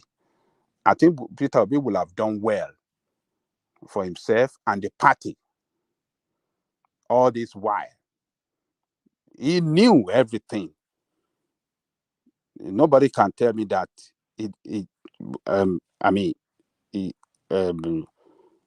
Obi didn't know that Abure is deep in corrupt practices in his headship and management of the party. Obi cannot tell me that he doesn't know. But because these are the people that favored him to contest for the president, so he has to play along to cover him by all means and not rock the boat. Because whatever happened to any one of them will be, we affect the other. Abure's, bad image now is rubbing on Obi as well. Obi cannot be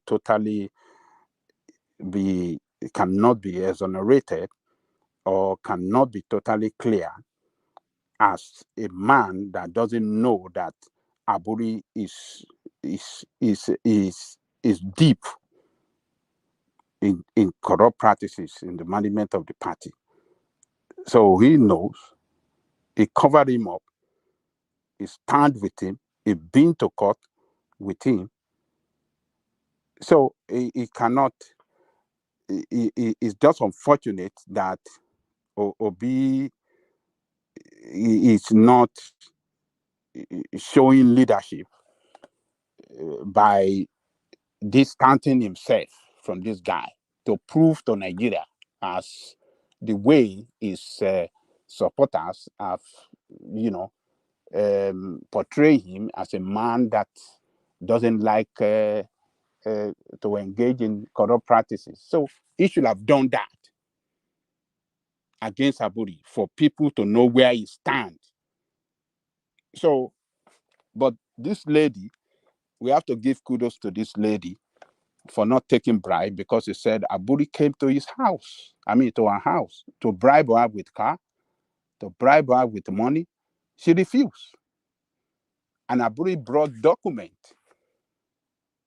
an audited report showing that they receive. Did you watch our interview? It sounds as though, yeah. I watched it. That they receive 2-point-something billion naira in terms of donation and all the rest. Abure brought the document for him, for her to sign, to co-sign. She said no, she's not signing. That when did all this money receive that she, as a treasurer, did not know? They didn't make her aware that money, so much money like this, came into the party. The figure that is showing on our own side is totally low to what the audit report is showing. It said our own side is showing maybe 500 million or something like that. Abure's audited report is showing 2-point-something billion. But the lady is telling us that the total amount that Abure embezzled is 3.5. Is it 3.3 or 3.5 billion? And she said that there is one lady that worked in the office, in their headquarters, that Abure transfer money, 10 million naira, to that lady's account, and from that lady to another account, and to another account till it gets to Abure's hand, So, and unknown to that lady, according to her, she said, the treasurer said, she told that lady, do you know what these people have done for you? If there should be problem tomorrow, you will be jailed as well, because you have been used to launder money. Your account has been used to launder money. So, and you will actually, I said she would like to defend that lady, to fight for that lady, because the lady did not know the implication of what she did. They did not even tell her first. They transfer money into her account, and well, later they say, oh, money is mistakenly transferred to your account, transfer it to so place. You see the way they launder money. So she said a lot of things against Abure, and she said she's ready. She have all the documents, and that Abure should come out. Do you think Abure, do you think this whole Abure thing, do you think is slowly starting to tarnish Peter Obi's reputation? Not that his reputation needs tarnishing, but do you think it needs to move out of that space sooner rather than later, because it's going to get uglier in that Labour Party before it gets better? Look, he has already tarnished the image of Obi, and Obi cannot tell us that he doesn't know that Abure is corrupt. But Obi's lack of leadership, when you are corrupt, when you are a corrupt person, and you are pretending to people that you are clean, that is when you will see person acting the way Obi have acted so far with Abure. Since the time that Arabambi came out, that this guy forged document, and the police carried out their investigation and confirmed that Abure forged document, Obi should have left him. Obi should have said, you know what, this is not what I expected from the party I was coming from. I thought this party would be better, but with this kind of corrupt practices, forging of documents, and I don't want to be involved. He should have distanced himself and show to his supporter and the people of that country that are not a person like this. I don't want to be part of this shenanigan.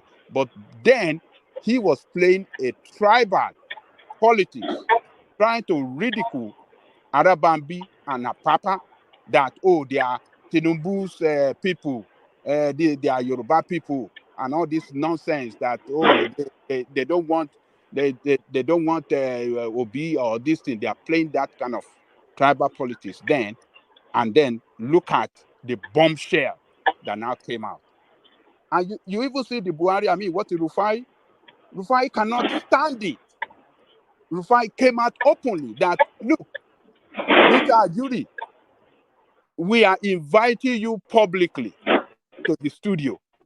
We are making a formal invitation rather, for you to come to the studio to come and, clear your name. Come and say your own side of the story. If you don't come, that will tell us that you have skeleton in your cupboard. So, can I put two questions? Oh yeah, go ahead.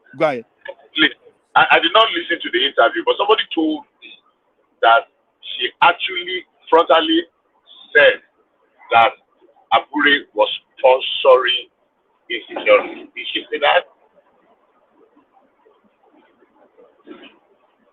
Did anybody listen? I didn't hear you. Say it again. She said that she accused Abure that Abure was sponsoring insecurity, was funding insecurity. No, she didn't say that. Okay. She did not say that. No, she said that she said that in a different incarnation. She also accused him of anti-party activities for fraternizing with Obaseki. It's anti-party activity that is fraternizing that I don't know anything. I didn't hear that side of maybe she said, but I didn't hear it. That side of insecurity. I did not hear the interview. Somebody just mentioned it because I said if actually she said that, then that is more serious than what we think. Yeah. But those are just casual throwaway. I don't think there can be much substance to that. Wama, you heard it. What did she say about the insecurity? Well, how is what? No, I think I actually saw it in a headline rather than So carry on, Bishop. Yeah. Wama, sorry, please, sorry. With what is happening in Edo State, the court war, the number of young men that are being killed daily. If somebody says somebody is sponsoring insecurity in his locality, the security agency should ask questions. The number of young people that are being killed in Edo State, in their cult, whatever, it's really worrisome. So if somebody is accusing that somebody is sponsoring, then they should ask questions. Well, I listened to that interview from the beginning to the end. I didn't hear anything about Abure sponsoring insecurity. He only talked about Abure fraternizing with Edo State governor and all the money that he collected and swallowed and embezzled. Those are the things. And the lady even said that she, at their executive meeting with Obi, she raised it. She led Obi, she informed Obi about it. The president of Obi, she let them know. He said, she said, Obi just told them that they should listen to her and then see what they can do.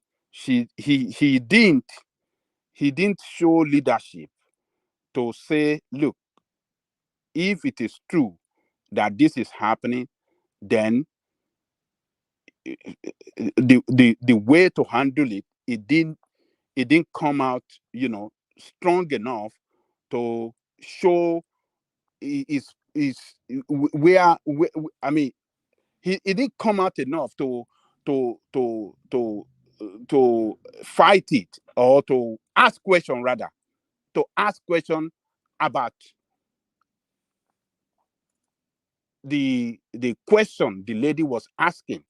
the allegation of that lady against Abure, Obi did not show courage to ask questions. As the leader, you are the leader of the party. You are the leader. When a report comes like that concerning embezzlement of, party fund, a leader should be able to stand up to ask questions, and then see how they can set up, if investigative team or disciplinary team to, to pursue to pursue that allegation and unravel what is behind it. But it just said, oh, they should listen to that lady, they should see what they can do, and it ended there. So Obi's image has been tarnished by Abure, and it's because Obi did not, stand up against him when the police confirmed that he forged document, maybe because he forged document to favor him in his presidential bid then. Maybe that's why he didn't do anything, which confirm that Obi is one of the corrupt politicians we have in Nigeria. They know, when it's favor them, they don't do anything against it. When it doesn't favor them, that is when they shout to the loudest. So it favored him back then. The forgery that Arabambi did, it favored him. That Abure did, that Arabambi accused him of, it favored Obi that then. So he couldn't say anything against it. But now, look at the bombshell that this lady released. This is so tarnishing against his image, and I don't know how Obi Obi have to do something quick as possible to distance, to make a public statement, to reject, to totally condemn rather this allegation. To tell Nigeria that it's not part of it, and the law should take its course on this allegation. So he should clear himself. He should take himself. It doesn't have anything to do with, he should distance himself from Abure, and he should make that known publicly that, look, Abure has been accused of this. I'm not part of him. He has to face question. It must be investigated.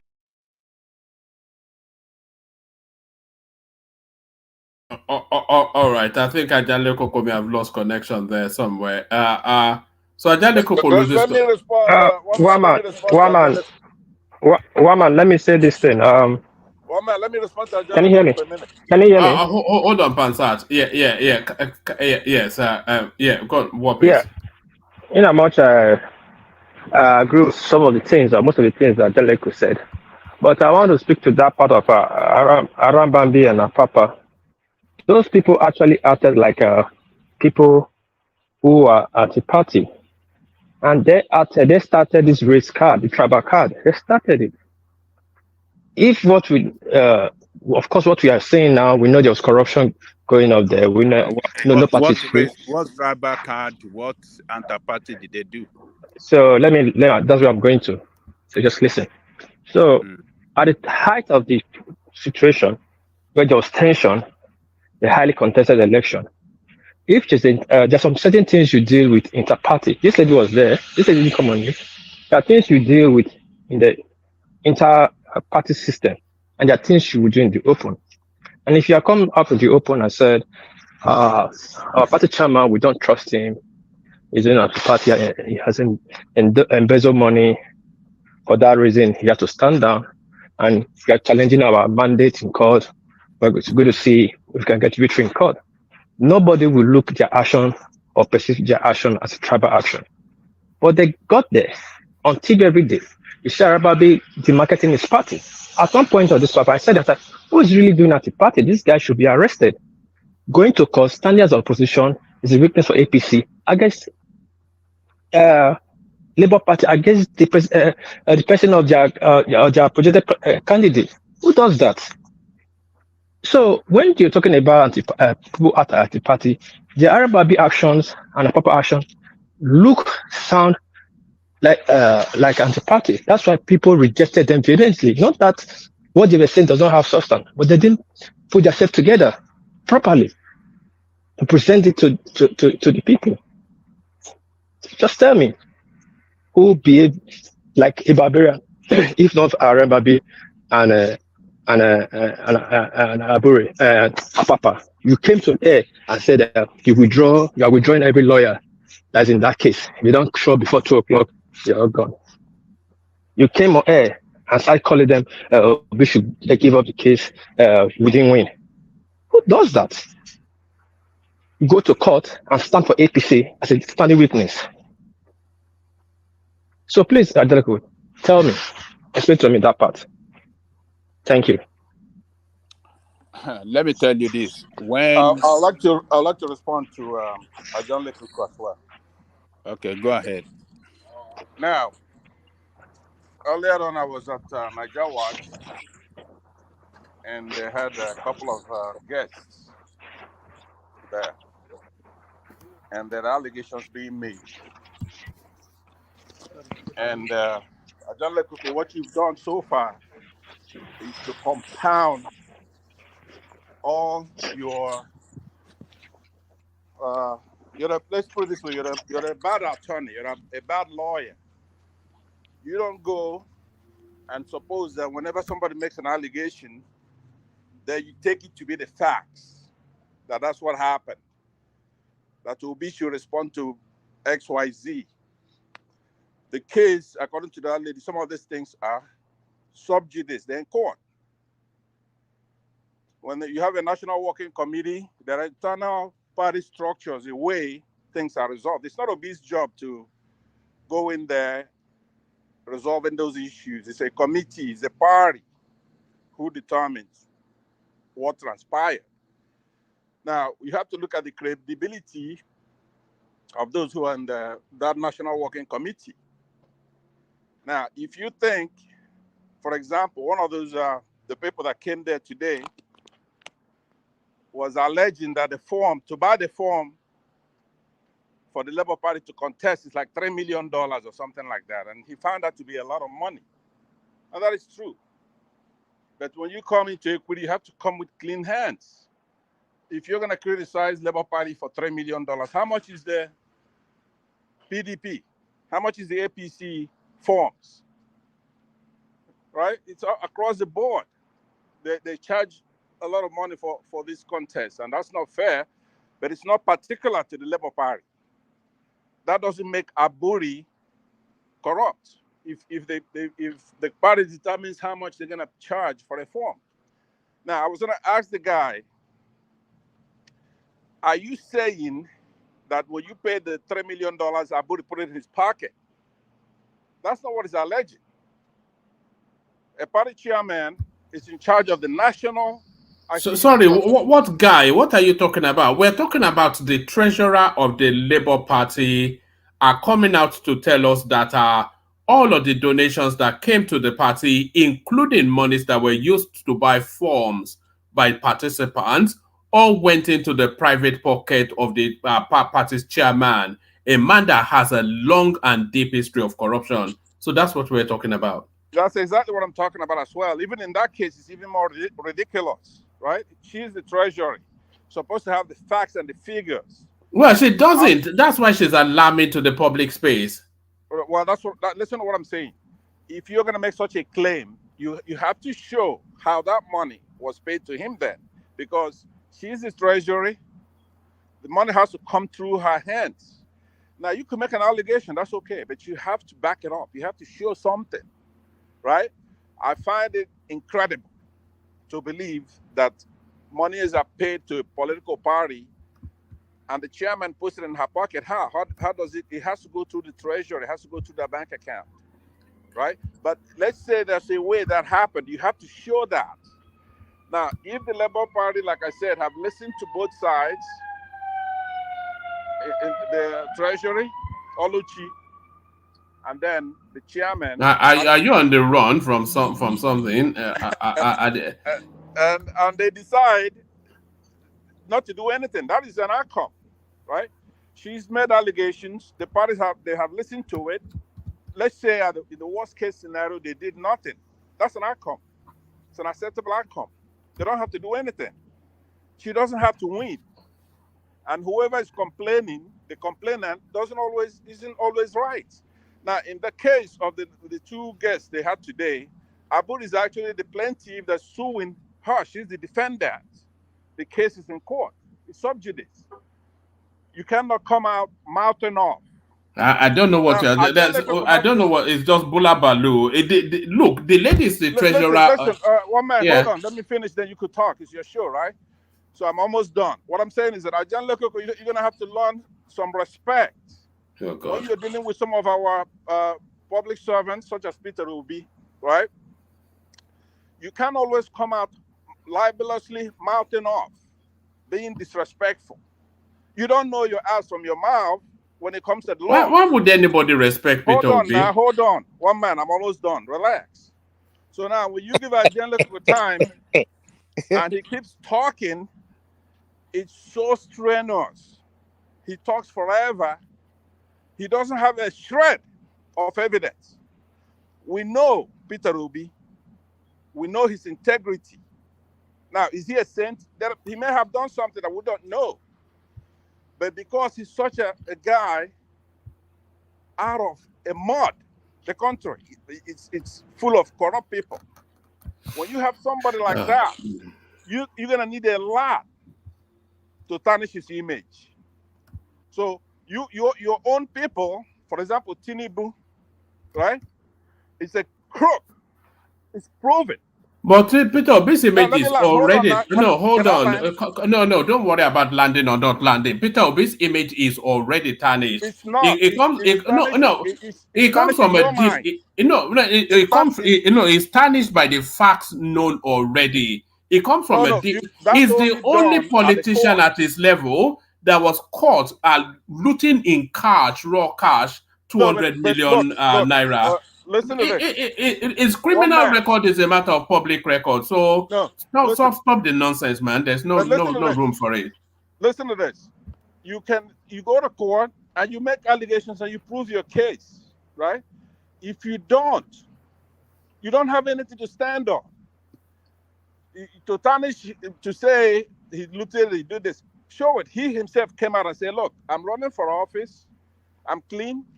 If you show me one time that not only did I not use the public money wisely.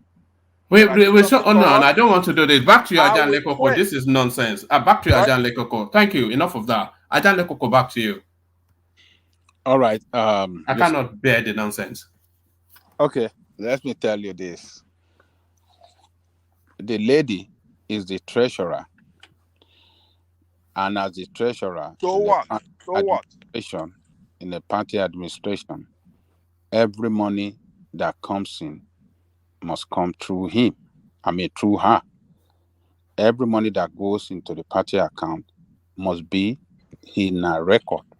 Exactly. Must be able, she must be able to give account of how much comes in and how much goes out. She must be able to go. But how much came in and how much went out? Tell me that. What he said. How much came in and how much went out? How much did she say? Tell me. Hold on. No, but answer that now. Hold on now. Do you want me to talk or what are you doing? No, you've been talking the whole day. Can you answer the question? You are interrupting me. Come on, man. No, but Ajan Lekoko, you've spoken for almost half an hour. Don't interrupt me. Let me talk, man. How much came in and how much went out? Let me talk. All right? Let me talk. Calm down. What is it? Who are you trying to defend? You defending from the criminals? Come on, man. So, Abure and maybe the secretary, they are hiding this, money coming in and going out from this lady. And that is why this lady came to the press to say, look at what is going on within the party. And she said at a national committee meeting that Obi attended, he raised it. Obi called on them to do something about her allegation, and it ended there. He didn't stand up forcefully to say, all right, as a leader of the party, this is a weighty allegation. I want to see the end, the root of this thing. We have to clear it. We have to know How what do you know he it didn't is. do that? How do you That know is that? what that No, hold on. lady said. Hold on. That is How what do she you know he said. didn't do that? Now That answer is that. what the lady said. Did you listen Okay. to the interview? Go and Okay, start the interview, man. okay, Go and then listen to listen the to interview this. before you defend this No, nonsensical, no. indefensible that Hold you are on. doing. You have not even Hold on. listened to the. I You have just not let people listened to hold the on. interview. Hold on. But you want to defend one of the criminals that you have. Just hold on. From your own side of the country. No. You've said that a lot of times. Who is Peter Obi? You want to Hold on defend now. one of the criminals. Hold on. Okay, fine. You said that many times. That's okay. You can say that. But what I'm saying is that if that lady... Have you watched the interview? Have you watched her interview? Yes, I have. So did you? Let me hold on. Did now. you? Hold on. You don't have to. You cannot question me when you have not watched the interview. I've watched the interview. I was in another show earlier today, and we dealt with this topic. So hold on. My point I'm asking you is this: no matter what she claims, so you want to tell me, no matter what she claims, that she's right, that she must have said, but she's an Igbo woman as well, right? So you cannot say that I am being tribal. In this case, her case is against somebody who is from Edo State. If I'm being tribal, then I'll be supporting her. We are not talking about tribal now, but you are showing your tribal but hold on. Defense, your tribal defense for Obi. I don't want to invoke the moderator to come in if you keep arguing. You've been argumentative. Let's talk. Let's debate. My point I'm making to you is that when we know Peter Obi, for example, and we know Abure, right? He contested, is the chairman of the party. If there is any allegation, it has to go through the National Working Committee first. There are internal politics, party structure to resolve these issues. If those people, now you have to know who is on that National Working Committee. Omar Abubakar, you have Ojukwu, you have so many people, PhD holders, men of integrity, men and women of integrity. The Yoruba person is the deputy chairman from the Southwest, some people from the Southeast, some people from the North in that committee. Now, if they listen to her, with what she's saying, the gravity of it, if they decide to do nothing, that is part of their decision to make. Obi cannot lord it over them. That's not the way the party apparatchiks work. Obi must show leadership when he hear an allegation of corruption like that, particularly labeled against the chairman in the sum of 3-point-something billion. He should have shown leadership to, ensure that the party do something about it as quick as possible before this lady. Hold on. In a few minutes. When I get home, go ahead and make your point. I'm going to be home in a few minutes. Let me make my point. I'll be listening, but I'm going to log into a regular computer so I could actually have the discussion with you. I'll let you go ahead and make your point. I'll be listening. In a few minutes, I'll be home. Then I'll log back in and I'll talk to you. All right? That's cool. Go ahead. I'll be listening. Yeah. So what we are saying here is that Obi is not showing leadership at all. This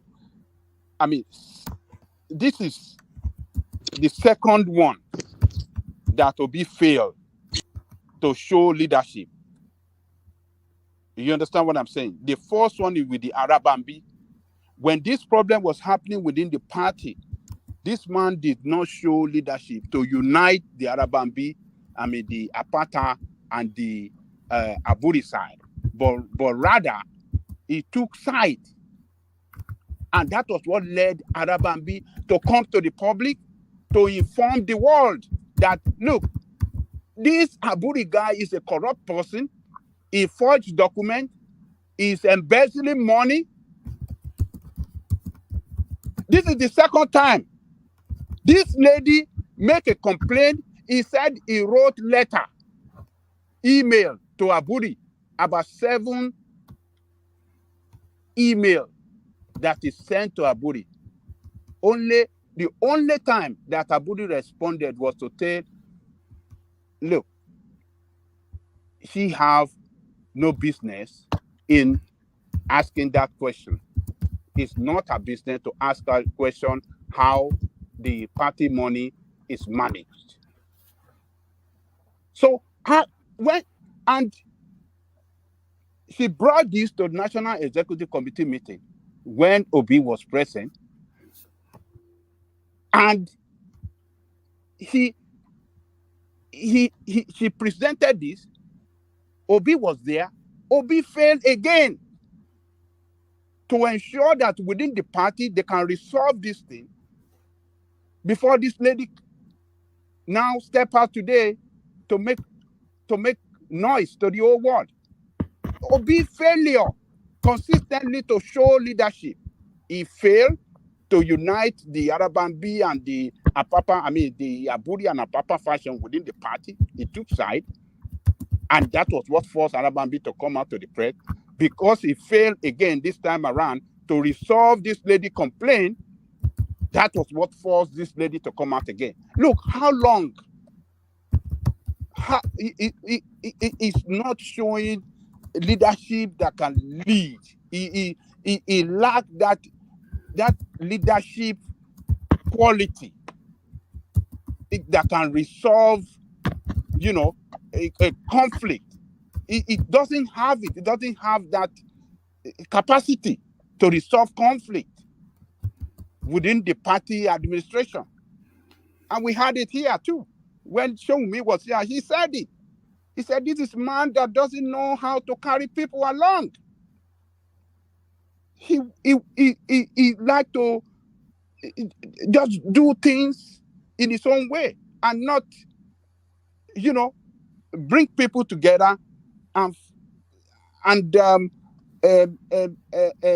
use, group decision, to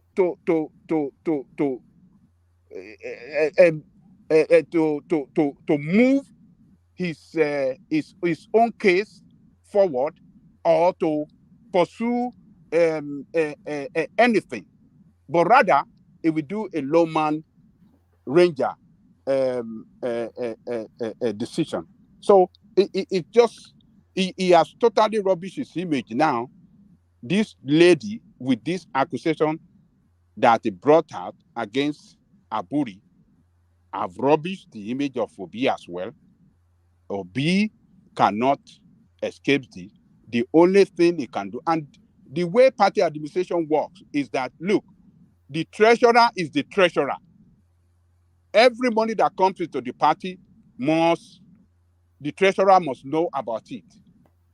And when the money is going out, when the money is approved, it is the treasurer that will act to disburse any approved fund. It will go through the treasurer for disbursement. And they have financial secretary too, that we act as check and balances on the treasurer, because whatever, money coming in and going out, the financial secretary will take, record of that as well. So that if the treasurer is stealing money without the approval of the executive committee, the financial secretary record will show that, in contrary to whatever record that the treasurer is presenting before the committee. So it's so well organized in such a way that nobody can solely steal money. But Abure, for what we know Nigerian politicians for, they are corrupt, and they will perpetrate that corruption with impunity, thinking that nobody can do anything for them. And that is what happened in this situation. This lady tried all the best she could as the treasurer to get information as to how money coming in and going out, but she was shut out by Abure and the secretary. And Abure, according to this lady, said that Abure did not allow election of state, the state chairman or state exco to hold in the party. He did not allow, he deliberately did not allow the election of the state exco to hold because by appointing the exco of the state, the people of his own in the same group with him are the people he appointed in every state of his federation, so that they continue to be loyal to him, so that they cannot ask questions. Those are the things that this guy is doing in the party. They did not allow state election to hold within the party across the federation. So this is the corruption galore that Abure and his cohort are perpetrating in that party. And Obi knows all of these. All and right. Allows Okay. it. All right. I gave you time to. And Obi knows all of these, and he remained in that party. Okay, so now. What is different? What is I'll different? tell you. I'll tell you. Corruption. Hold on. Let me land, man. Let me land my thought. Obi knows all of this. He's seen the corruption.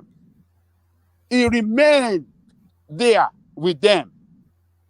How does he want to exonerate himself and tell us that he doesn't know that corruption is going on? Or Hold on now. Hold on now.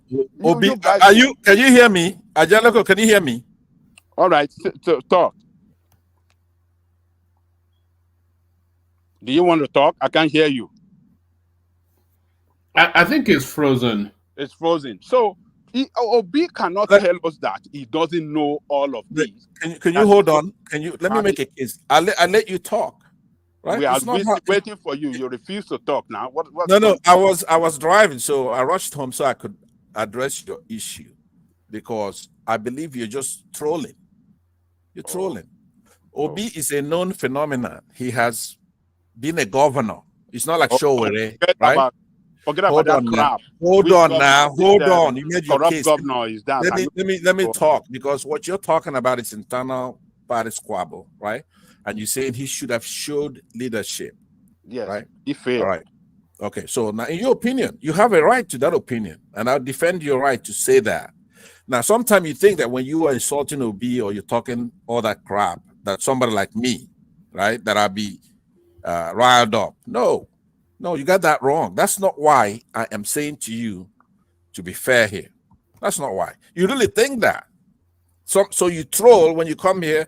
Maybe if there's a Southeasterner here or listening, you don't do it for tribal reasons. You're just doing it for individuals like me or a Kene or somebody like that to make the show go. So I notice you're not an evil guy here. So I know you very well. You're doing it to cause debate. But it's more dangerous than that. What you're saying is that no matter what this woman alleges, what is dangerous? What is dangerous? Let me tell you. Let me just hear me out. A treasurer, you yourself contradict yourself. If money is coming in, it comes in through the treasury.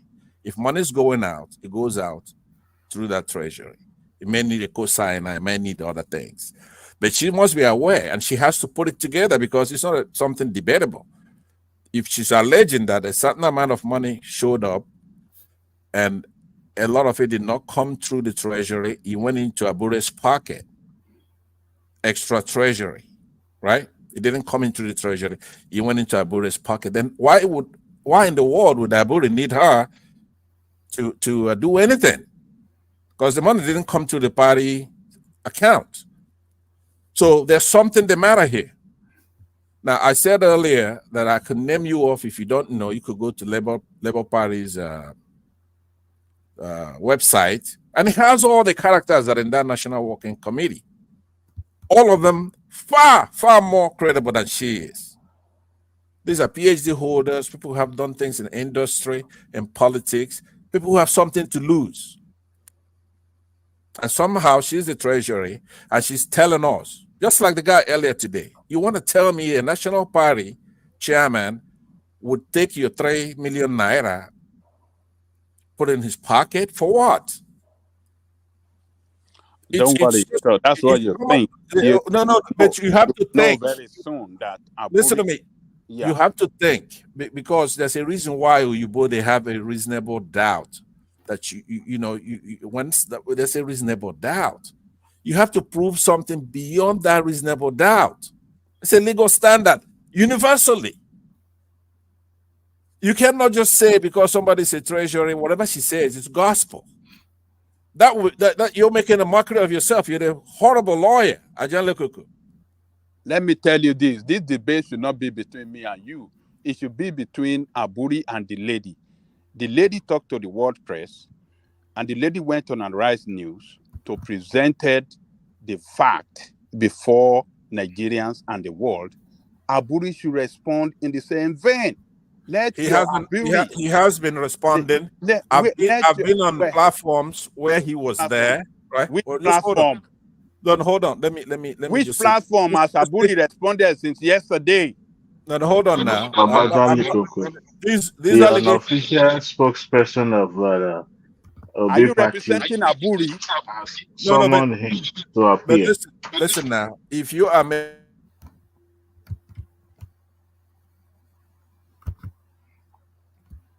all right, Pansat, you are breaking up. So yeah, I'm breaking off. Yeah, you freeze every so often. Oh wow, I'm in a very solid system, secure, solid system. What I'm saying, let's be serious. Me and you, Abure, it's not. We are waiting for Abure that you are defending because you are defending Abure now. No, I am defending legal principles that are universally accepted. That's the way it is. Okay, let me ask you a question. Not listen to one and judge two. And if it's happened yesterday, give him time to respond on that. What are you going to ask me? Okay, let me ask you a question. Do you expect Abure to respond or not? Okay, I hope he responds with a lawsuit for libel, right? I hope he responds because this woman, it's standing on the edge of a knife, right? She's making allegations that are just totally incredible. That's not the way corruption works. So if Abure does not respond within, it's been 48 hours now. If Abure does not respond in another 2 or 3 days, what would that tell you? Nothing. But let me say this to you. Listen to this. Yeah, nothing. These guys' credibility. Oh, could you hang on? Let me answer your question. Listen to what I'm saying, right? In a party, there are mechanisms that are internal to resolving issues. This is not a matter of resolving. Look, this allegation of are you spoon-feeding me? I want to respond. Have you participated in party politics before? Yes, I have. Look, do you know that? Look, this is public fund. Abure is not public fund, and you are talking that party. How much? You are talking about party mechanism. How much is it still?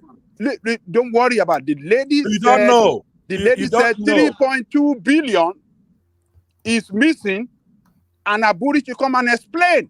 Okay, hold on. Let me ask you a question because you have stipulated to the fact that when money comes in, it goes to that treasury, right? You stipulated to that. If money comes in through that treasury, she should know how much and who sent the money and for what purpose, right? Yeah. You said that earlier. And you also said if money goes out, it has to come through that treasury, which is the treasurer, right? Yes. She will know, right? Yep. So if she's making an allegation, she should have those facts and figures. She got the fact and figure, but she said Abure is keeping account away from her. She doesn't let her know how much is coming in, but from the investigation she carried out and people that have donated money and candidates that have bought form, this is how much she estimated that the party have realized.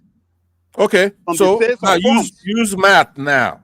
Use common sense and math, because that's enough data for you to switch it over to her to prove her case, right? Or to at least meet a prima facie standard. Number one, if Abure is collecting money that does not come into her hands, that's the money she's talking about. She possibly could not be talking about money that came through Abure and they came into the account. Do you understand what I'm saying? That was deposited with Labour Party's money. How could he spend it? Because if he does, then there'll be a record for that. She could win that in the National Working Committee. Let me tell you, she'll be able to win her case in the committee. Let right? me tell you this. She is not the first person to accuse Abure. It doesn't matter. You don't find somebody guilty based on how many allegations there was one man, if you remember, there was a candidate, governorship candidate of, is it Cross River or Delta State, last year, that paid money. Imo State. That came out openly that this is how much I paid to Abure. Okay, and Abure went behind. Abure went behind. Hold on. Abure went behind to forge his signature, forge a letter, and that he withdrew from the race when he didn't withdraw. Okay. And who let him know it is high neck? Okay. Hold on, man. Hold on. Let me talk, man. Let me talk. Look, this guy, how did he know? INEC gave him that document that you withdrew from the race. He said he did not withdraw from the race, but he saw that letter with his forged signature with a letter-headed paper from the party chairman that he withdrew from the race. And Abure already collected money. Okay. What are you talking about? Okay. You make a point and then you keep. Let me tell you this. Hold on. Let me respond to that first. Hold on. You hold on this time. Hold on. You don't need to fight for Abure. Listen. You made your point. It's your turn to listen now. Listen. It's a criminal and it's a party man of whatever. But listen, you're gonna have to be stable, right? Try to learn how to be stable. Have a conversation, but be civil about it. Stop making a fool out of yourself and having the moderator come in. You made your point, and I listen. Not only that, I gave you time. Just quiet for a minute. Hold on. Here's the point, right? What you just said is pure crap. Pure nonsense. I'm aware of the case you're talking about prior to the election. Please, can you hold your peace? Let me respond to what you said. Just hold your horses for a minute. Hold on. All right. What I'm saying to you is that case, all those kind of things that have been to the courts, you have the split in the Labour Party, Arab and B and group, right? Going out there causing all kinds of problems. I've sat in a couple of platforms with how does Arab and B let me land. I'm almost done. What has to do with this? I'm gonna tell you. I'm gonna tell you. If you listen, come on, man. Let me land. I'm gonna tell you. So now I've sat in a couple of platforms with. I have no reason to defend Mr. Chairman Abure, none.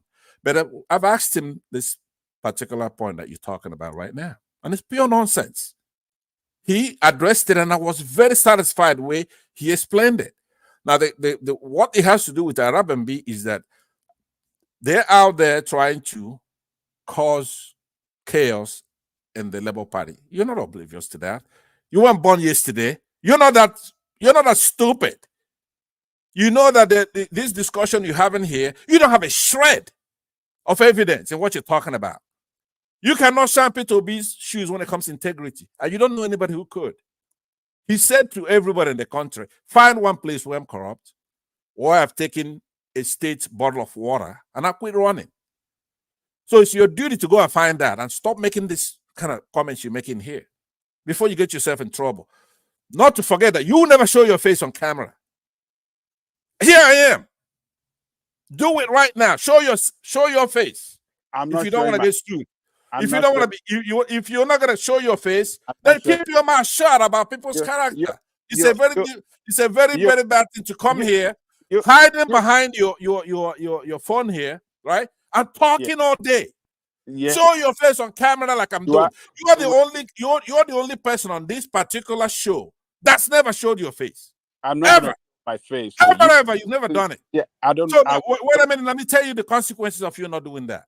I will not show you. You are forever. What is that?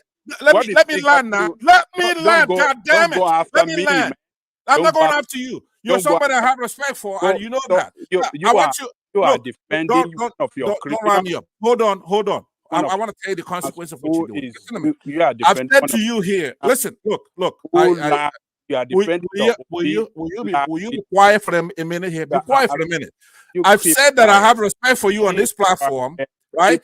But if you're going to be character assassinating anybody, you have to show your face. You keep quiet. Right? Show your goddamn face right now. Keep quiet and just. If you don't, you're gonna have to hold your peace. Nothing to do with forever. What you want to do? Show your face, so that if you label somebody, they can then be able to sue you for it. My face has nothing to do on this issue. Well, how do we hold you accountable? How do we hold you accountable? Accountable for what? For libelous comments. Go and hold your. No. You have no credibility if you cannot show your face. You are supposed to be shut up because you cannot show your face, so that somebody can sue your ass for talking nonsense about people who are working very hard for the country, right? So you come here and you can just run your mouth because criminality. That's what you are doing. No, if you want to continue to talk about somebody, show your goddamn face right now. You everything. When it comes to one of your criminal who is particularly OB, you want to defend him to death. You're gonna kill yourself because of OB. Are you telling me? I want to hold you accountable for what is OB a saint? Is he a saint? He's not a saint, but listen to what I'm saying. Then why are you defending him? But you're not listening though. When you talk, I answer. Why do you want to die for him? Why do you want to die for him? Would you be quiet for a minute? Be quiet. You keep quiet. Number one, I'm not defending him. All right. You are defending him. Will you let me want to die for him? And you'll be shocked one day when the truth will come out against you. I got a challenge. I got a challenge. I got a challenge. I'm on camera, right? I'm on camera. And I'm talking. Forget about your camera. You don't camera. I don't care about whether you're on camera. Let's just talk on the issue. No. Okay. So we'll talk on the issue, but listen. Please allow me 2 minutes to make my point, and I'll be done. Go after me. I don't want to go. I'm not going after you. Here's what I'm going after. All right. If you're anonymous, right? You argue like a juvenile. Why are you talking like this, man? You acting so stupid. Let me land now, please. I said give me 2 minutes and I'm done. Listen to me. You're acting so stupid. Let me tell you why. Let me tell you. Remember, everything I'm arguing is on principle, right? It's not me. The point is that if you're anonymous and you're just libeling people, this is corrupt. This guy is Let me land, God damn it. Just keep your mouth shut for a minute. 2 minutes and I'm done. Hey, you don't have monopoly of curse word. I will curse your ass out, Pansa. So keep your mouth shut and be civil. It's your turn. You cuss me out, but for now, respect please people. Let me respond to respect as well. You don't respect that. No. Listen. You are trolling me. You're making me upset. No, you're acting stupid. On the internet, you can't punch through that screen and knock your teeth out, right? But listen to me. Listen to what I'm saying. I'm not listening to you because you're acting so stupid. You have been acting so stupid. I'm not listening to you. See, but like right now, if I'm mad at you, have you taken your medication this evening?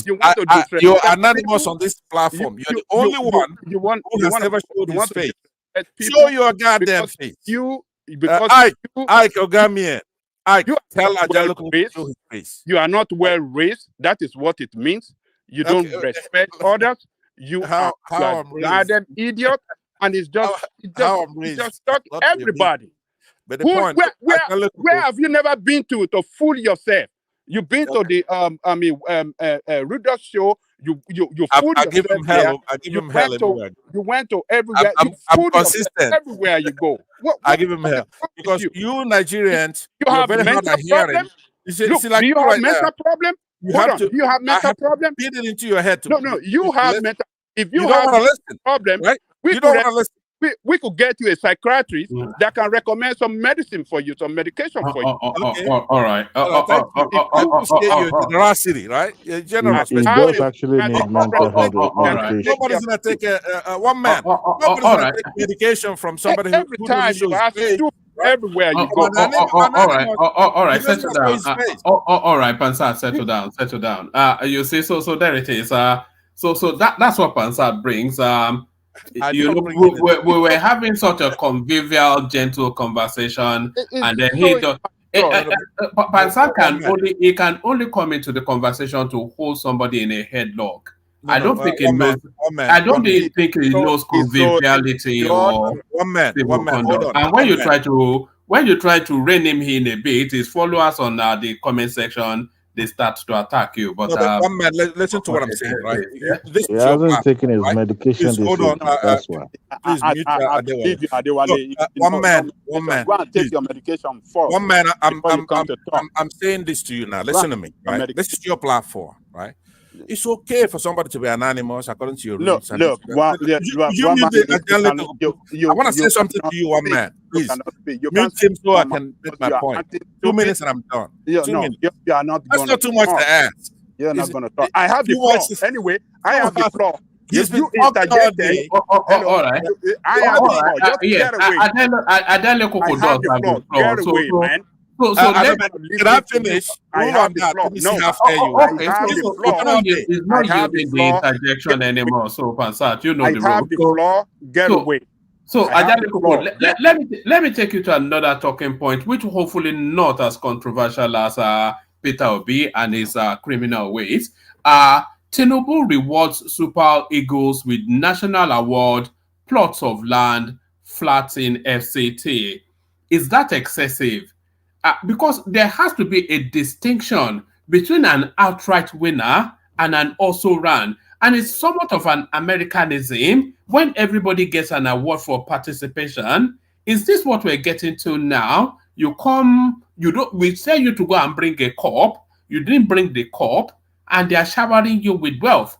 What are you making then of this excess that is going on in Abuja? One man. If you want to put value to everything that this guy has been given in dollars or in naira, how much do you think it's going to worth? Well, I think they put a package of about $7 to $10 million for them. Land in Abuja is one of the most expensive places, certainly in Africa and probably in the world. Couple that with a flat. Why are they getting double dippings anyway? Plots of land and flats for coming second. You know, what I think is they put that package together, confident that they were going to win. They didn't win, but they just still gave it to them anyway. Yeah, but what other things they added to that? Money? National award. I don't know. I don't know. Yes, national award now. Okay, if they have won the cup, what that's what I'm asking. They would have given them a virgin daughter of the Sultan of something or the other. I don't know. Oh man, well, even the Cote d'Ivoire told that I doubt if they'll get more than a handshake from their president. Look, one man. As far as I'm concerned, I'm not against giving them award or anything whatsoever. But sometimes these people can make a loud noise. We are giving them this, we are giving them that. And at the end of the day, they won't give it to these people. So I hope they will fulfill it, because Nigerian government, with our soft sportmen, have not, Nigerian government, have not fulfilled. Many times they fail to fulfill their promise in terms of um, reward or whatsoever to our sportsmen. Most of the time, they don't fulfill whatever they announce to them in the public space like this. So we shouldn't get carried away that yes, they are giving them house, they are giving them this. They might not give it to them at the end of the day, but the public, fantasy to this will have boosted the government that, oh, look at the way they're treating our sportsmen good. Look at the way they treated them. They have given them house in Abuja, land in Abuja, but at the end of the day, they won't give them. Maybe it might be another administration will come to honor that. So it's just I'm not. It's just what it is. If the government in place believe that yes, they did well and they are giving them this in reward for getting to final, well, it's nothing bad. But it's nothing bad at all as far as I'm concerned. But the fulfillment is what is most important. It's not announcing it to the air that really matter, because in the past, Nigerian government doesn't have that history of fulfilling promise to our sportsmen. So we look forward, if they're going to fulfill it, that we say that, well, these guys are lucky. They are just lucky ones, because nobody expected them to get to even the final in the first place, because they are not even a team. They are just boys that just pick from here and there. There's no team. They are not really a team that they lack coordination. They lack that teamship, that technical teamwork. They lack it. So, and for them to get to final, I think they deserve some award. And if government have decided giving them this, it's okay. It's just Do you their luck. guys see the economic strategy for Abuja to give them land and house in Abuja there? It's just another way to invite rich people to come and stay in Abuja now. That's a win for Abuja, to be honest with you. They give them, you don't see it like that, woman. No. Well, on that psychedelic note, let me bail out, hand over to you, because I think we're getting into the twilight zone with that. You don't believe it? No, I was Okay. going to bail out anyway. Abuja is already a place where rich people. That's what I'm saying. They want more rich people with money to move in. Invite people. No, it is not this that we invite. No. I'm not saying invite people. Maybe you guys miss the point I'm making. I'm saying that they want people that have money to move to Abuja. They don't want people that don't have money to move there. So they know that these guys play professionally in Europe. They make hundreds of millions of dollars. So those are the kind of residents they will want in Abuja. That's what I mean by it's an economic strategy by giving them land there. So not to say that they will be the people that invite people, but you don't say like that, Johnny Coco. There is no economic strategy to this. The same thing happened when No, I don't mean maybe I use the wrong word. Mike, give me 1 microsecond. Let me bail out, hand over to you. Super chat Iko Giame from as exotic a place as a first class flight from America to Accra. So it's just the funky places that people listen to us. He's on a flight from America to Accra, and it's decided that we're going to be the entertainment for the flight. So thank you, Ike. Kulata, of course, not in the studio, but super chatting. Tima Jack, who opened up that space, and that's Tima Jack still rocking it out all the way through. So thank you to, and that's still Tima Jack still. So thank you to all those. Thank you, everyone. See you tomorrow. Hand over to Mike. Mike, Dewale War Peace, pretty much everyone about Ajale Kukodas, the floor is still not spoken. I'm not quite sure how much the session is left, but over to you. Mike. Thank you. Okay. So what I'm saying by economic strategy, I'm not saying economic strategy for Nigeria or say that we grow economy. That's not what I meant by that. What I mean economic strategy for Abuja City is that the Abuja City It's just a way to invite more people that have money to move to Abuja. That's what I mean by economic strategy for Abuja. Because it's like you build it's like you build a estate. The kind of people you want to move into your estate will be rich people, right? To come and buy a house in your estate or rent your estate will be wealthy people. So now if you see like someone like that's a millionaire, you see it as a strategic move to say, hey, Mr. Millionaire, you know what? You can take this one of this flat here in this my estate. Just take it because you know that him moving there, he will spend money there. He will, he will make your, he will elevate the value of that estate. So that's what I mean by them giving them property in Abuja. It's like just to encourage those guys to come and have a home in Abuja so they can be coming there and so they have money. You say, wait, you want rich people that have money to live in your city now, so they can spend money there. So that's what I mean by economic strategy. Because at the end of the day, those land that they are giving at the end, if they don't give them, it's one low life people that will buy it at the end of the day. Some poor Nigerians that don't have anything. So that's what I mean by that. Anyway, I don't know if you get that, Sha. Yeah. Well, you see, I don't think so, Sha. And why I don't think so is because federal government cannot just go and grab land in any other part of the country to give to the player. It's not possible. Where they have the federal controlled land is in Abuja. So that's why they give them there. So the same thing happened when federal government was in Lagos, when we won the first Nation Cup. In when was that? Was it 1970? 1980. Yeah, maybe 1980, 1979, 80. Yeah, Shagari. Yeah, it was Shagari that was yeah. So 1980. So they give Odegbami, Chuku, and all the rest. They give them.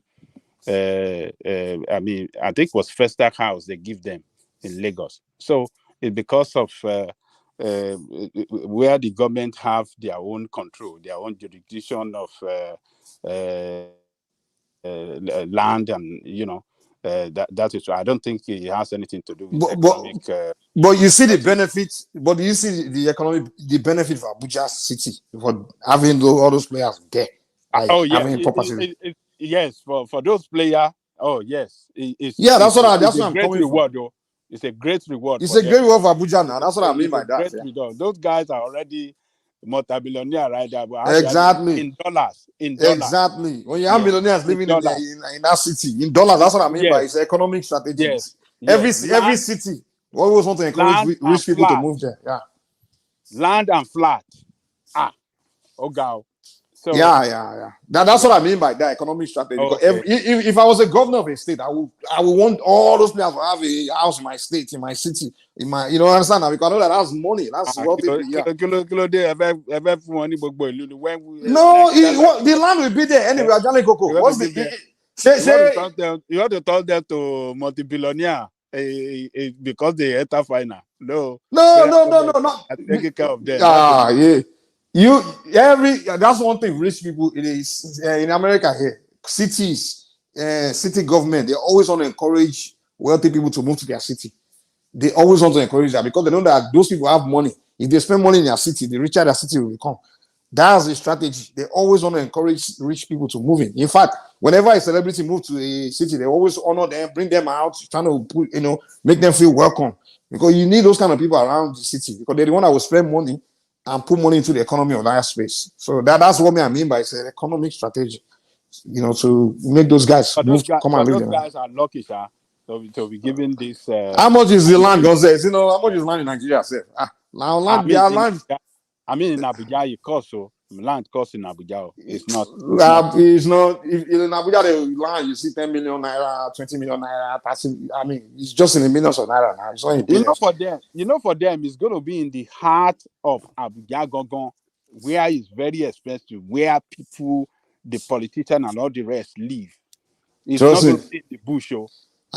Trust me. In Nigeria, even the so-called the most expensive areas. What they call money in that place is nothing here in America.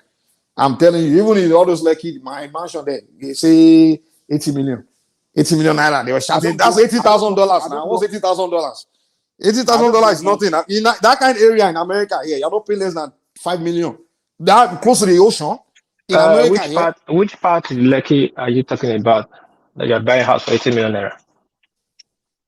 I don't know much about Abuja land. See this guy. Penny is here. No, Mike. Mike, hold on. Let's not get Mike, into hold new on. argument, man. Just don't. Let's not get into No new argument. Let me tell you something for a fact. Lagos land and Abuja land is more expensive than some American places in America. For a fact, check it out.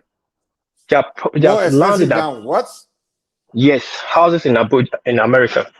Hold on. Give me a second. Wait.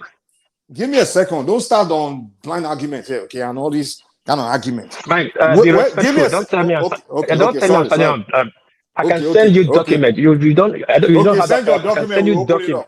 I don't need to send it to you. I don't need to send it to you. I'll call you areas. Let's understand our argument. Don't be saying hold on, chill out now. Let's understand where we are arguing before we start going on and on and on and on. Are you saying that some part of Nigeria have a land that are more expensive than some part of America? If that's what you say, yes, I agree. Of course, there are places. Okay. But hold on. Let me tell you what makes land or property expensive. The close proximity to either natural wonders like ocean view, those kind of areas. Like if you're saying that ocean view land or ocean view property in Nigeria compared to one village or rural land in America, of course, the one in Nigeria will be more expensive. But if you are saying one ocean view property in a major, most known city like Lagos compared to ocean view property in a known city like Los Angeles, you can't tell me that the one in Lagos will be more expensive than the one in Los Angeles. It's impossible. Listen, let me tell you something. There's a land in Banana Island right now. It's going for $25 million. $25 million. Not even in Hollywood, you won't room to buy a house for $25 million. $25 million. Let me chime in on that argument you're having. We're talking real estate, right? The average person will be reasoning the way you're reasoning right now. That's not the way you look at real estate today.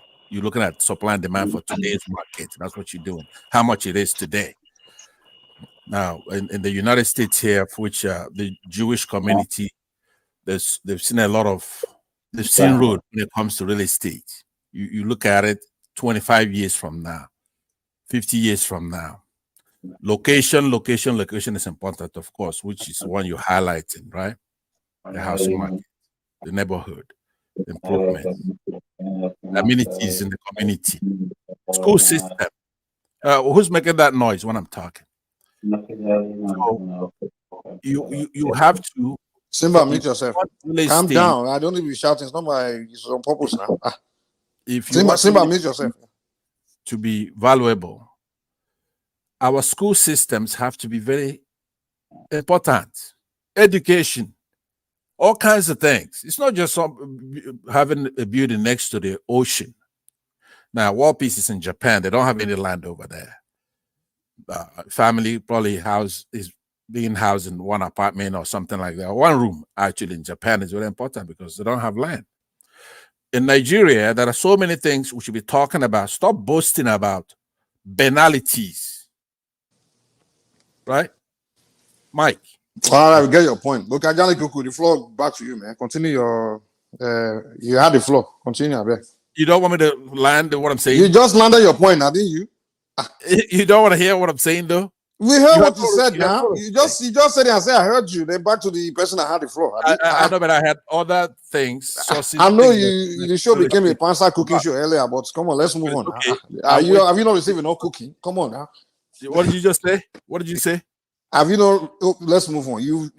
Let's move on. I came to. I mean, you took a lot of cooking earlier, but let's move on. Let's move on. Mike, so for me, those guys, I think they are just lucky. We just leave it like that. They are not lucky. And I hope the government will honor that promise. Because like I said earlier, the Nigerian government doesn't have that history of honoring promises to our sportsmen. So maybe Tinubu will do it this time. But they are lucky guys. Nobody expected them that they will get far. They made us proud, whether we like it or not. They got to the final. Our name is registered. It's going to be in the history book that when Cote d'Ivoire hosted the Nation Cup, Nigeria was in final with the Cote d'Ivoire, and the Cote d'Ivoire won. So they made history for us. So it's I'm happy for them. I'm happy, but I wish one of my boys is among them now. I would have been saying that yes, we are owner of land and property in Abuja now. So congratulations to them. So let me leave it there.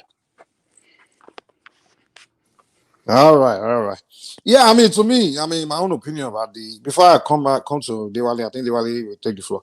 I think no one expected those guys to really do anything because before the tournament, I mean, it was just they were not, people didn't understand them at all. We didn't know who they were. So everybody was just, people's expectation in that tournament was, okay, let's see what they really have. They'll get a chance to play 3 straight games and maybe for round of 16, and we can see at least 4 straight games, see how to be able to measure the kind of team we have. So that's what everybody were looking towards. We're not anticipating that, okay, these guys, they are going to the final, and nobody was expecting that. That wasn't anyone's expectation. So what we saw was beyond expectation, but we are proud. But it doesn't negate the fact that I still feel like in the final, the coach, the guy really showed that he's not really a solid coach, man. I mean, he really came up with a bad strategy. He really exposed himself. What I got out of that final was, from the whole tournament is what I was thinking from the beginning before the tournament was, this coach, is he a good coach or not? And then is this team, are they really good enough team to play something in Africa, to be considered a top team in Africa? But at the end, what I found was that, okay, the team, they are good enough team to be a top team in Africa, but no, they are not good. I won't say they are enough to be out there in the world, to be top in the world, but they are good enough to be solid in Africa. But that coach, the guy, I won't lie, it's not that good enough, man. He proved himself, Hello, Mike. Yeah. Mike. Yeah, if you look at it from what you are saying earlier, I totally agree with you that some of these guys were not even born in Nigeria. Some of them, they don't even have anything connection to Nigeria. Exactly. So giving them land, giving them all this property in Nigeria can be a form of attraction for them to attract, exactly, for them to come. To come. You want people to have money to move to your space. You understand what I'm saying? So a lot of these guys, somebody like Lukman was born in England. He had nothing to do with Nigeria. So for exactly, him to have even Bassi, most of them, they just come to play and go back. Even their captain. All those guys are more like a Nigeria abroad, that they don't even have any connection with Nigeria. So this one is one of those things that can actually make them to have some connection with their country. Then if you look at it now, sport generally is declining. The standard is declining, and in Nigeria it's declining very fast. If you look at the league where those guys are playing, how many players can we even, you can't compare them to the time of Olise, the time of JJ Okocha, where they are playing for big clubs. How many of our guys are playing for big clubs? Most of them are just playing for average club side. You can't compare them with even the likes of the Senegalese players like Sadio Mane, all those that play for Liverpool, that play for big clubs. So and Boniface too. But Boniface didn't make the squad. He was injured. He was not part of the squad. He had an injury prior to the tournament, and then he was removed. So then, even that dedication, that determination, well, I can see some in them in this tournament. I think that was actually what propelled them. Because if you look at the pre-tournament performance of these guys, was nothing to write home about. So, in fact, I was surprised. You mean you said the pre-tournament with the tournament? Yes, pre-tournament performance. Oh, yeah, pre-tournament. I was like, I was like, what is going on here? Is this a team? They play Lesotho, playing draw with Sierra Leone, all those mediocre countries. You understand? It's just a surprise. But if you look at what they give, go ahead. So if you look at what they give them, like the Ivorians, they gave them $86,000. Excuse myself, I'm heading out. $86,000. That was what they give the Ivorians. The whole team, or just no, one each. each, $86,000, and they said they are going to give them $86,000 worth of houses in Abidjan also. So that was what they give the Abure. The South African that came to us, Simba, they gave them each of them $86,000 cash. yes, cash. And worth of house for it is that will worth that same amount. wow. I mean, they deserve it So now. and that is why when you are talking, let me tell you, Nigeria, we are very good at easily say, okay, this is what this thing might be excessive. If Nigerian government did not announce such a thing, we are still be the one that be castigating our government for Yeah, not you see, they trying don't want. enough for them. I know they don't encourage. They are not encouraging them. They are not doing that. Nigeria. It's just Nigeria. Anyhow you do it, Nigerians must just condemn you. We don't see They anything. condemn you.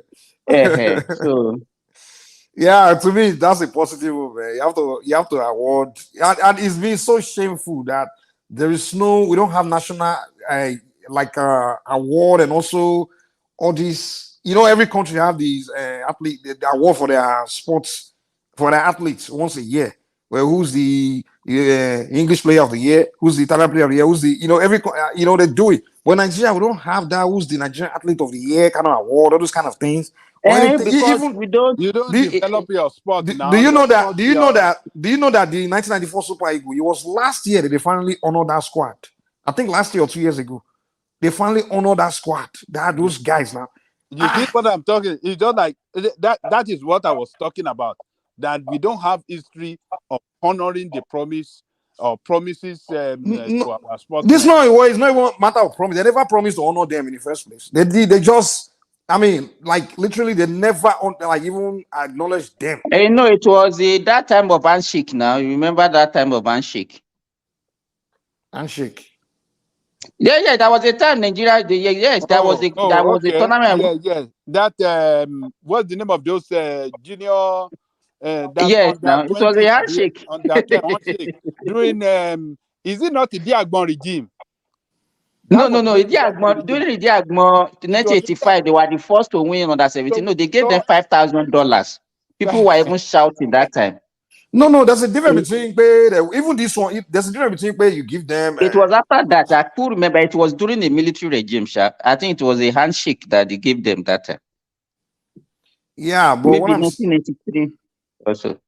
Yeah, Okay, continue what you're saying, Mike. But what I'm saying is that long time honoring, always talking about them, kind of just honoring them as people that participated, they were country's legend, those kind of things. We don't have it in Nigeria like that, All those countries that you are talking about that they honor their, they have a local competitions. Is the people they participate within that country. Okay. Now, on what are you going? What criteria are you going to use now to say, okay, this is the best footballer when everybody spread around the world playing their teams? Okay. For example, let me give you an example. Israel Adesanya, for example, the guy won Iceland. Is it Iceland? Which country is he based? Is it Iceland or Iceland? No, it's not Iceland. What? Austria. Is it? No. What's that country next to Australia? They have the same flag as Australia. New Zealand. Do you know the guy won New Zealand Athlete of the Year or something like that? The year they gave him the award for his performance in the UFC. The guy is also a Nigerian. No? He's both Nigerian and New Zealand. So when he does his battle, sometimes he put Nigerian flag. Every other fight he used Nigeria, and then the other flag they will say from New Zealand, and they use Nigeria and New Zealand both. And New Zealand they honor him as he's one of our citizens, so they give him that award. And also, this guy that played for NBA, that's the number one, the MVP, the Niger boy, Giannis. He's Greek and Nigerian. They honor him in Greece. They honor them, even though they are not black, they are not white. They were not even citizens of Greece their entire life until they became NBA player. The Greek finally gave their citizenship. They honor them as people that are representing that society, those countries. But Nigeria, oh Lord have mercy. We don't even know acknowledgements. We have sport ministry that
Can you guys hear me now? I don't know what happened to the distance. I have to Okay, go yeah. out and come. Okay. We can hear you. Yeah, I don't know. The thing just froze, man. We had people in the back. So what I'm saying, what did you hear me? What did you hear me say last year? I don't know. I was just talking until I realized that this thing wasn't. So what I'm saying is that we have athletes like Israel, like the guy representing Nigeria. You have that guy in the NBA that's the number one player. Also, they are half Nigeria, half Greek, and those other countries honor them for their achievement for that year. They give them the athletes of the year of the country. But in Nigeria, we have sport ministry, and these guys, I don't even know what they are doing. Like, I don't know what they are doing, man. Like, this kind of tell me about other ministry, like agencies. This is an example of how you just kind of expose the unproductive things that's going on within our ministries and agencies. Like this kind of sport area of sport right now, like those basic things is not being done. Like, where's the sports? This thing we are not seeing it. So that's just what I see, I mean, there's so much work to be done, man. Abi? If Nigeria, what you are saying, if Nigeria want to be doing that, then I think it will be good. But because we have a lot of Nigerians spread all over the world performing brilliantly in sports. But as you said, the people in the ministry, are they really seeing them as being Nigerians? That is another thing. It's not. I mean, it's not about what you see. It's just strategy. It's about doing your job. You have to know your country's interest. That's one. Number one, you want to promote. I say sport ministry. What are your goals? Are you trying to promote sports in the country? Are you trying to push Let me sport? give you. This should be all about examples sports. that we can give, Mike. John Fashanu. Hello. Yeah, I can hear you. Yeah. Yeah, John Fashanu. When John Fashanu was playing active football, he was asked. They invited him to come and play for Nigeria. He refused to come because he wanted to play for England that time. After he retired from football, that was when he now came back and now started fighting for the chairman of NFA of Nigeria. There are so many of them that they have contacted them. Is that Simba talking? Yes. Simba, your information is not very accurate. You are close, but it's not very accurate. Okay. You can shed light on it. When we played, when Nigeria played Tunisia for the World Cup qualifiers, for Spain 82 qualifiers in Lagos, John Fashanu came, Justin Fashanu came, and John Chidozie came for the qualifiers. They actually wanted to. Unfortunately, the procedure was not that very straightforward. I mean, I was privileged to watch the stadium on that day, National Stadium. They did not play in that qualifier, and that kind of sealed their faith or dampened their morale in their interest to play for Nigeria. It was difficult making that decision, but eventually they did come. They were there. They wanted to be part of that team. For that qualifier, it was one hell of a day. So the story that John Fashanu eventually came and wanted to be NFA chairman is not altogether very correct, because he actually made attempts to play for Nigeria.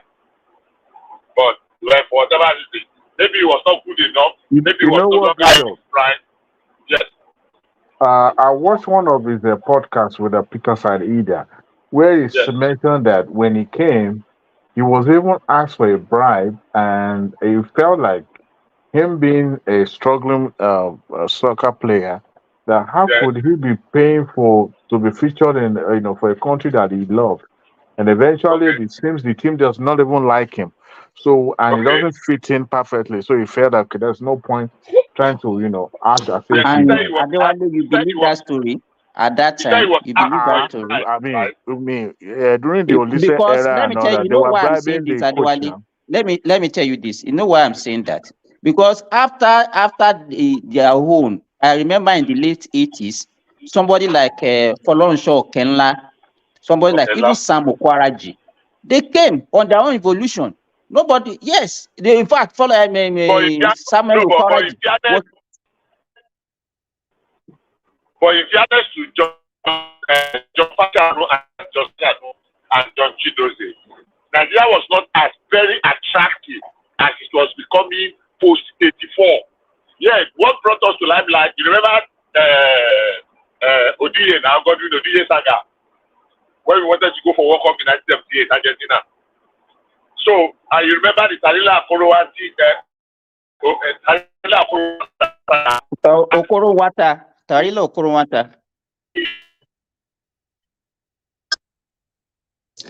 You are breaking.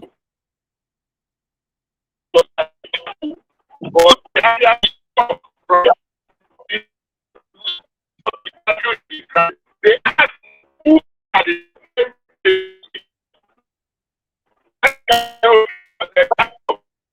because I did not get the aspect did not really hold too much water. But I think they did that best. I don't think they missed it. I think they really sorry, it don't let me that any Bishop well, or is my problem here. That's true, that's true. Victor, your this thing is breaking, cracking, so we're hardly hearing you.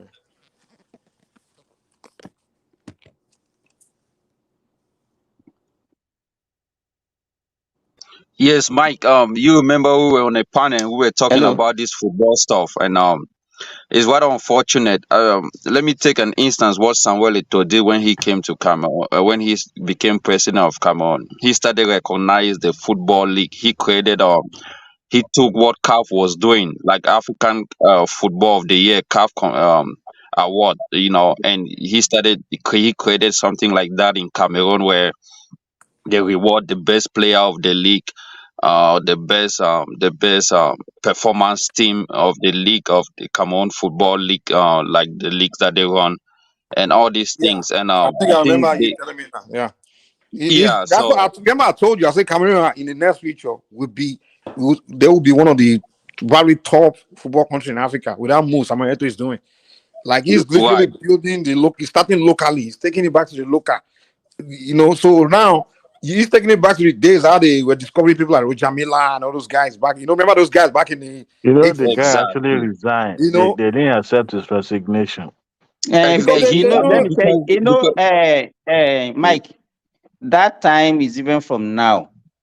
Yeah, but what he's actually doing is just that people are hating. I mean, it's not that because we know what you are coming to promote. Let us talk. Let us talk. That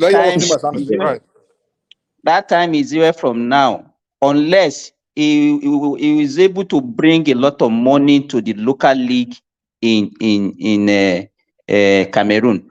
If you remember that time, some of the players that actually brought Cameroon to limelight that time were not even born in Cameroon. Some of them are born in France. Really? No. Like Rojamila and them?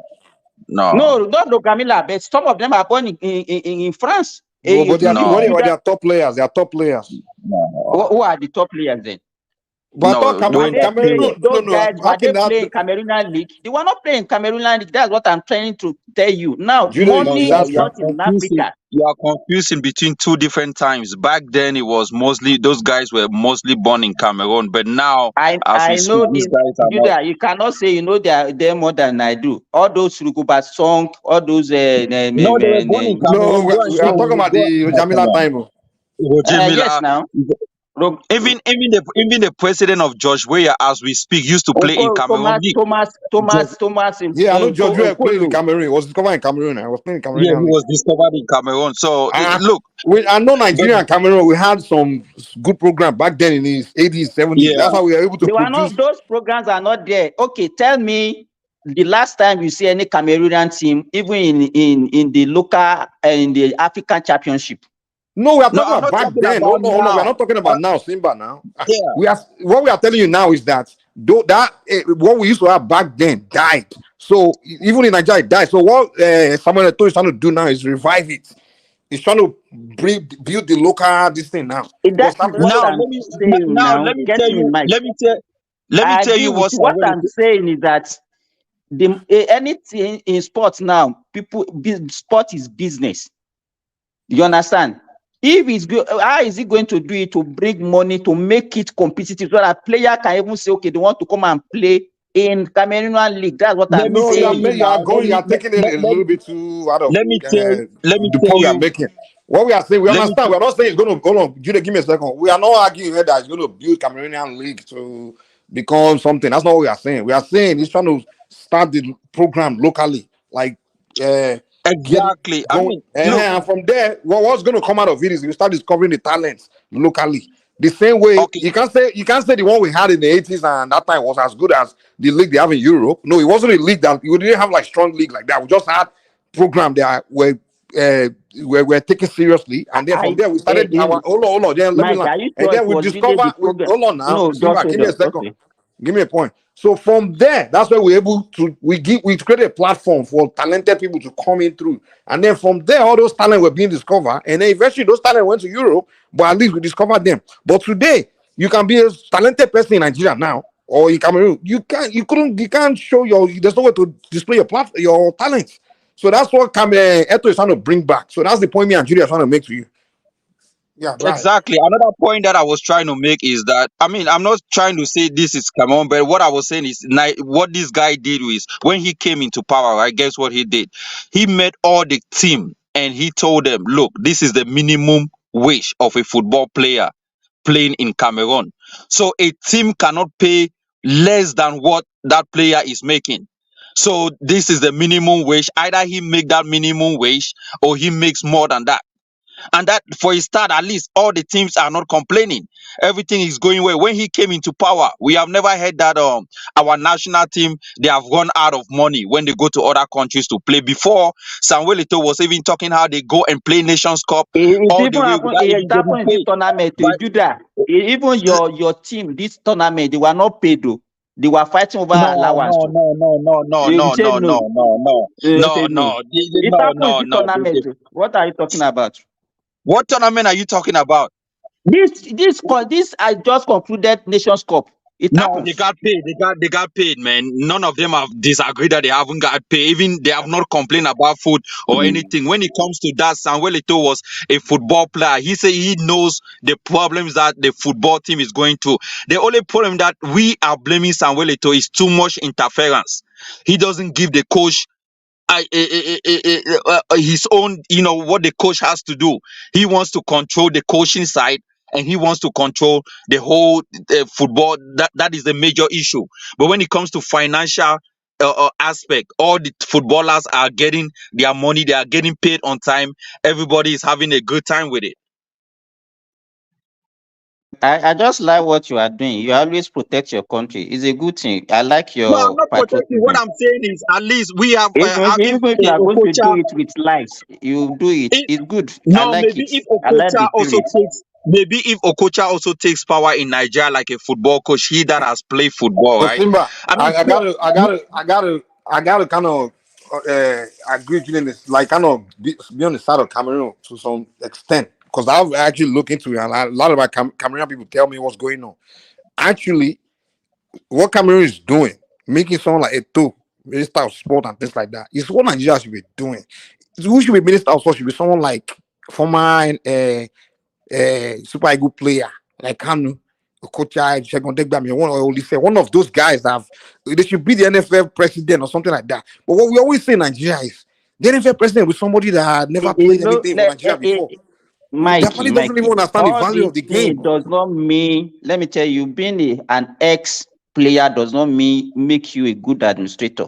That's not the point. But what I'm saying is, are you telling me out of all the super ego players we've had, I mean, these guys don't even they don't have a position in the sport, NFF. They don't.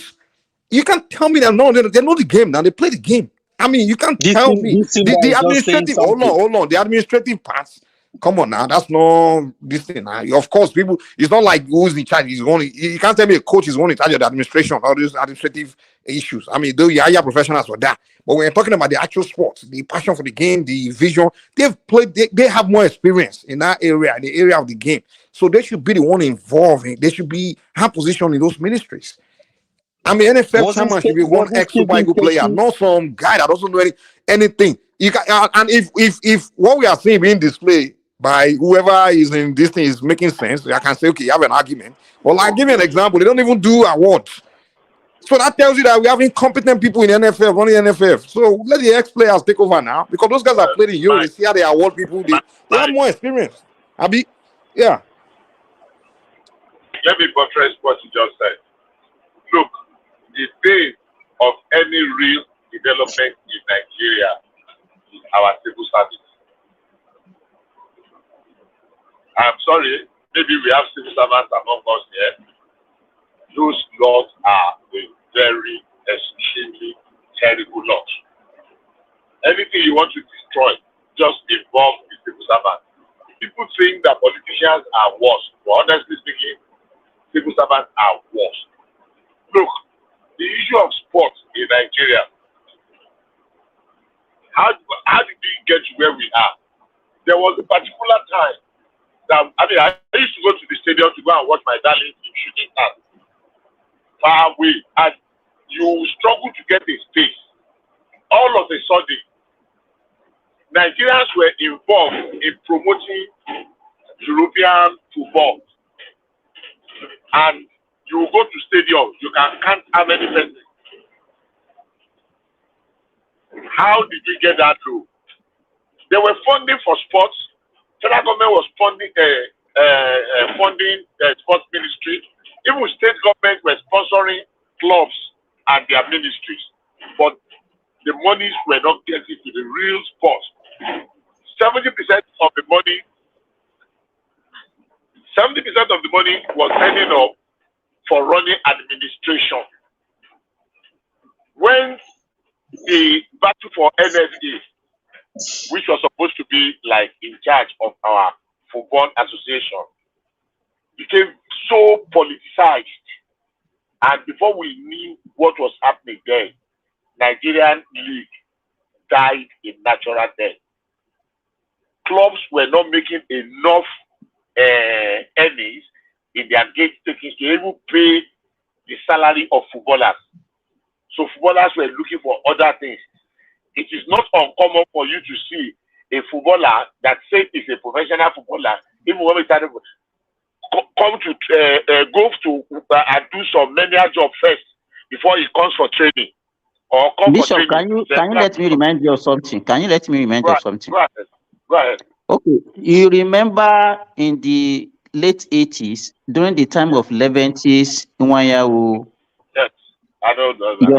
you understand? You know, most of the clubs are privately owned by companies. ACB of Lagos, Stationery Store, Bender Insurance, and all those things. Now, you remember that they had the privately owned clubs that time, Abiola Bibbs. They had a meeting with the NFA, and they wanted some things from NFA that time. They made that demand. Exactly. Iwanyawu was part of the people that actually failed in that agreement that time. And that was what led to the disbandment of Leventis United, if you remember. John Mastro. So it was that time that our league just fell. Our league died. They killed our league. Exactly. And it was very painful. Because you remember, there are so many teams, Ranchers Beat, there are so many big teams in Nigeria that are performing well. I know all the teams. I was going to the stadium to watch football matches. From Spartans of Owerri to Calabar Rovers to Shooting Calabar Rovers, yes. Mighty Jet of George. Mighty Jet of George, yes. So ACB, what's their name? NFA.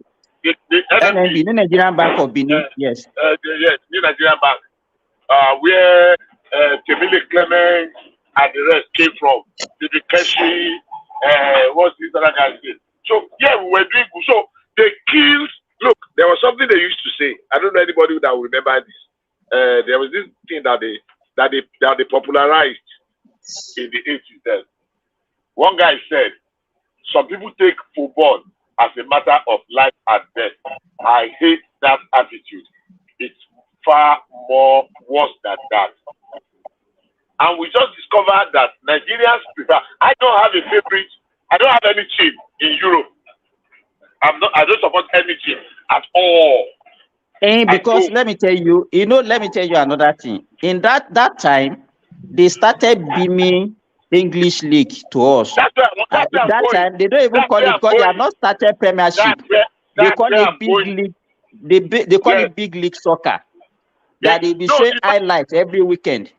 They started. In fact, when They started promoting European and American music. Yes, they were showing it on our televisions. Their music, their football, everything. They started promoting it to us. Do you know when they started PBOB, Pepsi Best of Football? Do you remember? Yes, yes. They used to do it immediately after Soul Train. Exactly, Soul Train. Soul Train, yes.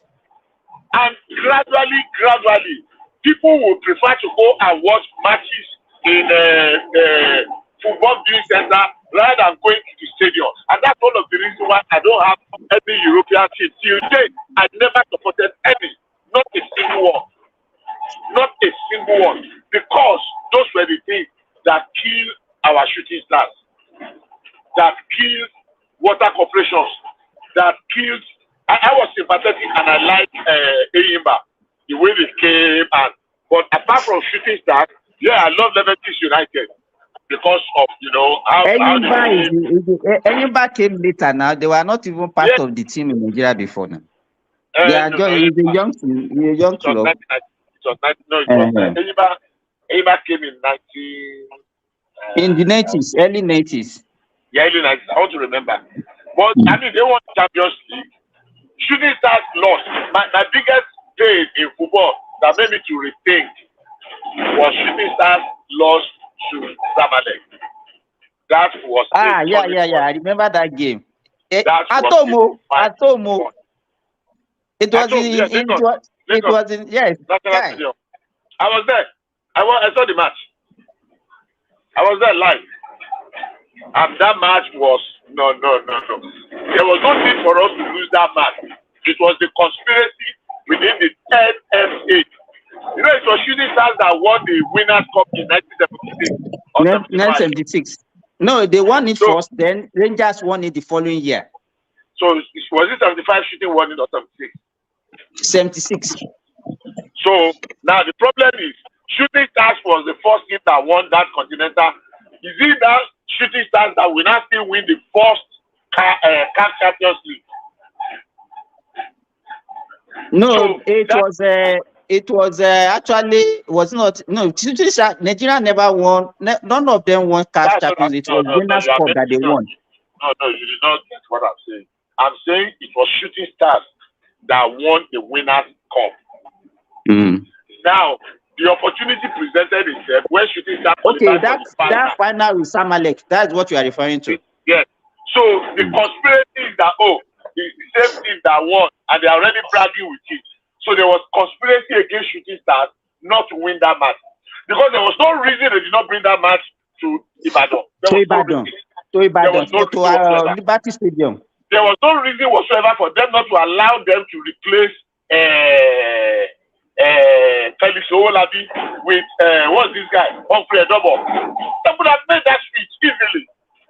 Because Owolabi already had 2 yellow cards. And we knew they were not going to use it. So that conspiracy was very obvious. But anyhow, it's part of history now. Now, how did all these things affect the development and growth of football in Nigeria? Sponsorship and money. Hey, we knew when the first set of Nigerians that went to play professional in Ivy Coast, for that matter, it was Stevie Kashi and what's his name now? And because Stevie Kashi was disciplined. Asek Mimosa and what is the name of this other exactly, Asek Mimosa.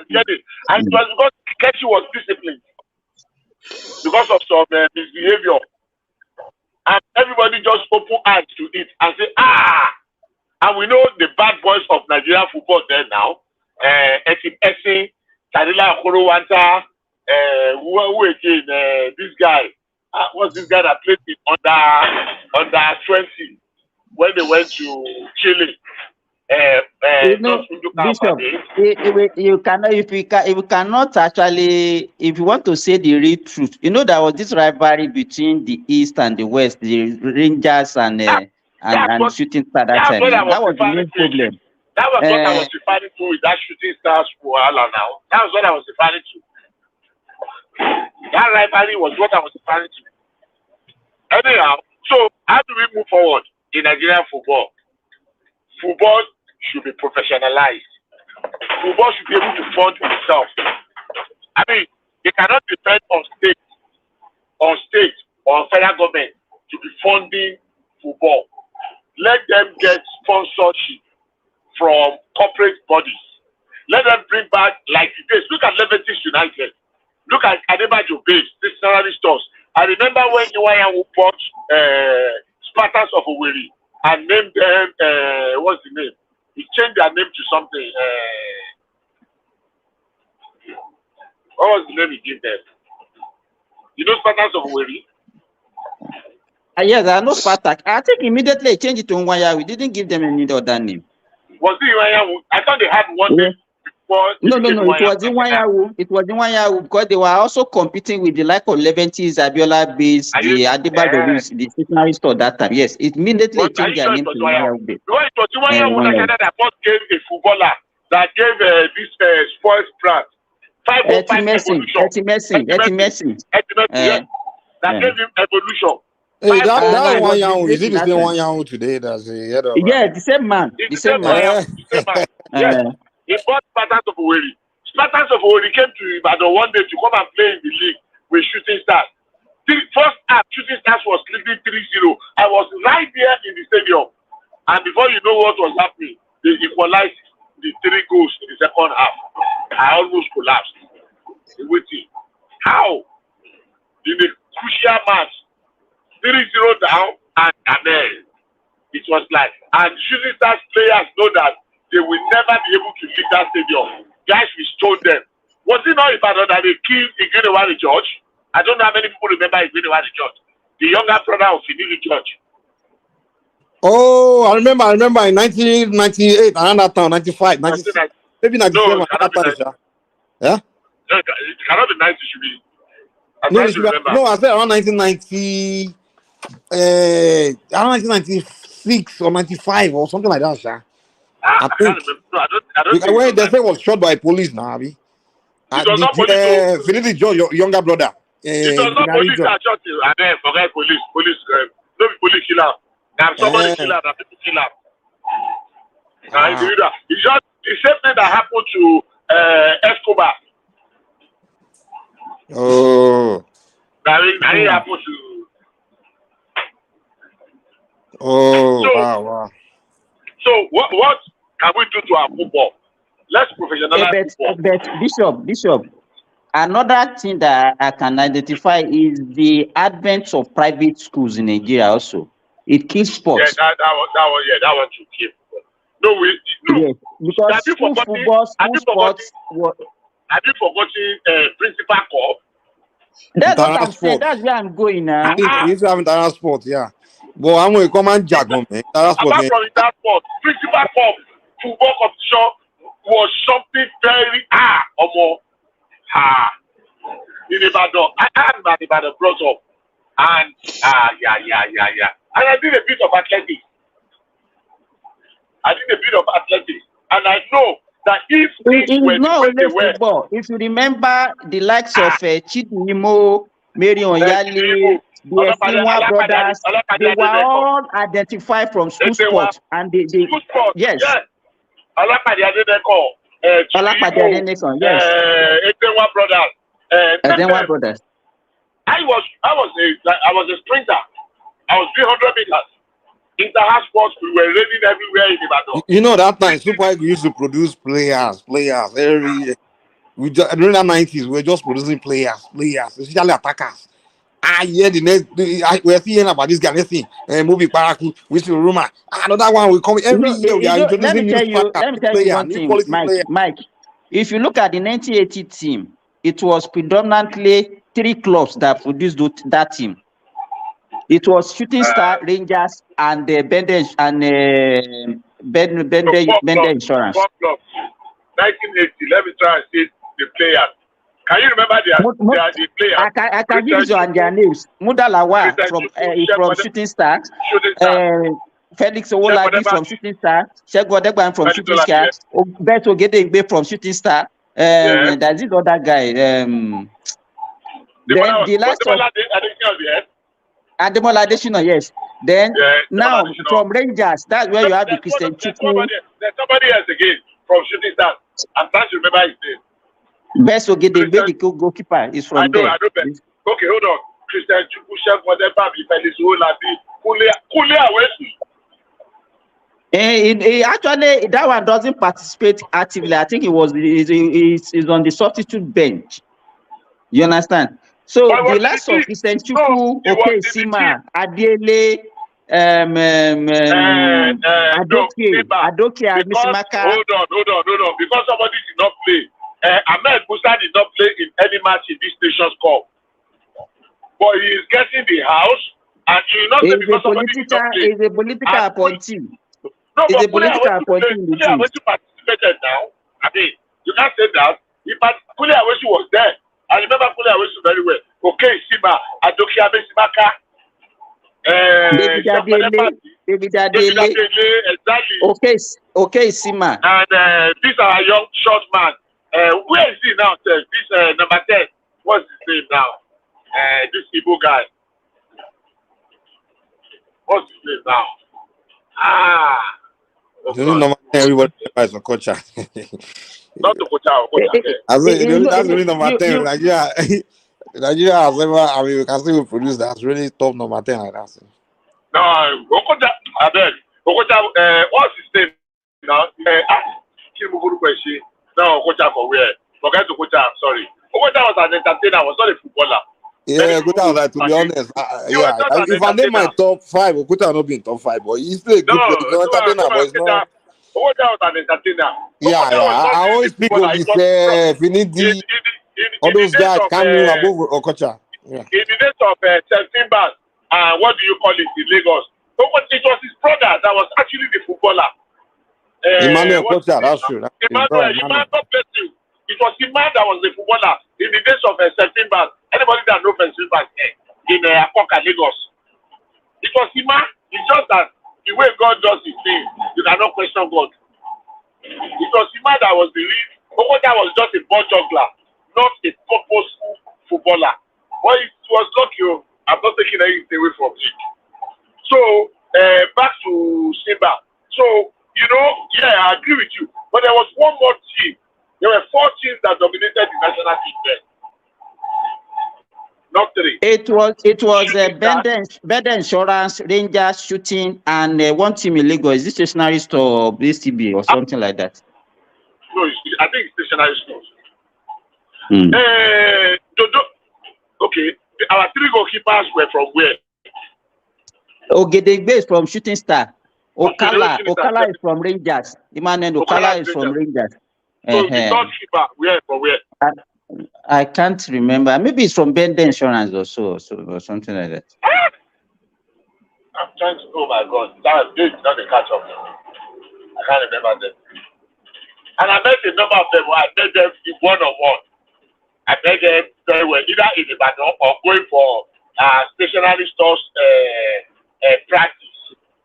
I met them a number of times. Majority of them were, we were in the final in 1984 again with Ivory Coast where we were beaten. You remember? Yeah, I know. And that was what led to some of them leaving the national team that time. Then the lack of civication now came in and became a captain. Why do Nigeria have so much bad luck in finance, man? I don't know why. No, if you look at it, we are the best. So we have been in the final more than any other team in Africa. Yeah. The truth of the matter is that some of the final we lost, we shouldn't have. We were robbed. But let's leave it. Some of the finals we shouldn't have lost. Even when we hosted the cup, in 2000 during the likes of Okocha, we lost in Lagos to Cameroon. So far we're the only host that lost in the final. Was it wishing a rumor? No, not wishing a rumor. What's this guy's name? What's his name? You remember his name? That penalty, that was a penalty now in 2000. penalty actually scored. But the referee ruled it out. Bishop, see, please, that he's talking of Osondu. Osondu is a small boy now. Osondu are under 17, 85 now. Osondu, when we talk, do you remember Odiye, key Nigeria, call Nigeria. Hey, yeah, Nigeria scored Nigeria. Yeah, I remember. Yeah, was it paper that missed the penalty in 2000? That was 1978. Odiye, Nigeria scored Nigeria. And Ogbeni Fawole did the same thing for shooting stars. And we now change the name from Ogbeni Fawole to Ogbeni Bishop, you remember that if you are listening to radio commentary, it's so exciting. Yeah, those names of players. Yeah. Those commentators at that time. Now Nigerian radio is just Afrobeat they are talking about. No. That in fact, you imagine listening to radio commentary and you can still follow the football. You can follow, That time, I remember the 90s.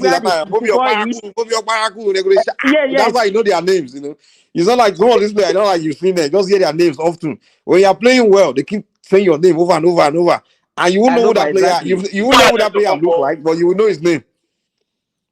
You will know his name, Sha. You know that I used to enjoy those commentary. In fact, those. Simba, sorry, yes? I went on. Simba. I said you did not remember Agnes Okonkwo. Ernest Okonkwo, I remember him now. Inside. And he named Odegbami the Mathematica Odegbami, and he named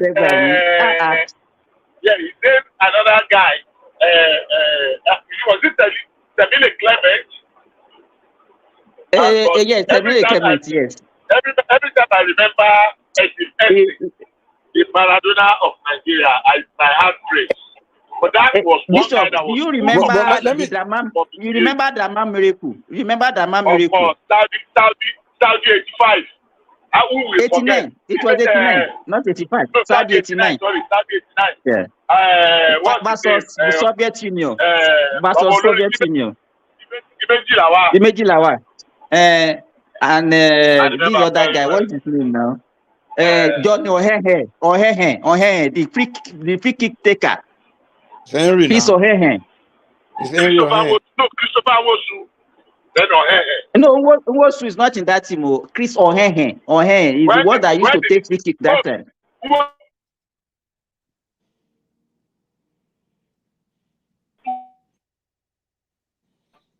Your connection is bad. Maybe driving. So why do you guys think we lost this final? In your opinion, Sima, you know.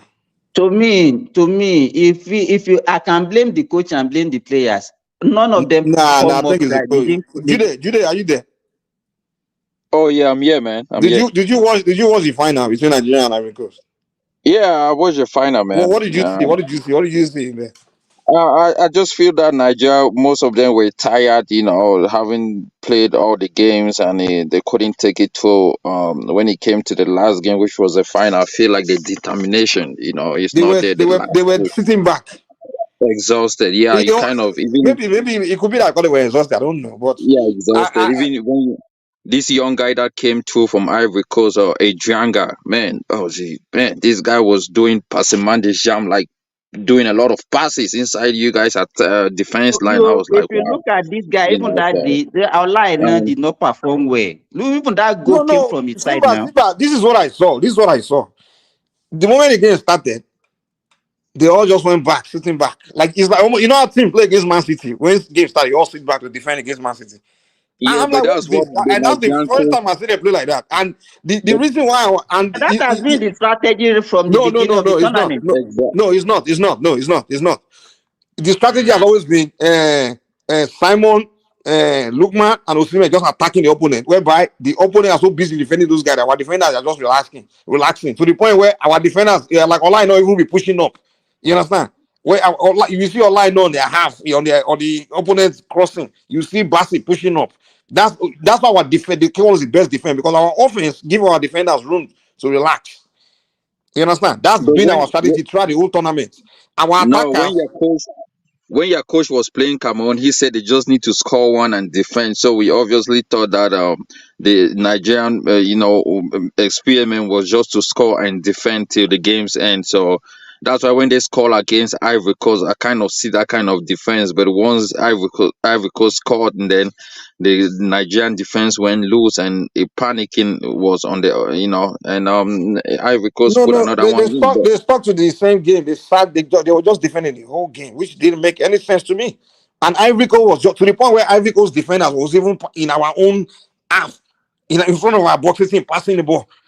When we have the best, when they are not even afraid of Osimhen anymore. Like Osimhen was defending. Oh, I'm like, come what on, is man. this? Mike, you remember I Yeah, told you bro. Osimhen is And not the a thing striker, is, man. the other games we've been playing, Osimhen usually stay in a half. They will have like two defenders on him the whole game. You understand? To the point where Yeah, Osimhen was even left alone because they are just busy in our half because all our players are just defending. I'm like, why are you defending? And the strength of Nigeria was the attack because most of our best players are attackers. Mike, right from the beginning, I was not praying for us to meet, even if we are going to get to the final, to meet the host country. Let me tell you, it will be difficult.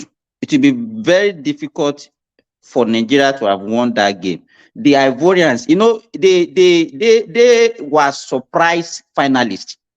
They were almost getting eliminated even in the group stage. Yeah, to me, Ivory Coast was they were just lucky all the way. They were not really that strong. Exactly. So for them to have gotten to that final and with that kind of home support and everything, that it was like Nigeria was playing the whole of Africa. Listen now, the only game where I can say that they were it was the game play against where they Senegal. were lucky was against Senegal, but the other games they coming from behind. They were just lucky. Like I watched their whole game now. They only have a couple of, like, literally, if Nigeria play the way we play Cameroon and face, like, just take the game to them, we will trash them. Because the first game we played them in the group stage, Nigeria, we didn't even pick up, we didn't know ourselves. It wasn't our best game. And yet, we still beat them, So I was thinking the next time we meet, because after the group stage, that's when Nigeria picked up. That's when we discovered that, our connection between Simon, Osimhen, and Lukman was deadly. That was when we figured it out, and we kept to that formation. And we kept on playing, and that's when we started playing good from that point on. But then we got to the final. I'm thinking if we keep that same formation, me and Ivory Coast, we just wash them off. And people are talking to that before they were, even Ivory Coast, Ivorian was saying, almost this second game, Nigeria, they are like 3 times better than the way they were when they play Ivory Coast in the group stage. And then, to my surprise, the final came. The coach didn't start Simon. He started Chukwueze doesn't link well with Osimhen. The guy does not link well with Osimhen and Lukman. His game is different. Chukwueze is not a player that control that. Look before he gets the ball and make a pass or wrong with it. He's not that kind of player, so he doesn't link well. So he started crazy and then he decided defensive. I'm like, wow, no, the strategy was just bad, man. Mike, I was seeing I thought I went online and was checking how many times have Nigeria gone to the finals. It seems like Nigeria has gone to the finals of the AFCON than any other African country. Yeah. And it kind of showed me that they have lost more in the finals than every other country. I think they have only won semi-final now, even more semi-final. We have won more. If you look at it, bronze medal, silver medal, and this thing, Nigeria have won more than any other country. Yeah. I mean, you have won more, but I mean, when it comes to winning, I mean, we have lost more in the final. We have lost more in the final. You might win silver or bronze, but what most people are actually looking for is gold. And this is the thing. I think Cameroon have gone 9 times and actually won 5 of these gold medals, and then probably 1 bronze or maybe 2 silver.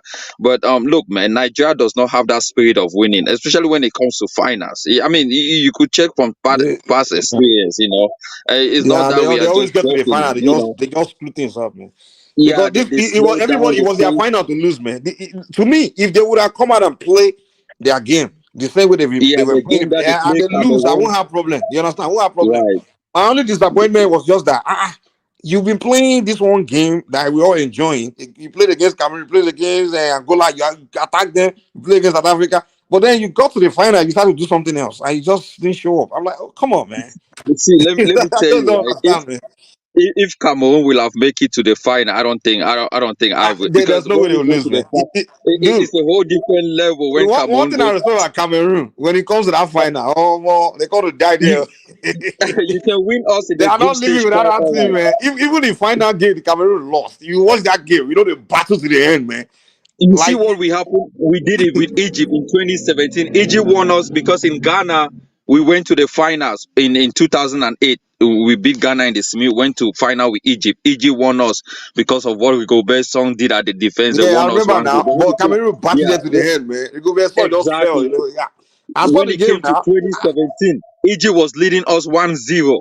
Man, we came from behind and beat them 2-1. Vincent Abubakar and all this. So we put it doesn't happen like often, like to lose and then come back again and lose from the same person. So that final, man, is a do. When it comes to final, it becomes a do or die. That's why I wish Nigerians will have put in that all in that final. It would have Exactly in been a that do or final, die and game. that's where my You know? disappointment was. Like Yeah. literally, my only disappointment in that game was that they didn't come to put their all at all. Yeah. Like they did. I would say that's the only game where they played to what, like didn't even put any energy effort.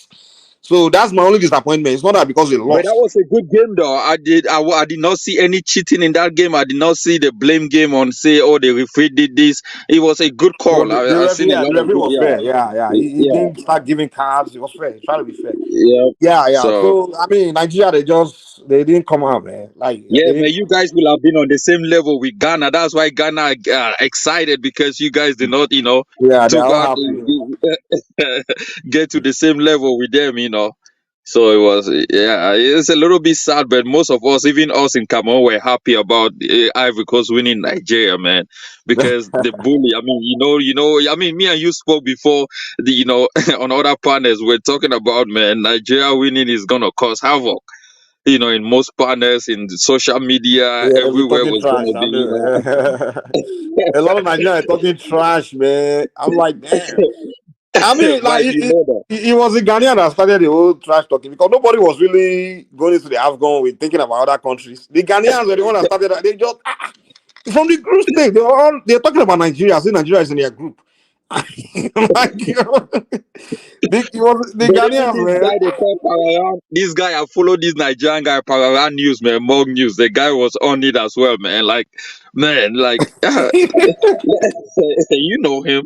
But I mean, I wish Nigerians we got defeated by Nigeria. Nigeria is a big football nation. Don't get me wrong. I mean, if we got defeated by Nigeria, I don't have no problem with it. But It's one thing football. I respect about You know. Cameroonians though, man, Cameroonian and Nigerian rivalry, we always is respect. Is respect. Right. Like we don't trash talk each other. That's one thing I know about Yeah. I mean, Nigerian Cameroon. Even my Cameroon, when I get around there to discuss African football, Nigeria versus Cameroon, it's like we always talk about respect for our players. but we Like are you see big that the nations, Nigerians man. are We always have taken. talking. We always trying to We have. talk. We'll be like Ailing Eto, Ailing Iboma, talking Yeah. good, I mean, and then the Okocha, Cameroonian guys will be talking good about the Nigerian players, yeah, how they admire we them. have taken So similar stuff in the past Olympic, yeah, gold exactly. medal, a lot of things, It, man. so it's always like when we talk about our rivalry, it's always in a level of respect. Like we respect each other's. Mike, in that But the 2000, Ghanaians, man, the Ghanaians own is no, like it's not. Ghanaians. Their own is just 18, just straight 18, man. Like they Mike, will in literally that just they will 2000, not tell you anything good about you. Mike, in that 2000 AFCON finals, all those guys that played that AFCON finals, Cameroon and Nigeria are all super. They have been the super best. I mean, most Africans look up Yeah, to these guys. they I are mean, you can't friends. talk Yeah. of Okocha. I mean, ST0LE, Patrimbo, you talk of Kanu Wanko, all these guys. Come on, man. These were guys It that was played that AFCON finals. sorry. The 2000 final, the one that lost the medal was Victor Igbeba. Yeah, Yeah. Victor Kleba yeah, is one of his yeah, penalty. 2002. Yep.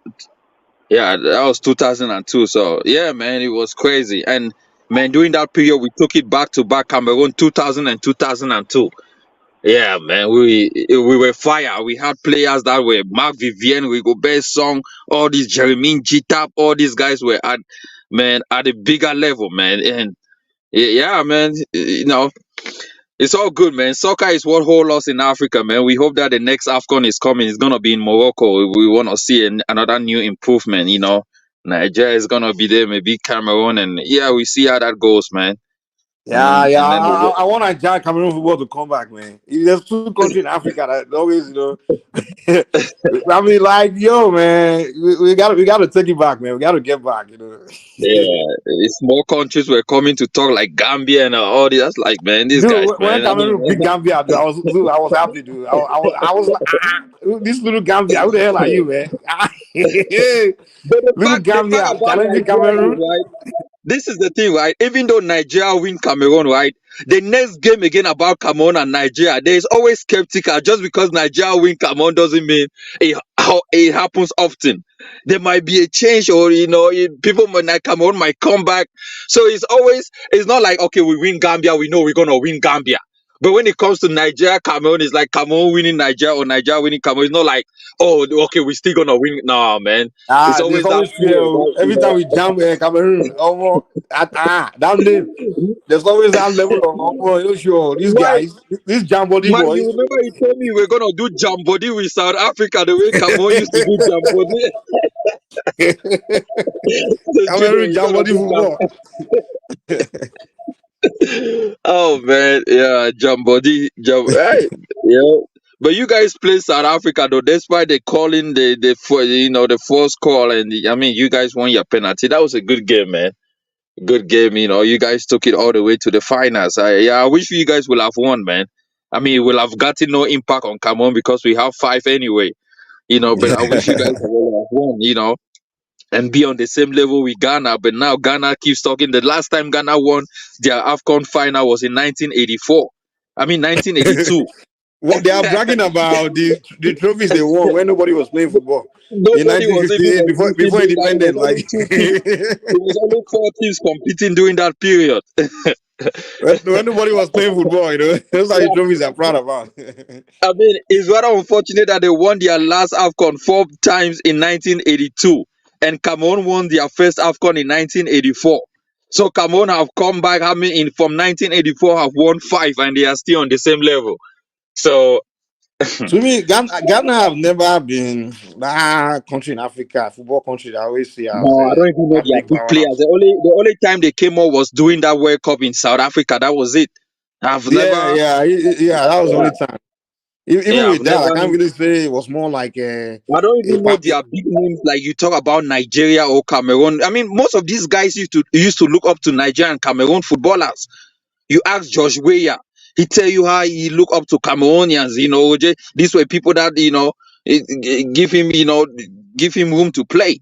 This was a guy that even begged Cameroon nationality when he played for Canon, the Yaoundé.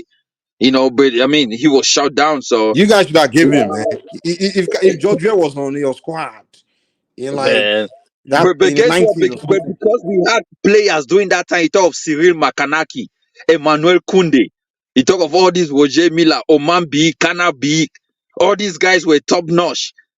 Josh Weah wasn't even, people weren't looking up to him like that, till when he went overseas to France, and then he started showing what he had. So, yeah. He won But Ballon d'Or, the world best yeah, player. he won Ballon d'Or, yeah, and all of that.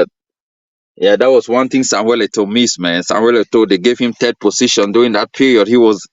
I think they cheated on him too. Should have won that stuff. But You it's think all good, man. you It's think all football. if Messi and Ronaldo were not playing, you think Eto'o would have won at least one Ballon d'Or? Eto'o will have won. Even when they gave it to Cannavaro, the defender from Italy, it wasn't Eto'o will have been the guy to win that period. Because Eto'o was the best striker in the world at one point, man. Like Yeah, that but guy you got was players that guy like was Thierry Henry. he was Thierry him and Henry has never Ronaldinho, won it. So man. I used to enjoy watching Eto'o, man. That guy, man, the way he Eto'o used to was a strike. beast. Eto'o in Barcelona, and even when he went to Inter Milan. Yeah. He Eto'o won was a Champions classic League striker. back to back, man. This guy was a beast, I can man. say Eto'o was even better than George Weah. Yeah, even Josh Weah respects Samuel Eto'o. Josh Weah has made, come on, man. I mean, even Drogba No, said Eto'o you was guys, you better are than him. stretching it too far. You are stretching it too far. What are you talking about? I don't know your age. Do you really watch George Weah when George Weah was playing? You Oh, can't come on, compare come on. George Josh Weah Weah and did Eto'o not. now. Even Josh Weah has confirmed that Eto'o was even far better off than him. Come on, But man. you cannot do that. You cannot do that. You cannot do What? that. Josh, When how many when champions? George Weah was George Weah was a one-man show in any team he plays for. How many Champions League did Josh Weah win? No, it's not about how many trophies, man. It's Just, not I mean, about I know how it's many not about how Champions many League. trophies, It but depends on the that team is you how play you for. rank You can be no, no no, no. player. That's not you measure who's a better player. It's not about how many Yeah, trophies. but so you measure him by just winning the Ballon d'Or. That's what you No, just no, measure no, him with. no, no. Yeah, no, I'm not going. You remember, I said Eto'o is better. I mean, I don't Yeah, know, but I want to say it, but I'm not sure. But if I'm going with Ballon d'Or, then I would have just say George Weah is the greatest. I mean, Josh I Weah, he don't go never by your won even trophy. I an AFCON go by final. your the way me I Yeah, judge but players is Josh I go by Weah your wasn't talent. even. For George Weah to come from Sierra Leone, No, imagine it's not it's for not Sierra a Leone. It's world from played Liberia. Liberia, nation, man. and for him to He excel probably like don't that, even know if football. he's in a better team, if he had he been come from Nigeria or come from Cameroon, it would have been it won't be saying what you are saying now. No, I beg, I mean, forget it's not about it. about No, saying what we you're are saying. going by We're their talking performance about in Europe, not by their based on the national team. performance. I mean, even when he came from Liberia So do you as a watch single player, you could. George Weah when he was playing for PSG? When he was He playing played for for AC AC Milan? Milan. I watched him when he played for AC Milan. Yeah. We started watching him when he was in French league. So we know him Yeah, better but I than mean, you. No. George Weah is solid. He's a fantastic we are superstar. There's not no saying he's question. not solid. We're not saying I it's not mean, good. Well, I mean, we just like trying to watch his For performance and them Eto's that time to performance. have given a black man, somebody from Sierra Leone, He's not from Ballon Sierra d'Or, Leone. Now, why you keep saying from Sierra Leone? from Liberia, I mean, by Liberia, you know that he actually deserved it.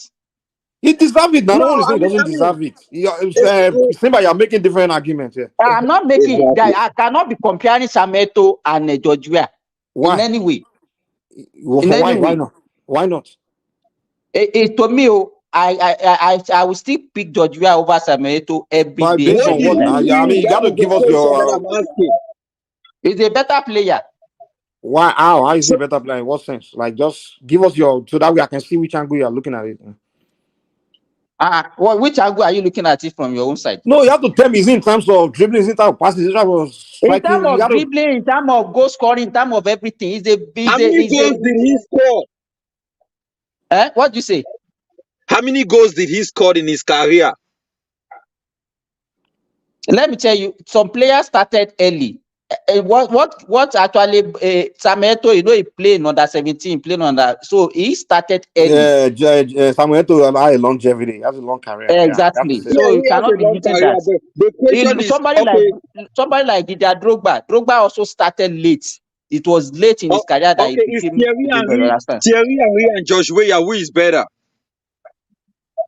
Where's better than him, man? Where's better? Where's a solid player, man? Let me tell you one thing people don't know. But between Eto'o and Where, I'm not Let me sure. tell I'm you not sure this. who's better, to be honest. Mike, let me tell you this. Henry, Trezeguet, and Ikpeba, the three of them were in Monaco together. At that time, when Ikpeba was benching the Trezeguet and Henry, you understand? But you know what happened to African countries? Maybe they fought their age or whatever, or because the way they live their life. That was how those guys now excel better than Ikpeba. Ikpeba was far better than them under their coach in Monaco when they started. No, when you talk of benching, because I mean, you have a younger guy on the bench. Eto'o was benching Messi on the bench when Eto'o was playing for Barcelona. Messi was not playing, but because Messi was young, Do you know? I mean, when it comes to big, Jude, do you know why I told him win Ballon d'Or? It's because Ronaldinho and Messi and Ronaldo, those three guys, they were told him win all on their Ballon d'Or. prime. I'm They telling were you, man. all on their prime, man. Because They were before all on their Messi prime. came, Messi was on the bench, right? Eto'o was And playing. Messi was on the There's no way bench. they would have benched Eto'o at that time. Even when Thierry Henry came to Barcelona, Eto'o was benching Thierry Henry in Barcelona. Exactly. There's From no Arsenal. player in the world. There's no one that could have benched Eto'o when he was striking. There's no player in the planet during that time in the world they could have benched Eto'o. I'm trying to tell you how great Eto'o was. No player in the world would have benched Eto'o. Eto'o was the best player in Barcelona. Him and after Ronaldinho.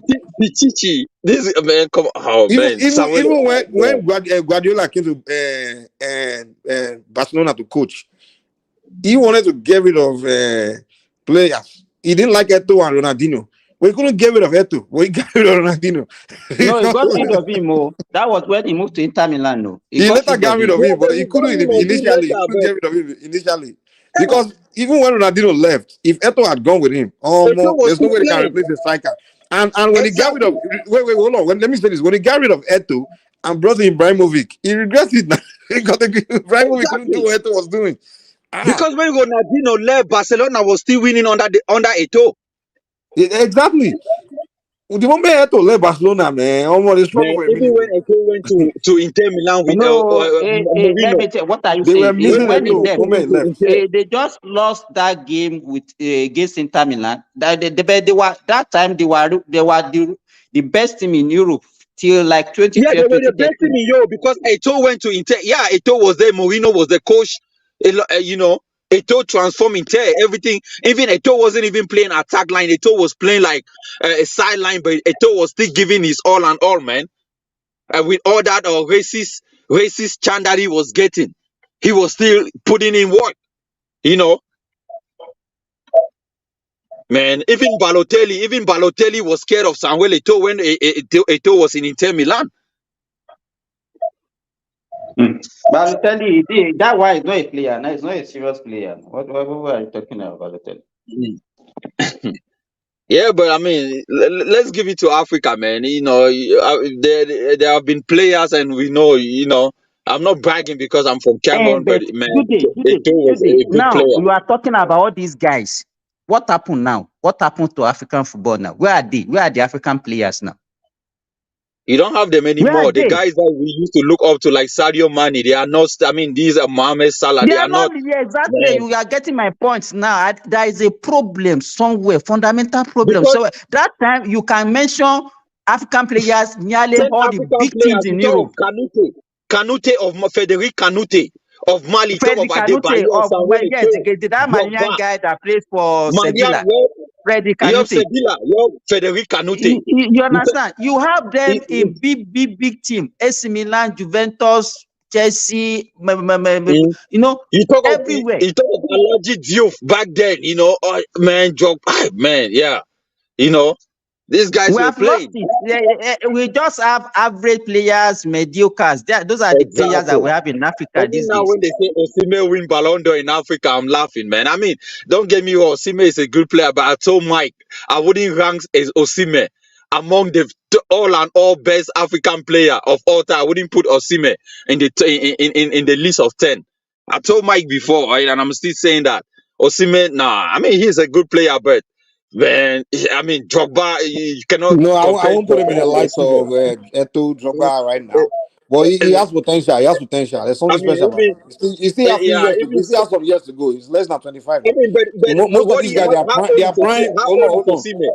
Their prime is in their mid-20s, like 25 to 30. That's Yeah, their but how prime. old is he Osimhen is now? like 23 now. He's 23. Like so just the guy just started now. He's just started picking up the last 2 years. Like But I don't see him winning AFCON for Nigeria though.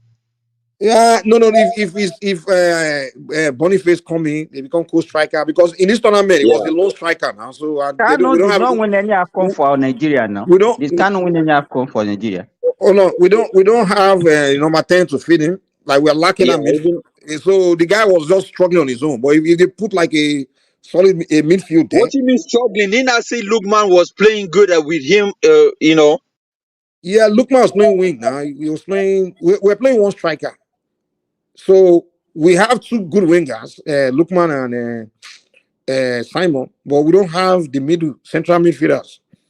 Like the only central midfielder we have was Ndidi, and he didn't come to the tournament. He's injured, and we are using Iwobi, and Iwobi, he struggled with. Iwobi is a very poor player in this tournament. The guy No, didn't no, no, turn no, up no. at Iwobi was not the all. poorest. He wasn't the poorest, to be honest. I don't know why people are attacking the guy. The guy wasn't poor like that. The guy, Iwobi played well.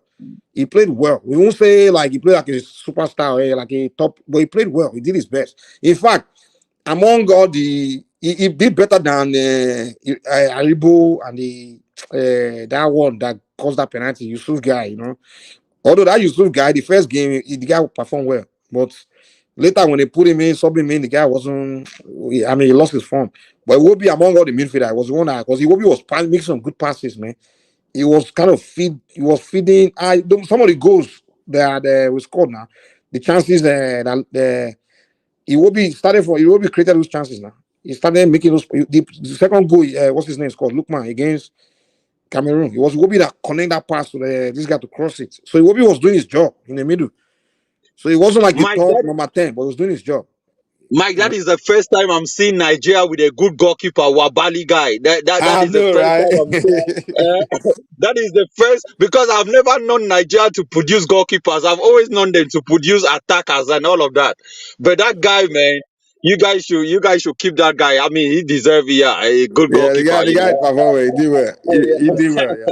But we had this guy now. This guy was good. It's over. We're thinking. That was but, all, man. When that guy's in the good, I'm always shaking, man. When they're attacking us, I'm like, oh my god. but this is, you guys goalkeeper came and met Onana and wanted Onana to sign him autograph, and that's respect. Despite the fact that we don't like Onana, but Onana is still, Onana is like a top-notch goalkeeper in Africa, But the same problem you guys have with this Iwobi guy is the same problem we have in Cameroon about our players. We have players that want to give in their all and all in Europe. But when they come to, look, man, the Cameroon team now is a big mess because what we are hearing is a lot of corruption that is going on. These players are not, they are not the rightful players that are supposed to play. We had players that were not called up.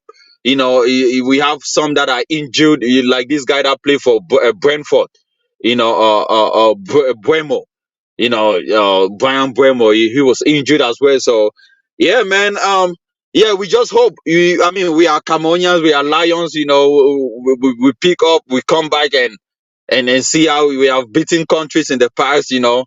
So we actually know what we can do in the future. So yeah, we want football to come back to where it is, man. And I wish the AFCON can grow as far as much that these African players that are taking European nationalities should start feel jealous in such a way that they might start choosing to play for, play for their fatherland or represent these African countries. Because I've started seeing that these African nations, even in America, most Americans were watching this AFCON, man. Sports Center, United States they were showing rematches. They were following the AFCON, so it seems like it's getting bigger and bigger. I wish things can go like that, and I hope one day the AFCON can increase from 24 to 32, because what it is now is the best losers kind of still move up and play. But when it increased to 32, you won't have the best losers anymore. It goes by the two teams that qualify goes to the 16th round of the finals. And I wish that one day it can increase. And when it increases, countries that are hosting it. Jude, what I was saying about the way they promoted this AFCON, where the whole world was saying it, I'm like, it's a good thing though, because now our players that grew up in Europe, they will know that it makes sense to play for their country of origin, because that tournament is talked about. They want the reason why a lot of them were.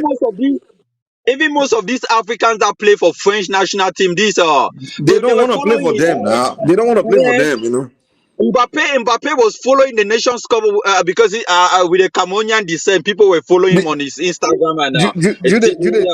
Jude, think about it. Like most of those kids, when in Europe, they grew up in the African community. They're not grown up in the white community. You understand? So they are more loyal to their African roots, because they have their black neighborhood, black community, so they represent their, so they're not really comfortable playing for, and whenever they don't play well, they do racism against them, all those things. So a lot of them really want to play for their country, but the only reason they don't play is because they don't see they don't see themselves making names, play for their national team. That's why. But now the AFCON, if they keep showing AFCON like this, it's a black thing playing. The whole world will be more into it. Most of them are making mistakes. How many of them even get the opportunity to play for their adopted country? No, the top one though, the very good ones, they pick them right away, man. Only a few of them. Let me tell you. Okay, look at England now. The life of Agbolao and all those things when Nigeria was begging them. Those ones are too now. I know. I see what you're saying. Those ones I don't know how to play. They are still doing shakara. I don't understand. Those are mediocre now. You can't be comparing top black African players to those guys. Even Agbolao wouldn't make a Nigerian squad. Who was he going to bench back then? Is it Martins? Is it Obafemi Martins that we're going to bench? So those ones, I don't think Nigeria even call those ones. But I'm talking about the top. N'Golo Kante, Mbappe, all these guys, No, that's what we are talking about. Big name like N'Golo Kante, Pogba. Even this, the one that pissed me off, man. Like, Jamal Musiala, right? Exactly, Jamal Musiala is Bayern Munich best player. Man, Germany, the guy's supposed to play for Nigeria, dude. Germany Man. snatched the guy. Like, they snatched him. Like, they He at says 18. Nigerian descent, huh? Yeah, his dad is Nigerian. So the German, they quickly they went to the World Cup at 18 with them. When you have seen Germany taking 18-year-olds to the World Cup, 18-year-old black boy, So Mike, quickly do they you know snatched what him I've from seen? Nigeria. These European countries, they actually know the players that are really gonna make it. The ones that are not They know making it, now. they kind of just leave them loose. And then that's why you guys rush for them We and rush for thinking, them oh, they are exactly. good because they were born in Europe. No, these guys. But by the time this Mbappe guy, at the age of 17, the They French already put national him in the team first already team. recruit him already. They are very smart because they see the players, they know the future superstar. They already know that this guy, by law, he can play for another country.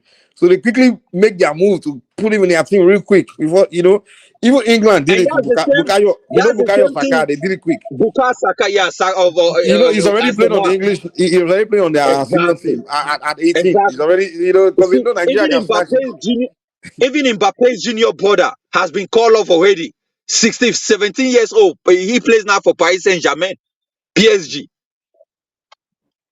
Those Europeans will never allow African superstars to play for Africa. They The will be ones that ahead you of see you. roaming around at the age of 21, 22, they are not going to call them anymore. They are just, now you guys can go and represent your African countries, Yeah. Yep. I didn't want to look more. Didn't want to play for Nigeria. Nigeria calling him everything. He thought he was going to play for England. Right. But the Yep. guy realized that, oh man, this English team is too loaded right now. Yep. Because England That's is true, man. loaded, man. They got Drew Bellingham. They have Bukayo Saka. They have They have this Kane. Manchester United. Got so many players, man. But this is the thing, right?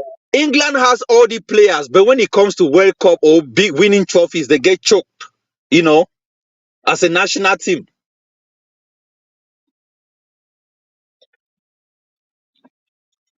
Yeah, hello. Yeah, Mike, I can't hear you. But what I was saying is England has all these national team, these good players. But when it comes to winning trophies, man, they get beat by Okay, Germany, can you hear me now? Spain. Yeah, you were cutting off. What I was saying is England has these best national team players when it comes to winning trophies. They get beaten by France, Spain and The all thing these about German. England is they don't their style of football is not, they don't have that solid skills midfield kind of thing. But now they are brilliant, so that's why they always lose against the likes But of they have the France. best league. How come they don't have those solid players But like you say? most of the players in the English league are not English players now. Come on. Wow, yeah. The reason why they have the best league is that they don't have these laws that if you are a foreign player, like like Spain, for example, each league must have about certain percentage of Spanish Spain player. citizen. Like they cut the amount of international players that can play in their league. They limit it because they don't want their money to be going. They pay them in their millions now. But in England, Right. they don't have that rule. It's open for anyone. So that's why the English league, most like you find like mediocre guy from one country playing the second division playing. So the England, most of their league players are not even English. They are most of them. If you look at even the last team in the table, if you look at their squad, look at the flags.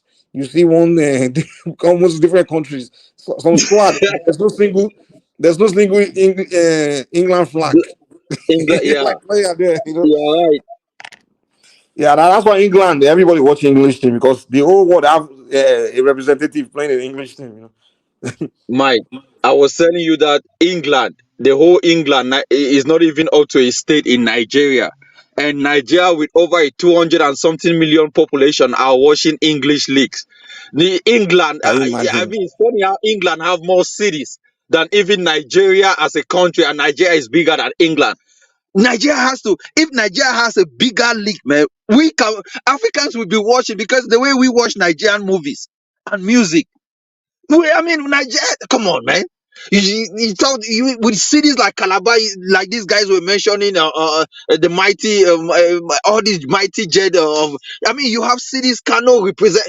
Man, Fix the league and let people watch. If I was Nigeria, I would even ban people from watching English or European football leagues, and instead focusing, create a football league channel, all of that. You know, it may force every governor to build at least a first class stadium in their state, 50,000 seaters, stuff like that. You know, because football it develops and employs a lot of people, man.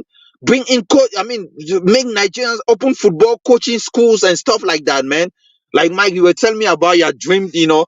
I mean, come on, man. You have a player that is playing for Calabar Football Club, Lagos. I mean, but we enjoy Manchester United, Liverpool, all these cities.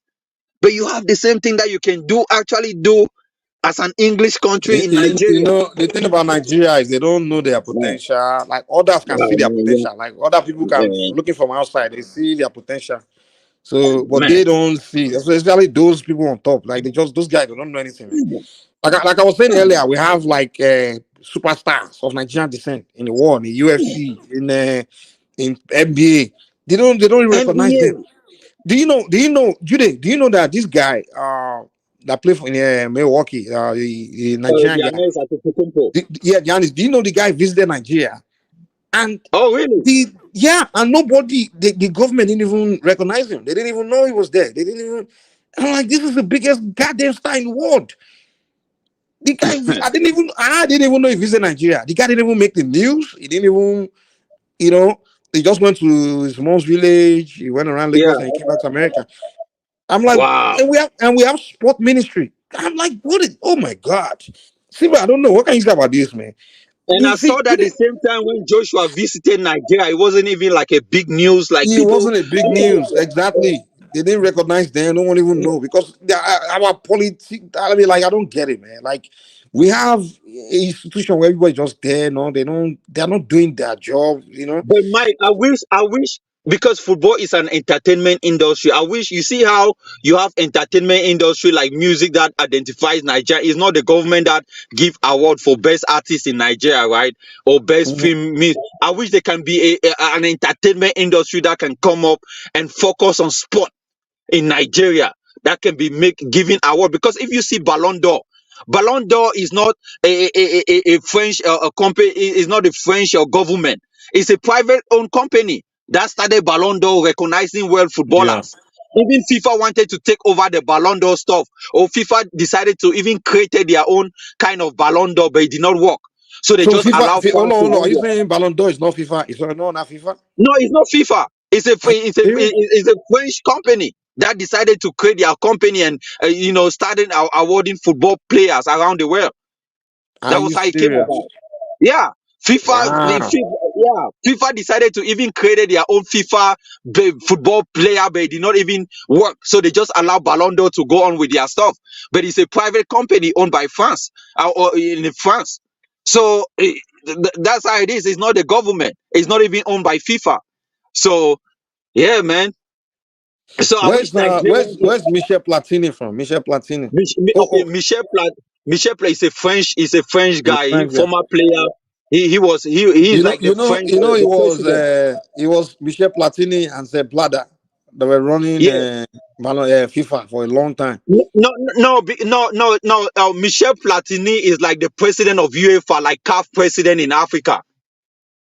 Yeah, I'm saying like him and Sepp Blatter were the one running FIFA for a long time. Yeah, FIFA. Because I mean, even our president back then, Issa Hayatou was over there too as well. Yeah, Issa Hayatou. Do you know the reason why the Americans had to get rid of Sepp Blatter? It was because corruption. No, he's a lie, man. It's not true because Sepp Blatter. Because America was supposed to host World Cup, he took it and gave it to. Yeah. No. What it is that it's because of money. I know these big countries. This is the issue there with Sepp Blatter. Sepp Blatter, when he was FIFA running FIFA, he gave every country in the world equal rights. Like literally, they split smaller countries. Hold on, they will split all FIFA revenue equally between every country, every member of FIFA, no matter how small. So the Americans are like, because the World Cup, I don't remember which World Cup, where soccer became a big thing in America, like where Americans started watching it.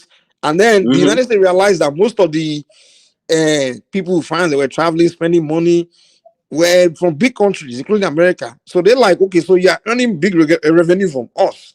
And now, when you want to split the money, you now split, you give one small poor country in Africa the same amount as me. You know, Americans, they love legit. They want things to be straightforward, like they do Yeah, here. yeah. So they're like, you give a country like Zimbabwe the same amount as me, United States. That's when they got mad. They were like, no, this is not going to work. So, and they say the reason why Sepp Blatter had to do that because they realized that most of the FIFA voting, the continent that has the most number of countries in voting are African countries. So they're like, that's why it's partly to the Africans. I was watching. I was so pissed off when I was watching that stuff. I'm like, who are you Americans to be telling us why FIFA should be ran? You know, you guys don't even play goddamn football. You guys don't play soccer like that. Yeah, man, I was so upset, man. Like the American TV, they were talking about FIFA, why FIFA run, how they don't like the way it runs. I'm like, well, you guys don't goddamn like football in the first place. Leave FIFA alone. So they should be United States where they don't even care about soccer, they were insulting soccer. Now you're That telling was them one that of the reasons that FIFA even have to forced give him America to. more money than Nigeria. Are you kidding me? That was one of the reasons that forced him to resign because yeah, he resigned. And I No, they also kick him heard out. that. Once the United States is involved, man, you are done. Once the US Yeah, government is involved in your oh, matter. yeah. And that was the same guy too that was also protecting Issa Hayatou because that guy was there, that Cameroon guy was there for so long as well. You know, all these guys, man, Platini, all these guys were all But like crooked those guys. guys were the one You that know, made soccer grow, though, man. They made the game. Like they did a good job, man. They make you the right? They sports. expanded, yeah. Yeah, they expanded it. You know, they did a good job, man. I was really Yeah, upset when they took them out. You know, but the only issue yeah. I had with Sepp Blatter was he refused to allow the VAR to come in. Oh yeah, this new guy came in with a VAR. You Yeah, know, yeah, yeah. That's the only positive thing I say about the new but what guy. do you The new think guy. now about the World Cup? The team now increasing to 48 because it's gonna be in the United States now. Is the United States gonna be the one hosting 48 teams? Why is United States even hosting, sir? I mean. United States, Mexico, and Canada. So it's three countries. Well, that makes sense. Maybe they should start doing it like that. Make because I mean, some they should allow. They shouldn't be letting one country host. You know, they should let at least so everybody get a chance to host. You know, it's not like because that's every 4 years now. We have to wait forever. You Every know. 4 years. You know, the former coach of Arsenal was trying to Arsene Wenger. They were talking about making the World Cup every 2 years. You know, because 4 years was longer. And then with 48 teams, you know, it has increased African sport as well to 9 countries representing plus one country I that is the know. best. You know, Yeah, they put it more. Yeah, I like it like that. I used to get mad yeah. about this having too many European countries. You know, like they will have like about 20 European countries in the World Cup. I don't know, and they only get like 4 from Africa. 4 from South America, like everybody else bring 4, but one continent bring a bunch of teams, and it's not really like all European teams are that good. I mean, outside Yeah, of but it's only about 5, 6 European countries that are really good like that. there's South America that have been representing with 4 teams. You have seen the success story. Africans, why Exactly. have Africans not come up with that success? So I mean, you You know, mean Africa? yeah, Yeah. I mean, like I get it. No, I mean, yeah. But back then it used to make sense because we didn't used to have that many good teams. You have only few good yeah. teams. Back then it Usually, was only like, Cameroon and even our Nigeria, good teams, you maybe don't go there to go too far anyway. Like we go with even like Egypt. Egypt that was one time best in Africa. When they go to the World Cup, they leave at the group stages. You know, yeah, the Africans we haven't figured out to go and perform in the World Cup, man. yeah, but I think we have enough solid teams now to at least take in 7 teams, man. Or if they put 9 teams, I'll be good with that.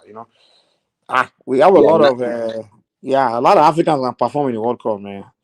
I mean, we bring the excitement to the World Cup, man. Like, especially the first time we go, we always do well. I don't know why. Like the first time Cameroon where they perform, the first time Nigeria when they perform, the first time Senegal. After that is just Remember Senegal 2002? Senegal they that was perform. Senegal 2002 was crazy. You Even know, Ghana, their first World Cup too. Was it 2010? I think that was. I don't know. Well, their first. I think 2006 was their first World Cup. They did okay. yeah, 2006. Man, we have Yeah. been going to the World Cup for ages. We had in Cameroon Cameroon has gone to more World Cup in Africa than any other African country. So Yeah, man, yeah. Senegal went to the quarterfinals. That time it was only Cameroon went first to quarterfinal, I and then thought they made it to Senegal the came semi up. though. I thought Senegal made it to the semi-final, though, right? No, they didn't make it. Only Morocco has made it to semi this year. Oh, okay, it was quarter. Yeah, they made it to quarter. At that time, quarter was like a big thing, man. Quarterfinals, because you go through 16 finals and then quarters, like, man, you know. Yeah, Yeah. Senegal gave a good performance, though, man. Yeah, they had players like what's his name? Titi Kamara, Yeah. Diouf, Papa Duba. Fadiga, man. Senegal was Yeah. strong, and we win them in that 2002 finals. Cameroon, Senegal was crazy. Cameroon didn't do shit in that 2002 World Cup, man. Oh, yeah, 2002 World Cup, but that 2002 finals between Cameroon and Senegal, Diouf was crazy, man. Diouf was a big guy, man. Woo! Cameroon quenched them down. Now Senegal have mouth to be talking to Cameroon because they won Cameroon in this AFCON, beat Cameroon, won the Nations Cup their first time. This Diouf is running around saying they are best, they are more than. I was like, see this guy, man. See this guy. You have just won their first African World Cup, African Cup. You are now saying you are a big guy in Africa. You only have one cup, you know, man. Yeah, I see Africa improving, man. I wish one day Africans can also, instead of us focusing even on the World Cup, increase our countries to 32, create our own World Cup on the continent. Countries like Nigeria needs to build stadium to host this Nations Cup, because it's gonna be strong countries to start hosting Nations Cup. Now it's going to Morocco. So yep.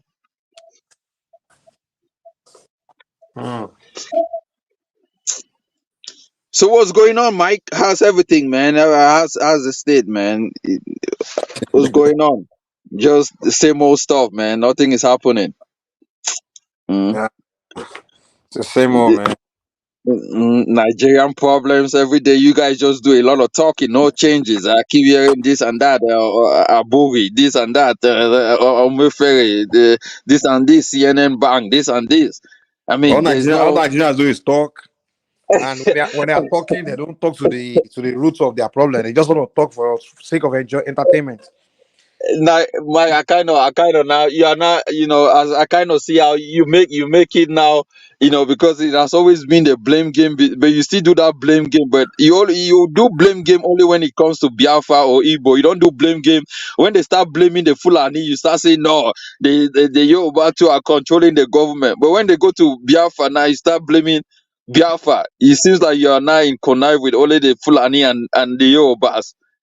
The only bash only I'm not the a conniving with Biafra. anyone. I just, I just no. I don't like foolishness and stupidity. No, but I before they speak used to against talk that. down on Fulani people, you came in and make the discussion in such a way that you say no, it's all Nigeria. But when they talk down on Biafra, you just okay, yeah, you talk down as well, this and that. I'm like, oh shit. What are you talking about? No. Like You I know talk what I'm to talking about. personalities and people creating. Now the people that when you are doing propaganda and bigotry or those things, that's just my own issue. Those one of those Biafran guys, they're just doing bigotry and propaganda all over the place, going online, just creating madness. Now they created this cyberbullying thing that all Nigerians are starting to do it, and then it became a culture where now we just want to cyberbullying just going all over the internet. So Yeah. I don't like that shit, man. So that's just my own issue. With that space, yeah. Yeah, it's getting crazy, man. I mean, all this, and come to think of it, I mean, it's not going to die down anytime soon. The population of Nigeria or Africa as a whole is increasing. There is a lot of visibility when it comes to social media. A lot of people are buying cell phones and stuff like that. So I mean, it's not going to change anytime soon, man. And the way Africa is going, man, it seems like, I mean, before we left Africa, we kind of see that there's no improvement, right? But I mean, still over here, how many years we left Africa, is still like there's no improvement. The things you left behind has not changed. You know, the Well, electricity problem is still a problem, water problem is still a problem, insecurity is still a problem. You ask yourself, when are the solutions coming? In United States, the city that I live in, few months ago I traveled and came back. The kind of road I've seen, a lot of bypass, a lot of highways are being constructed. This and this, linking new places, electricity. I'm like, man, Mike, I'm like, what is wrong with us, man? Africa is suffering from ancestral curse. Deficiency syndrome. Low. Ancestral curse. You have to face it. That's what your problem is. What is wrong? Mike, what is wrong with us, man? Mike, have you, like, okay, take for instance your neighborhood that maybe you used to live in Texas. Go there and pass around. I mean, new infrastructure. I just went to one of my places where I used to go get my food, man. Came back and realized that they have built like 5 different structures. Created a small lake inside that park. New restaurants have popped up. Everywhere is tarred, clean tarred. I mean, trees have been. I was like, wow. In Africa, you don't see that. They build may do crazy stuff, and you think things are developing, but it's not. The street are not clean. Road that was built 2 years ago, one side of the road has been occupied by dust. Nobody just kind of have a clue how they can take out. I mean, you ask yourself, but what is going on? What is going on? Yeah, the thing is, the problem with us in Africa is we don't like to sit down and look at the roots of problem and study it and study things, study the society, study what is going on and do some.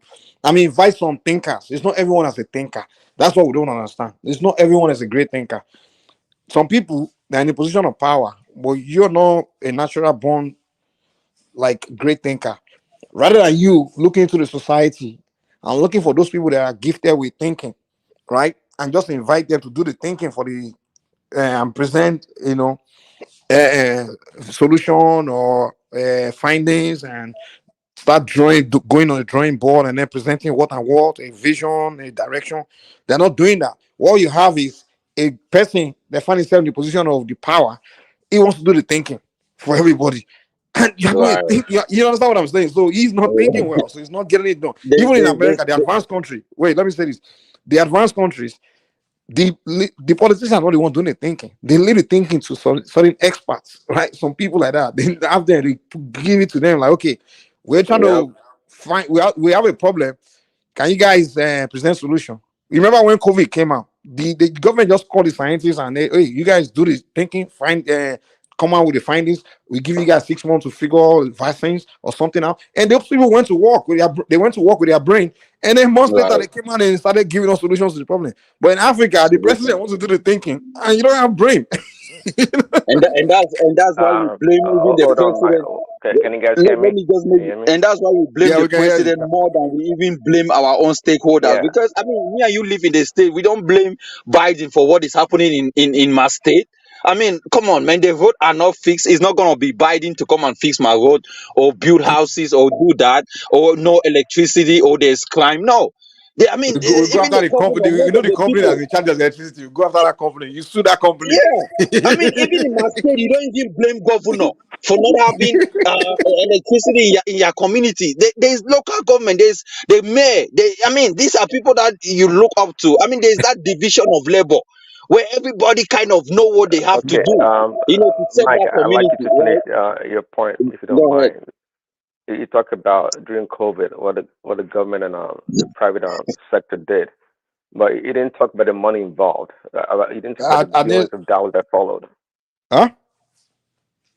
I said you didn't mention the billions of dollars that followed the pharmaceutical companies during COVID. No, what I'm saying is the point I'm making is the thinking. I'm not talking about the spending. I'm talking about just the thinking. I'm giving you The I get your point. I'm not talking about the money. I understand in Africa we don't as wealthy. Like America, for example, has $33 trillion access to $33 trillion. For example, they in $33 trillion in debts and they don't have to pay it. Which African country have access to $33 trillion to do whatever they want? So I understand the money part. But reason why I just use that COVID as an example, but it's not really like I'm trying to tell you. I wasn't talking about COVID. I just gave an example of when they need to find solution, they just told some people to do the thinking. So reason why the point I'm trying to make is that I get your point, I but the don't want to point get is into that COVID politics. I just no, mentioned it's that not just to COVID say, politics. just only It's to about point how out. things work. Hold It's on, hold about on, how hold things on, work. hold on.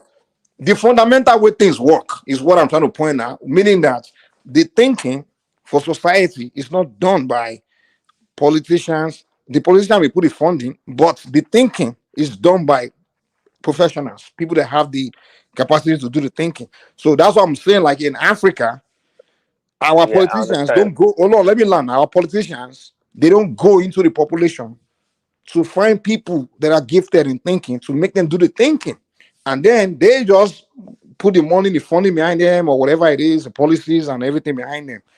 Whereas in America, the politicians just let the experts do the thinking, and then they put the policy and the funding behind it. So that's the point I was making. Yeah.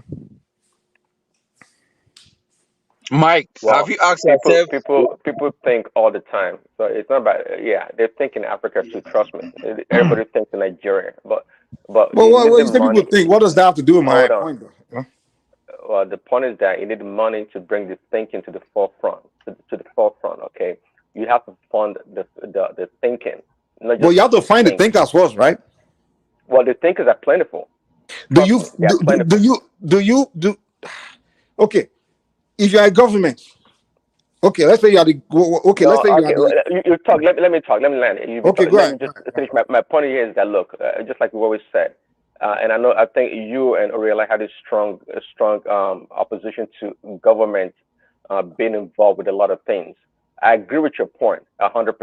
But my point here is that look, money is involved, and this is a good reason why the government should be involved in what goes on in the country with the private sector, with the schools, so they all work together to bring about solution. It is true the government went out there and they encouraged the pharmaceutical companies with a lot of money, a lot of money.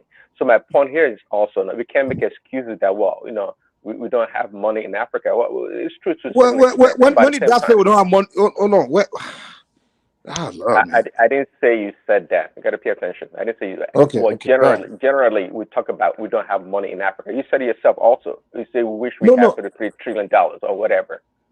We don't have. we don't have as much as America, but we do Exactly. have I'm enough not money disagreeing to. there. Okay, okay. Which part of my argument are you? Which part of my point are you opposing? Let me understand that first. Well, it's not okay. I didn't come to oppose anything you said. I actually Well, agree you were directing 100%. at me now, like I said this, but this and that and that and that. I'm like, Well, okay. I said he didn't finish the point by adding that they just didn't go out there to look for thinkers. They also use money to bring forth the thinkers. And this is a good example of how government and the private sector work together to bring about solutions to problems in society. As opposed to like thinking, well, let the private sector do it. No, they can do it. Like like money is not involved in anything we do. There's money involved. Yeah, there's money Now, involved. Everybody knows that, so you now, don't need to tell me that. It's not like someone will go out there and say, "Come and think for free for me." It's not like government will go out there and say, "Hey, you go and fix all this and not pay them." I mean, that's common sense. Not even something you should even bring up. Like, oh, money is not well, involved. And you if have it's to pay common, somebody for everybody be their work. doing it. Huh? Hmm? It's not that common. If it's common, everybody will be It doing it. is Let me know common if it's not sense. that common. Which who in the world, even you as an individual, will you call somebody to come and do something for you and not pay them? I mean, what is it? I mean, so you are The telling guy me just that like to so create Africa is unnecessary not argument, improving. man. He's laying money. Who Africa, doesn't know? Africa, Africa is not. So you are saying that Africa is not improving because the thinkers need money, and because just because they don't have the money, that's why they are not thinking to clean out the street, Can you imagine? to fix out potholes. And come on, man, to fix out potholes Well, because they are not giving. that is not thinking. See, well, you guys, you're making a mockery of I don't know, maybe yourselves, but No, because obviously In what because sense? that's what you're saying. hold Like, on. See, the COVID is not fixing the pothole on the street. I mean, but he It's wasn't Well, just the about talking argument is not about about COVID. COVID. I don't know why I The keep bringing COVID up was well. COVID. an example Can of I the freaking problem. talk We by just the give an way? Can I example of talk? how government let some No, people do the I'm thinking to solve the trying. problem. That's what we're saying. And we are saying I'm solving trying. the problem, meaning finding solution, finding vaccine, go and do the thinking, Right? do the research. It Yeah, that's wasn't what we're just saying. COVID. It The, wasn't Well, just COVID. exactly. It was the different conversation is not problem. about Like, COVID. I just point out yeah. an example, like so many other ways. I don't say the way their government think is what I'm saying. Like The government don't do the thinking for the people. They let the experts do the thinking. Like whenever they look at problem of society, they go to the philosophers, the scientists, the people, and they tell them like, "Hey, you guys, we have this problem, and you guys look into it and present solution or something." Can I say something? Well, before you finish, well, 1 second, okay, Whereas in okay, Africa, it's the government that want to tell you the solution. Oh, I'll bring this thing, I'll beat that one. okay. When you're saying, okay, the COVID is a good example. So if you don't like it, that's a problem. It's a good example. Why? Because it's a unique problem that all the different aspects of society in the West came together to solve the problem, right? So it's not an issue of a pothole or fixing a road that we're talking about here. In Africa, also, we do have unique problems that we can organize properly and bring about resources together to solve the problem.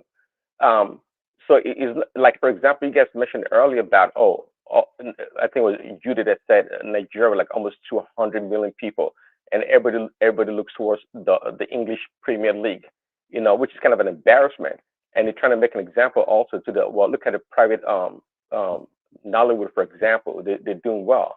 How come, with all the players and the population, we can be a great soccer league nation in Africa for the rest of Africa to come and play soccer? How come we're not doing that? Okay, that'd be a good example. That'd be a good example to for. I mean, in the past we had it, but now it's gone down the toilet. There's no doubt about it. It's non-existent for the most part. So what do we do now? How do we revive such industries? And it's a great industry also to create a lot of jobs and opportunity. There's a lot of jobs. I mean, it's yourself, the sports industry in America is it's $1 trillion.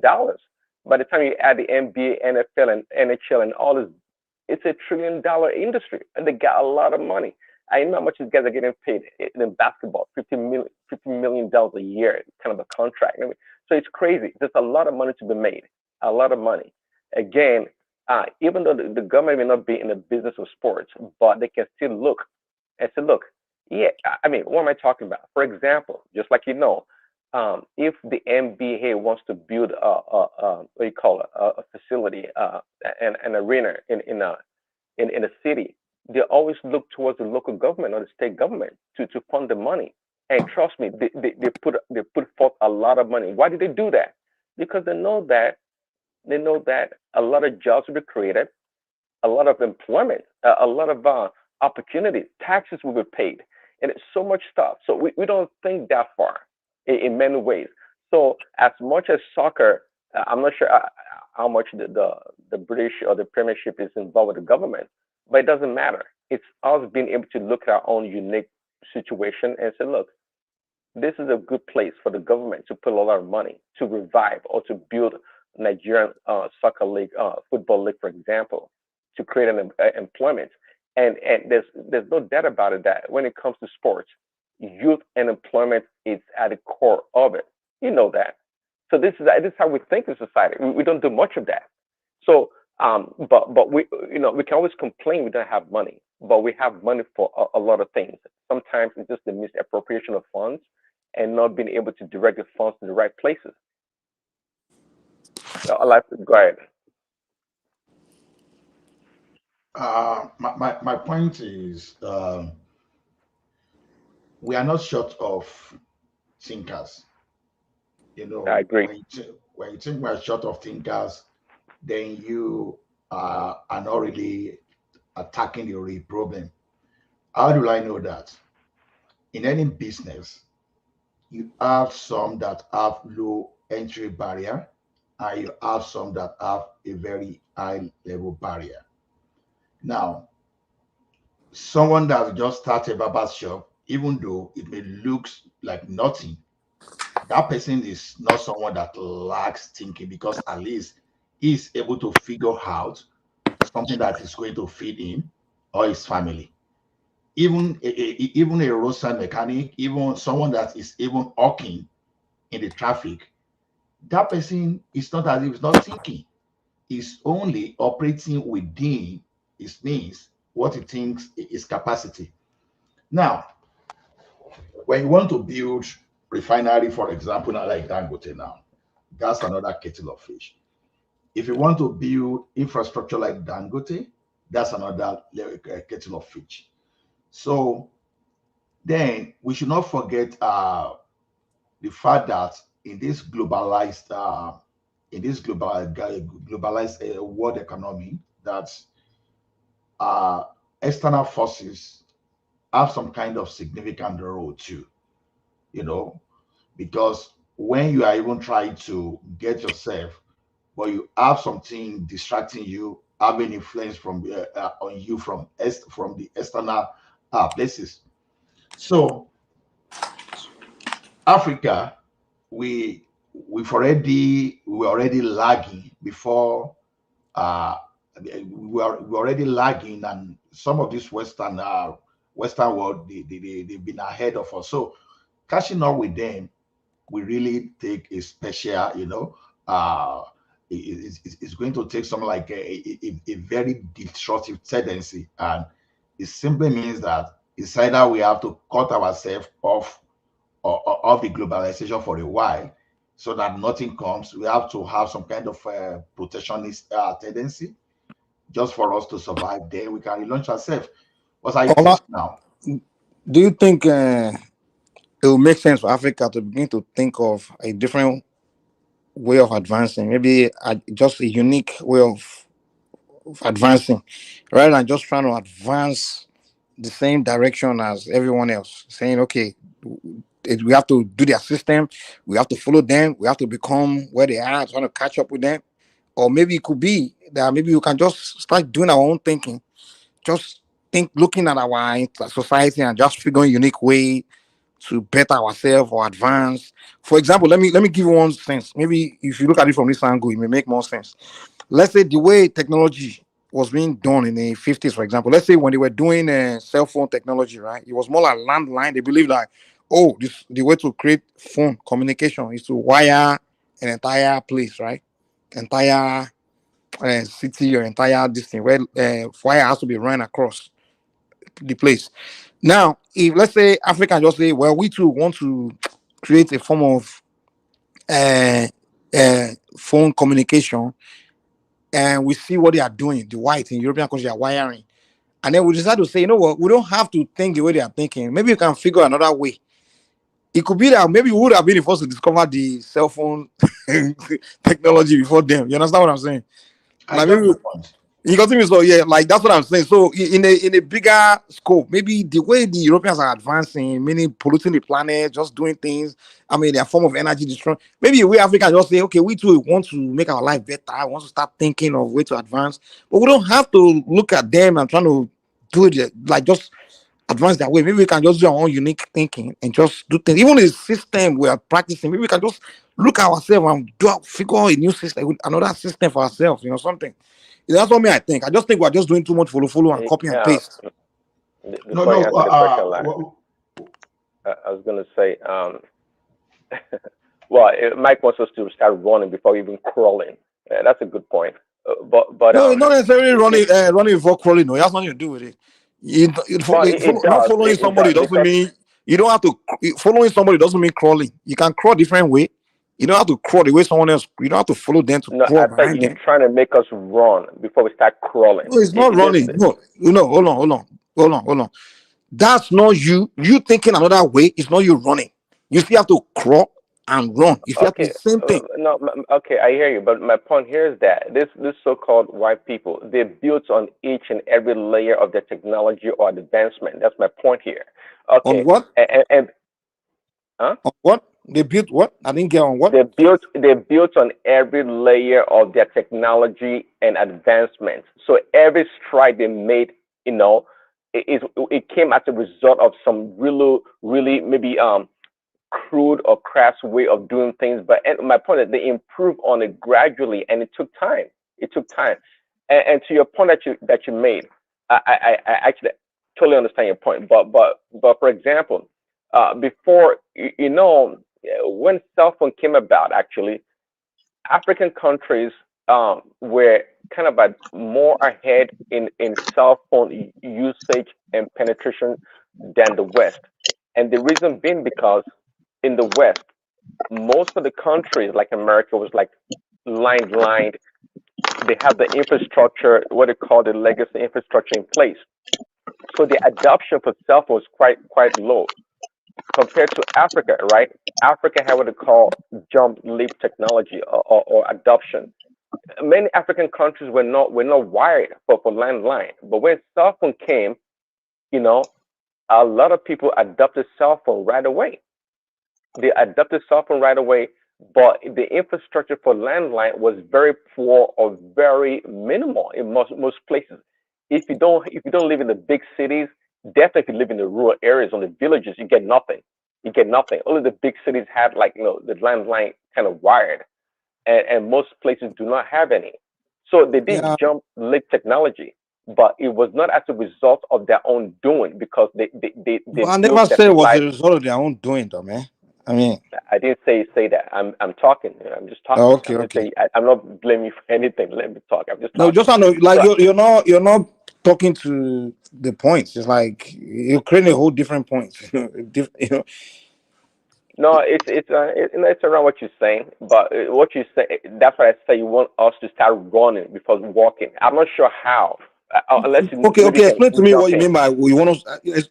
Trying to break it down. What you mean by I want us to start running before Well, crawling or for walking. example, before cell phone came, there were landlines.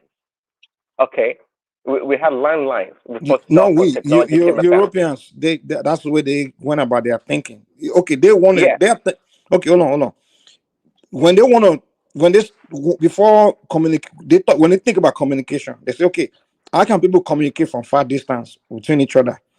And then their thinkers went to work, right? And the first thing their thinkers started discovering different ways. They say, okay, wow, okay, wire, we run wire, uh, from here to here, and this and that and that and that, and then they discovered that it's not like somebody showed them, right?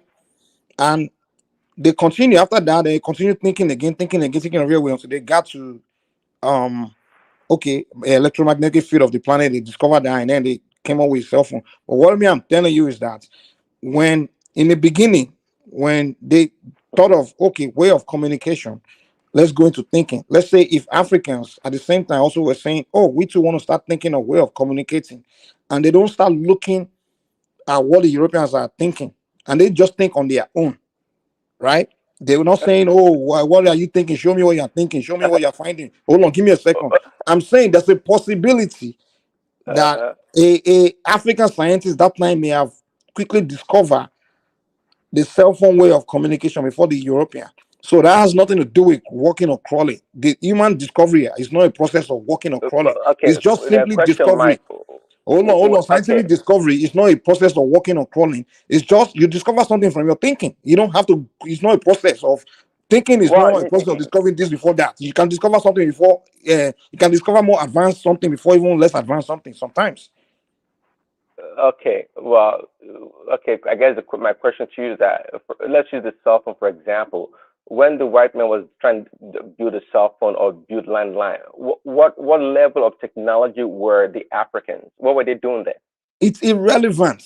The point is, Uh, or no, you just want to hold wake on. up? What Okay, you level just of want hold on. technology? You just want to wake up from your Okay, sleep okay. and start doing it. Is Let's that stick what to you're that. saying? Okay, go ahead. Ask You your want to wake question. up from your sleep and start doing it? Okay, Allah, go ahead. Okay, I don't ask your understand what question. you're saying. Ask your question. Go ahead. Go ahead. No, what you're saying sounds like a really nice, beautiful fantasy stuff. Fantasy. That's what I'm asking you. Fantasy The in what question. sense? In what sense? Okay, well, my question was, for example, when the white man was building the electromagnetic field to do whatever they're doing with the cell phone and You whatnot, didn't build I'm electromagnetic asking, field. No, you didn't build electromagnetic field. There's no whatever they were doing, whatever the technology was, my point here is that at what level were the Africans or was Africa then? Our thinkers or if you even have scientists at that level, what hold were they on now. doing? Hold on. When the white man want to start thinking of creating something, the black man also was on the same level of thinking. He has his brain in his head, the same way the white man has the brain on his head. The difference was, hold on. The difference was they decided that okay, we want to think of creating something. So if we at that time decide we also want to think of creating something, we're on the same level. No one is above anyone in that level. We are all thinkers. The only difference is that they have to create, they have institutions that to sponsor and fund a research for it. If we decide to do the same thing, we just like the Chinese. I will give the Chinese were even at that time when the Europeans were doing the okay, we want to think, we want to figure something out. The Chinese were not doing it. Their government were not organized at that time. They didn't even have a country. They were behind, just like the Africans. But the Chinese at one point decided to start saying, okay, we too, okay, at this time, let's start thinking too. And they started organizing their own scientists and begin to think. But today, the Chinese are ahead of most white society. So what are you talking about? The Chinese have to crawl behind them or things like that. They just started doing their own thinking too.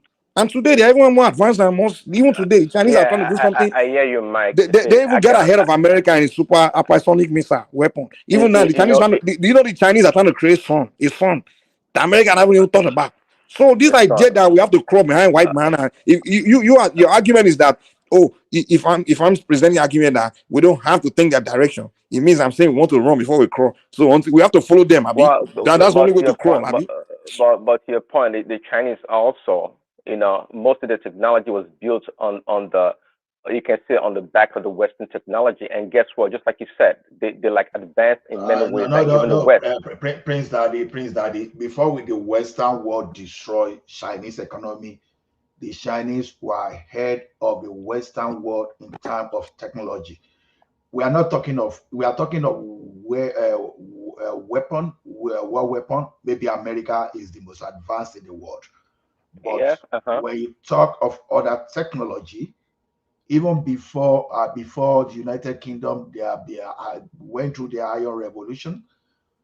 The Chinese people, they've been there like almost 500 before them.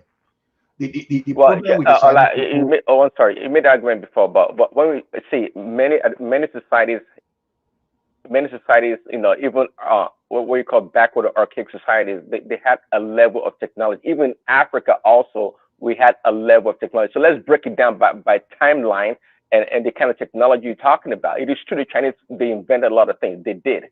Okay, there's no doubt about that. But so you got to put a timeline to what kind of technology we're talking about. Okay, at least when you talk of the steel, technology, the Chinese were there before the Western world. So when you talk of ship, like ocean technology, like you build ship, you build some other things, the Chinese people, they were there before the Western world. So we can point to so many things, right? Even what I'm even talking about, I didn't manufacture it. I even brought them out from the Western University Library, United States of America, written by the Western person. So the thing is this: what Mike is saying, I got him. I got him perfectly well. See, we can take another direction in terms of technology, but do you know what? Technology is not our problem. We have sociological and physiological problem. That's the psychological problem. That is what we have. Look at it this way. Number one, when they wanted to conquer us, there are so many things they used to conquer us, apart from using war and weapon to capture us. They used religion to capture us. Yes. So now, even as we speak today, because of religion, all of us cannot really think straight, to be honest. We can't really think straight. You always say that. I don't know about that. Yeah, that is totally right. Because of religion, we can't think straight. See, look at it this way. You are in need. Instead of finding solution through physical means, for example, someone that can farm, you are in need of anything. You have a plot of land, you can plant maybe corn or whatever, but you are going to Babalawo, Odishegun, you are going to Aladura, you are going to and the white man brought that too. Who brought me to major Ola, to be honest, here, please. Okay, let Remy come in. Yeah. Sorry to butt in, Ola. I've been listening to you guys for more than half an hour now, and I'm not all that religious, but at least I pray to God every day. And then secondly, I have opportunity to have lived in 3 different continents now. And what I see, the Asian people, what they are doing, the Africans are not doing. So I totally agree with Mike and Ola on this. First and foremost, when I was in China, I discovered that first they limit their citizen to Western form of media. They limit their citizen to Western kind of social media. They develop their own. They develop their own like WhatsApp, in which they call WeChat, TikTok now. That is all over the world now. And I also discovered one thing about them. They sat down and they look at what are they going to have cost advantage in? What are they going to do that the world will come to their knees and beg for them? But sorry, Let me quickly finish. Remy, but that's not a unique technology. It wasn't unique. What I just want to say is that when sorry, when you curtail your citizen to follow or to adhere or to probably watch American movies, American idea, that is what you are cultivating in them to copy, to do in the future. But they don't allow their citizens that kind of luxury. They want them to work hard. This is Chinese. They build their own model as Chinese, and the people love it. And if you are in China today, anything you want in the world, you get it. I'm telling you the truth. Most of these big companies that you call in America, they all have a branch factory in China that they produce. And China being so smart country, they let them in and give them a tax haven.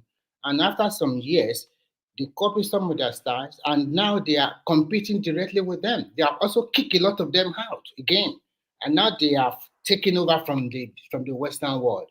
So as Nigerians, unfortunately, Olaf hit the nail on the head. The first problem of that country is religion. I was in a country of more than 1 billion people, and I can guarantee. Okay, Remy, interjection. China is religious also. I just want to tell you before you interject.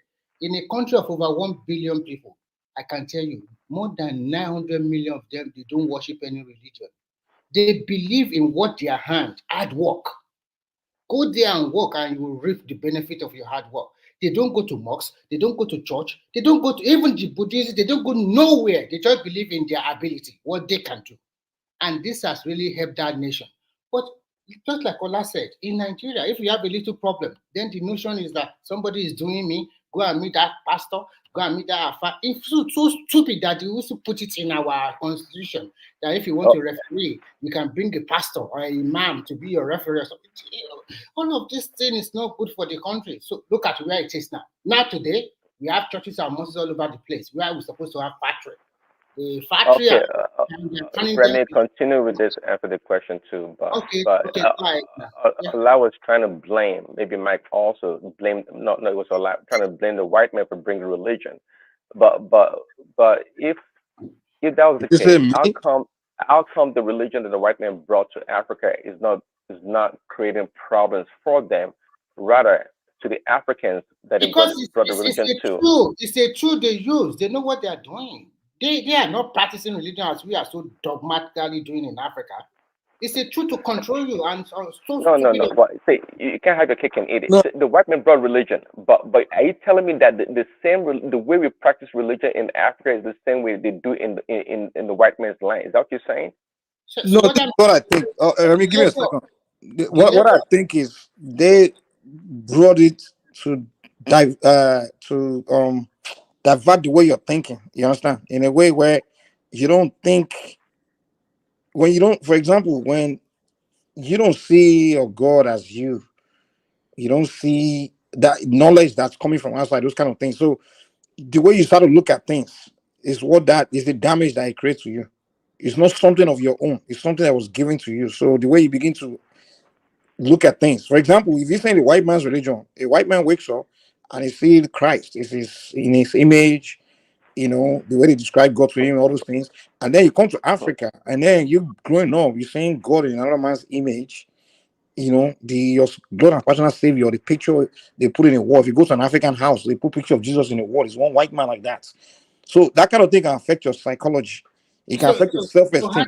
So when a child he's growing up, he see a white man advanced in technology. He may think that, oh, maybe because God look like him, that's why he's so advanced. So it affects you. You understand? Mike, do you know that I went to a primary school, which is a Catholic church home, and there's a big church inside my primary school, and every Wednesday I will go there for the Ash Wednesday, and inside on Friday we will go there for the Holy Communion. We will receive everything, but what are we kneeling down in front of? It is the white Jesus and the white Mary. They also make us believe that anything that is black or dark is evil. It's evil. It's bad. Sometimes you will now see yourself as a black man. Are we evil? So they are more cleaner and they are more thinner. So, and unfortunately for us too, even when they left, and then our own people now get to that position, what they are just doing, just enriching themselves in the name of God. Please, and God, we still run after their former master. So, and another problem is that I think you guys, you don't want to take responsibility for no, your own we should be doing. taking I'm not even blaming white man. You don't want to take responsibility. You want to cry about this white man's religion. They have their own blame, but let's do this. Daddy. Yeah. Prince Daddy, see, look at it this way. If anybody want to change your identity, they can do so many things. One of those things is to change your language. Yes. You understand? So when you change your language, as Yoruba will say, so that proverb is not about maybe you are the local languages are spoken in Nigeria more than English. So that should defeat that argument right there. And number two, our politicians are so corrupt. Our politicians are so corrupt. They're not really religious, because if they were, they probably would not be doing what they are doing right now, or what they did in the past. No, you are not looking at it from the bigger picture. You are looking at it from a microscopic view of it. Look at it this way now. Your religious leaders, your leaders, instead of them giving you food, giving you some other things, they are reducing cost of arch for you. How does that sound? They're reducing cost of what? Cost of arch.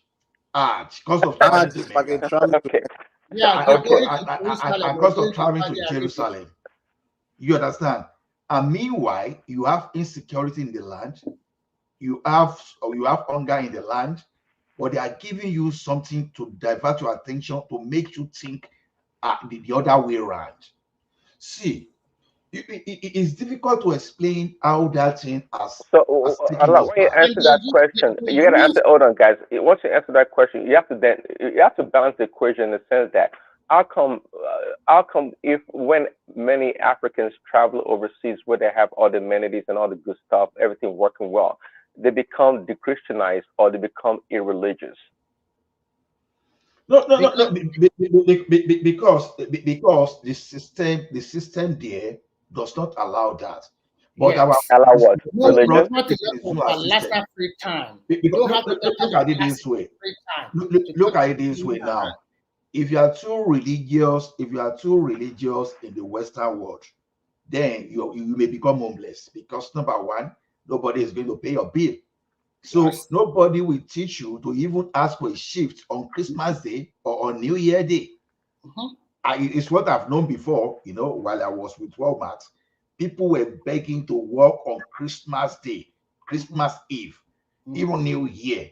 Serious begging. It's not as if, oh, you must come.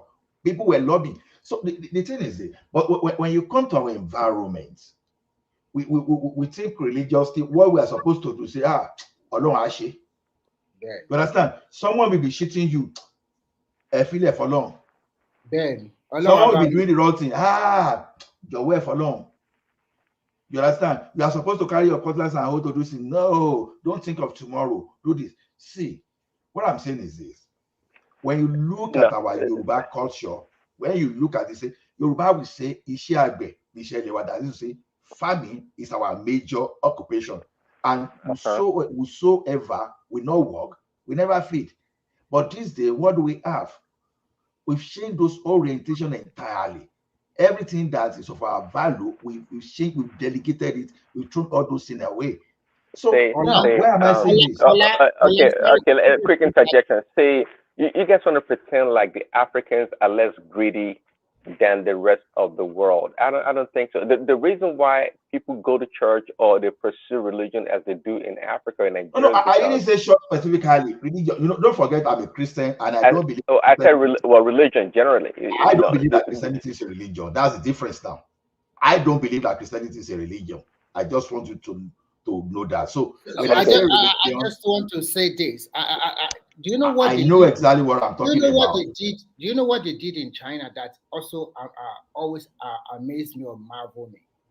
Most of their countryside, like town or small county, that they have vast land of agriculture, their government deliberately constructed road, constructed small low housing unit for them, and they make sure that they stay in their hometown, continue to farm for the nation, where they give them internet.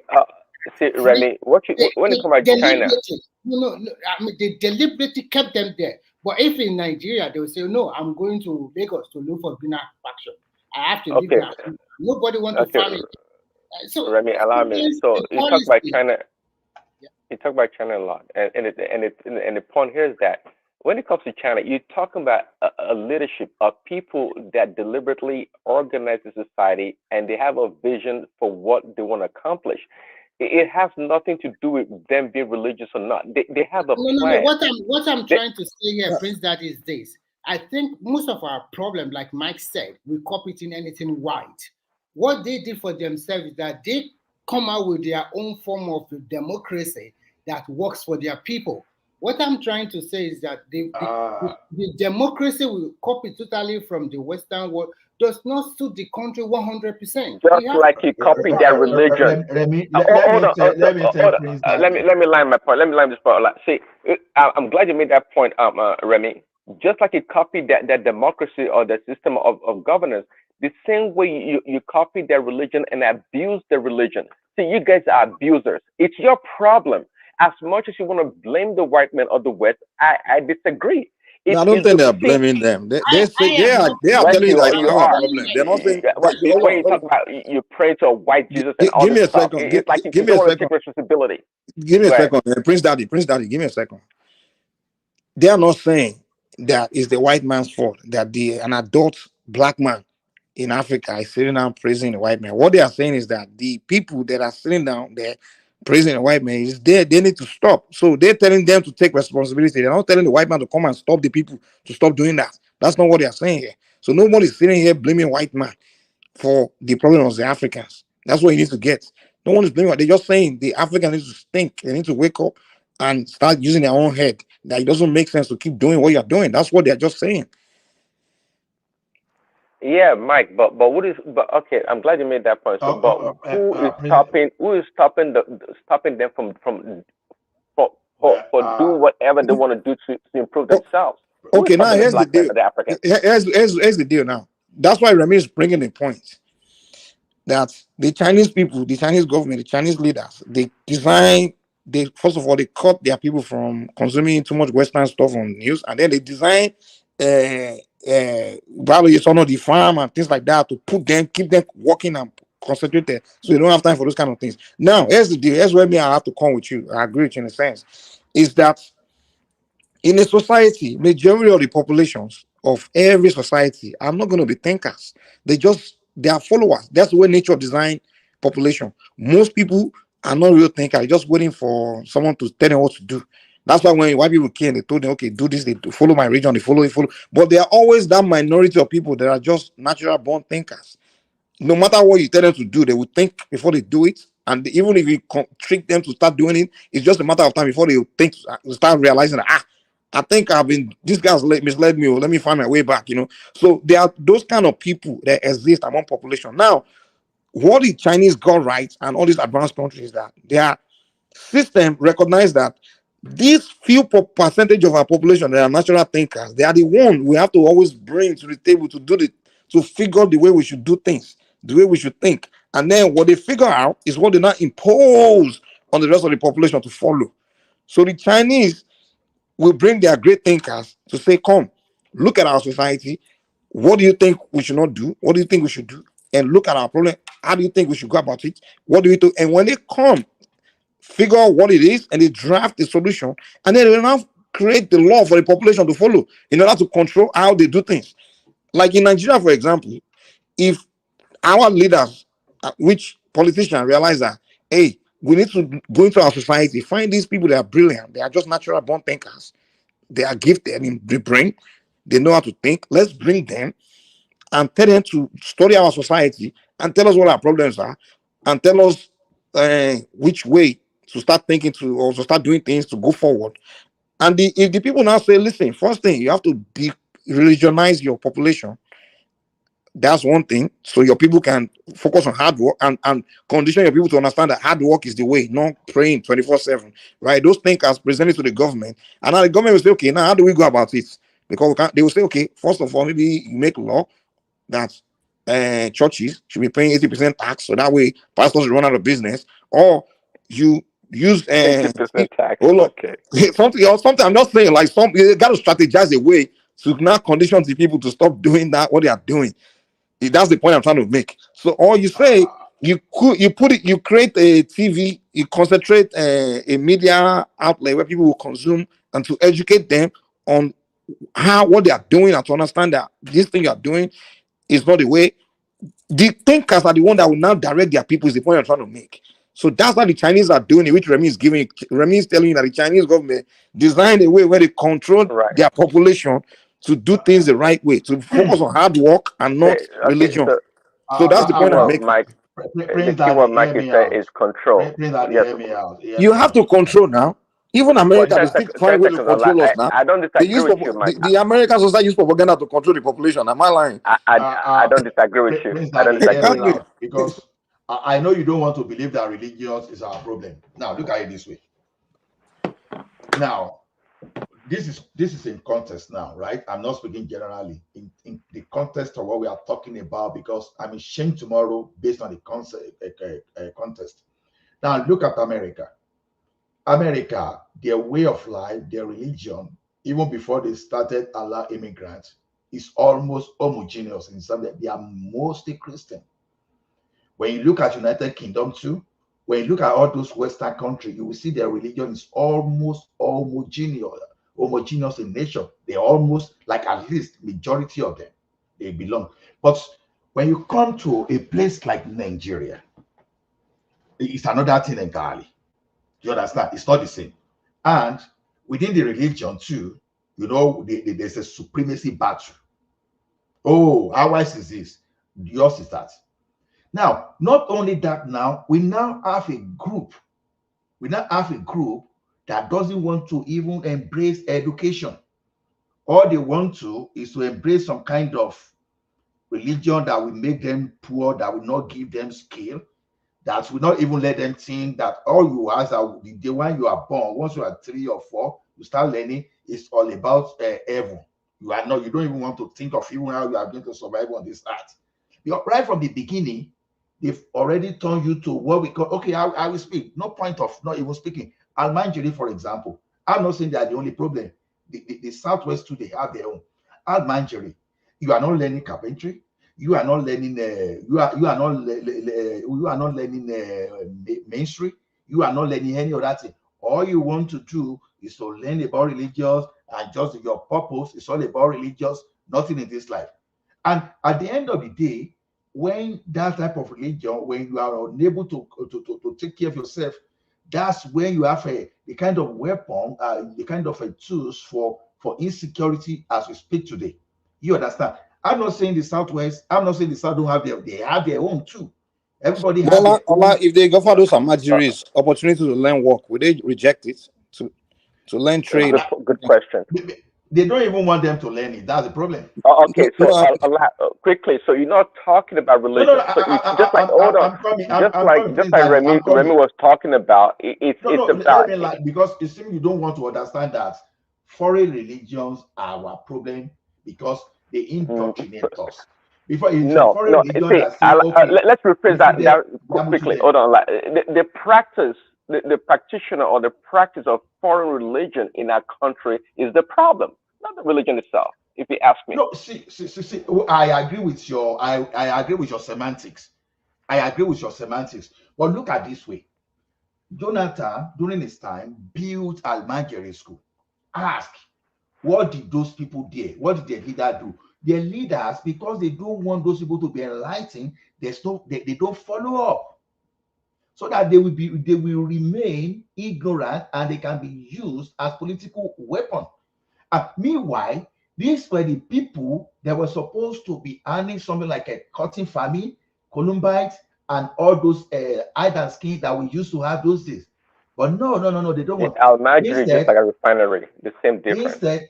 Instead, the leaders the early that are even supposed to even take care of these people, you bribe them by sending them through, you subsidize the cost of traveling for pilgrimage. So the thing is this: whether we like it or not, we have to look at the kind of this orientation, the kind of unnatural thinking that the religious indoctrination is giving us. We don't have to. We have to face this reality. You understand? Say, now you're a Christian. Hold on, you're a Christian. I know, but it says in the Bible that if somebody gives you a prophecy, take the one that you think is true or that you believe and discard the other one. So there we go. So if truly religion is a problem, how come our leaders, since they're free thinkers, they're smart, how come they don't take the part of that religion that they think is good and discard the rest? You as a Christian too, you know what Pharisees and Sadducees used to do too, right? Even before Jesus Christ preached salvation, the Sadducees and Pharisees, they knew the truth, but intentionally, because of what they were going to gain, they were misleading the people. Yes or no? Even from the Bible we are reading. So the thing is, that is exactly what all leaders are doing. When we say religion is a control tool, just to make people docile, just to make people, that's a way of just forcing people to submission. That is exactly what we are saying. But okay. The person you do not train to have a skill, how will he contribute meaningfully?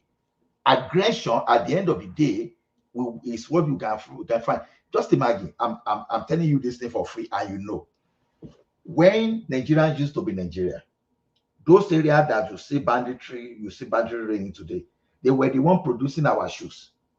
They were the one producing the cotton that we were using in our textile.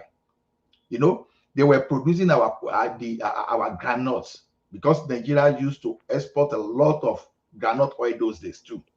You understand? Mm-hmm. So those areas you see, the tobacco, a lot of things they were doing there perfectly. But it's only when they took. Hold on. So before you continue, then all right. So then you must also conclude that back then they were not practicing any religion. No, because at that time religion was there, but the like of Awolowo was trying to encourage the like of. So now you talk about leadership and the ability to organize society. Let us draw the line. That coup of 1966. Honestly, I believe. Let me just hold on, please. Just hold on, please. I beg, no best. Okay, the thing is this. You know what it means for some kind of callous people to wipe the leaders of the entire region. Because those were the leadership that were even doing the right thing. They wipe them away, and all the mediocre that now emerged later now indoctrinated these people. So we see the problem is so glaring, but sometimes we are afraid to say the truth. Yes. Some of us now, because we hide behind camera now, we can talk. When by the time we show our face, we start saying another thing. That's just the thing. So people are afraid to even come out and say the truth, whether we like it or not. Anything, any religion that is side violent against you, any religions that will not teach you how to fish, that is just teaching you to. But I'm trying to follow your train of thought. You just said that those areas today that are full of banditry and all this crazy stuff happening, those areas are the ones producing the I don't know the tie and dye the all kind of stuff they were Right, producing. yes, So how yes. come what changed? Is it that religion had changed Okay, from I will tell you now what from it back is. then to I now said or what? the Yamutu, all those leaders that The were Yamutu responsible and for then all those, the military and guys keep the another group election that took coming. over, another mediocre took over. That's And not the look at it point. now. Look Another at it mediocre from took over. So if that been the case, so then why is religion still the main contention of your argument as being our problem? To Religion me, is what they use to control them. That's what I'm saying. Thank Okay, you. okay, look at it this way okay. now. A child growing up, a child that is supposed to go to primary school and secondary school, you say, no, don't go there. Go and be doing a mangery. Be following one afar, whatever. I say, we know that we know better. Ola, is there any evidence for real that someone is offered to go to secondary school and there's somebody telling him don't go to secondary school, don't go to school? Because I lived in the north. I honestly didn't see this reality that we preach in the south. Somebody is telling somebody not to go to No, they school do because in the court north, See, especially in the it's Mike, north, na just reality. Mike, na reality. no. northwest side. Hold on. I'm not saying yes. I lived in the north, and a lot of northerners, when school is, they literally when school is built, they pack themselves there. They rush. They are looking for opportunity in life, but it's just not there. You know what, Mike? Can I come in here? What happened is that the political elite deliberately also use that way to make. You know that they have children a lot, and most of these children they send them to Ahmadiyya school to go and learn the Quranic way. That is a way of using religion to control them. And when they want to talk, they will use according to our religion. And you let's assume that you are 2 years old or 3 years old and have started sending you to Quranic school. What do you think your mindset would be But when there's you are? no other school now. A lot of So these rural areas, not. There's go no there. schools there. Yeah. So You have to understand. I mean, let me tell you the north. Let me tell you how the north look. When you come to the south, everyone live in so much close proximity. But when you go to the north, its villages are so far apart. People are so spread out. You understand? Yes, They are it's very vast spread land. out. And forget this idea that they have more population in the north. It's a lie. Most of it is just land. Because I've driven through the north. I'm telling you, when you get to one village, before you get to the next village, you drive. And so, but in the south, it's like village next to each other. So in the south, you can build one school where 5 villages can share out one school. Because we live in so much close proximity, you understand, in the south. So it's easier to now build schools next to each other where one teacher can teach in 2 different schools, where teachers are not even driving, don't have to drive that far to get to the schools and things like that. But in the north, it's just kind of so spread out like that it's so hard to. One thing is they built, when Goodluck built the schools, to find teachers was another issue. So it's more to it. And it's not like these people are not looking for opportunity in life. Trust me, they are. Most of them is their parents that will determine whether they go to school or not. Not some Another politician. thing I realize is this, Mike, that you know what they did in China was this. Their early education from primary school to senior high school, including the junior middle school, they make it very tough. As a kid or as a teenager, you don't even have time to go and play around. There's homework upon homework. Even They used when to you go to have school. your holiday, they give you tons and tons of homework. So they want them to be busy. And once you go through all those processes, by the time you want to go to the university, they are just like Nigeria too. They do an examination, they call it GACA, just like JAM. And it's also depends which university you have chosen and where do you come from. In just like in Nigeria, I use Nigeria for example. We all know that states like Anambra, Ogun, Oyo, and the rest, they will be very competitive. So if you are born in those states and you want to go to federal university, you know you have to put in extra work to get a high score because the standard is high. So when they get to the university, they relax. They don't force them a lot like they were in the middle school. So the orientation has been built to be hardworking since you are childhood. No time for you to play. But when you look at Nigerian context nowadays, the orientation is just when you go to university, that's when you work hard or something like that. No, it's supposed to be from the basic, from the beginning. So many things are flaws in our country because of religion, tribal, and so many other factors. But I mean, don't say religion. See, the Chinese example that you keep bringing up is a great example because it is deliberate whereby the Chinese people Trust me. When you have a leadership that thinks and wants to protect its people, that's when you get a Chinese model.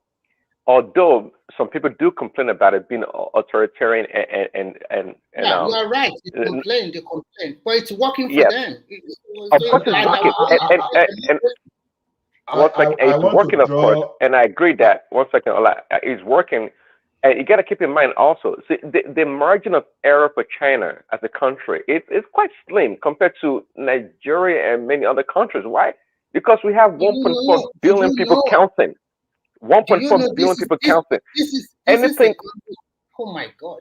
You cannot believe it that this is a country that they will couple all bridges in the factory and they'll put it together in under 1 week or two and it's done. It's final. And when you now suppose with Nigeria, it takes months to deliberate. It takes years to even say, let's execute this project. And then when they start doing the project, it takes like a decade. Remy, do you think one of our problems in Nigeria is some of these things, when I see it, I just, this country is not serious. But imagine that, Remy, if they were to engage their 1 billion plus people, how far do you think they would go? I want to challenge us. You mean to Nigeria? Remy? No, China. If they were to engage with the 1.45 billion people in the kind of democracy that we've practiced in Nigeria to get anything done, how far would they have gone till now? No, they won't go anywhere. They won't exactly. Go anywhere. Exactly the point. The ability to customize. Prince Daddy. China is not Nigeria. China never deviates. They've never deviated from the major religion. Go and look at the most people in the most prominent religion in China. You understand? They don't really have like opposing religion like we have in no, Ola, I will tell you something today that okay, Remy, wait, let me just land. Let me focus on the point first. See, I want to challenge three of us. Go and look at what Awolowo was said while he was campaigning. Immediately, Awolowo was said, education, and he said something about a Manjeri system and looking at how they can use Munda Islamic way to educate people. Oh my goodness. Go and look at how they turned against him immediately. You understand? Awolowo is not even saying you should take Islamic education away, but it's just that's saying, okay, a thinker right there. Awolowo was a thinker. Now, you see what happened? Now, look at Saudi Arabia. Saudi Arabia, they still have Islamic education, right? Combined with Western education, but not the way we are having our own. That's the problem. It's like the poor people are intentionally deprived. Yes. In some part of the country. Okay, now look at when some Boko Haram rose up now. What was Boko Haram preaching? Anything Western. Education. They got to a stage that they started kidnapping school children. What are they trying to do? Put your children at home. You understand? So now the question is this: what's education supposed to do for you? It's supposed to empower you. It's not about you speaking grammar. It's supposed to make you think and for survival. But no, they don't want you to have that. Once you start thinking, so that when we say it's a control tools, I know exactly what I'm saying. But when you go to China now, I mentioned America. I mentioned when you see all those Western world they are doing, those it's like they are like a mono religion, mostly mono religion. China, Remy, you've been in China before. What religion is major religion there? So that is what I want to tell you exactly. In Nigeria, we have two opposing religions. Nigeria, secular state. They don't. Two opposing religion in Nigeria. Hold on, Remy, what kind of religion in China? Okay, that's what I want to tell you. In China, it's a secular state like Nigeria. They don't accept any religion. No religion. Now, let me tell you something that will shock you. In the northwestern part of China, they have some people, they call them the Uyghur, which are predominantly Muslim, because they border all those countries covered from former USSR, like Uzbekistan, Tajikistan, and the rest. So some of these people, sometimes they want to go their own way. They want to go out of China, but China cage them. They provide amenities for them. They also find a way to cage them. They don't allow them to preach outside. Even in the mosque, you cannot hear the sound outside. It's like a soundproof. They just allow them to go to their mosques maybe every Friday to do their jubas, whatever. So sometimes they do this just to make sure that at the end of the day, things works fine. So they don't allow any religion. Most of Chinese, they will tell you they are Buddhist, but most of them, they don't go to any temple. They just go to, because there's no chance for you to go to, because when you have one child, the money you spend on education of that one child is enormous, my friend. No, there's something that you've not mentioned in China, Remy. All religious body. It's not as if there's no religion, but they are, but they don't allow them to practice. The state do not promote religion like we are doing in Nigeria. They do have churches too, but now, you cannot say I have a church. You will talk, Remy. I just want you to add this one for you to talk about. Okay. Now, in China, you have to register your religion body. They have to know. So that is why, from what I read, that as Christians, they refuse to accept that oversight. Instead, they will go and worship underground, because everything, all activities, it's simply that you can't say rubbish. Let me tell you what you are trying to say here. I know something like that in some big city, that some people will go underground, but they always bust them. And once they bust you, you will be deported immediately. They do have one church. In Shanghai, there are one or two churches. Why they think all Christians, if you are a foreigner or Chinese Christian, you can go to that church every Sunday and worship for 2 hours and then go your home, or go back to your home. They don't allow, like in Nigeria, you must go to church on Monday, Tuesday, Wednesday, Thursday, Friday, every day. No. Even Muslims, you just go to your mosque on Friday, do your whatever you want to do within 1 or 2 hours and go back to your home. It's nothing that you must go to mosque every now and then, because the system is designed that you have to be hardworking to pay your bills. And when you have a son, you also have to continue to save money for your son in future when he wants to get married, so that you can provide accommodation for this. So what I'm trying to say in a nutshell is that for you to raise one child, because the competition is stiff, most of the kids are highly intelligent and well educated. So the competition is stiff. You have to be best of the best. So they spend a lot of money in training their kid, and most times they have one or two. Most times it's one, and they have to go to maths class even after the whole school routine. Maths class, English class, music class, swimming class, so many classes outside the old school system. So as a parent, it's a little burden on them. So as your kid, you don't have their children, they don't have that luxury to say, okay, I want to stay glued to television. What is happening in Netflix? What is going on Facebook? You know, Remy, because the competition in China is fierce amongst 1.5 billion people. Like our children in Nigeria. Sorry, Remy. There is supposed to be competition if it truly we are 200 million. Yes, no competition. But the question is this: what percentage of our population are developed to even fight for survival? That's the problem. Even today, I'm not even exonerating the Southwest from there today. Even today, someone that went to school for mechanical engineering, electrical engineering, you are still waiting for jobs. I'm not saying you should not look for jobs, but there are still some jobs you can do on your own. I'm not saying it just because I want to be arrogant. Like what? Like selling granola or what? No, Prince Daddy.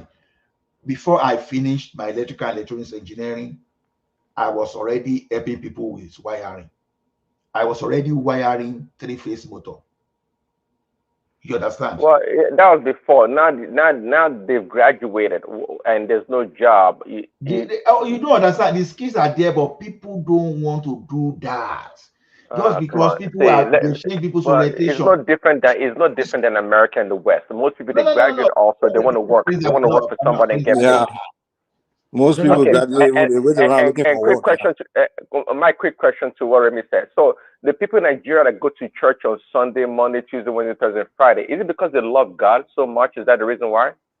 It's because they are jobless, man. They are indoctrinated. Let me tell you something. To be honest, indoctrinated, or is it because there's they don't have opportunity, man. There's no opportunity. Prince Daddy, I will tell you they are indoctrinated. I know there's no opportunity. I agree. See, you may not even, some people may not like this one, but it's my favorite pastor. See, if you go to his church like Monday, Tuesday, Wednesday, the Wednesday they can call you, say, Ogbeni, you no get job. You understand? There are some churches you see go to in Nigeria today that if you are so frequent there, they will call you and cancel you. If more churches can be doing that, it's good. You don't have business going to church Monday, Tuesday, Wednesday, Thursday, Friday, Saturday, Sunday. The only question like if you're not paying tithe or not giving their free will offering. If you were, nobody's gonna ask you a question why you're at the church. Okay. The pastor will never tell you why you coming. I don't believe that.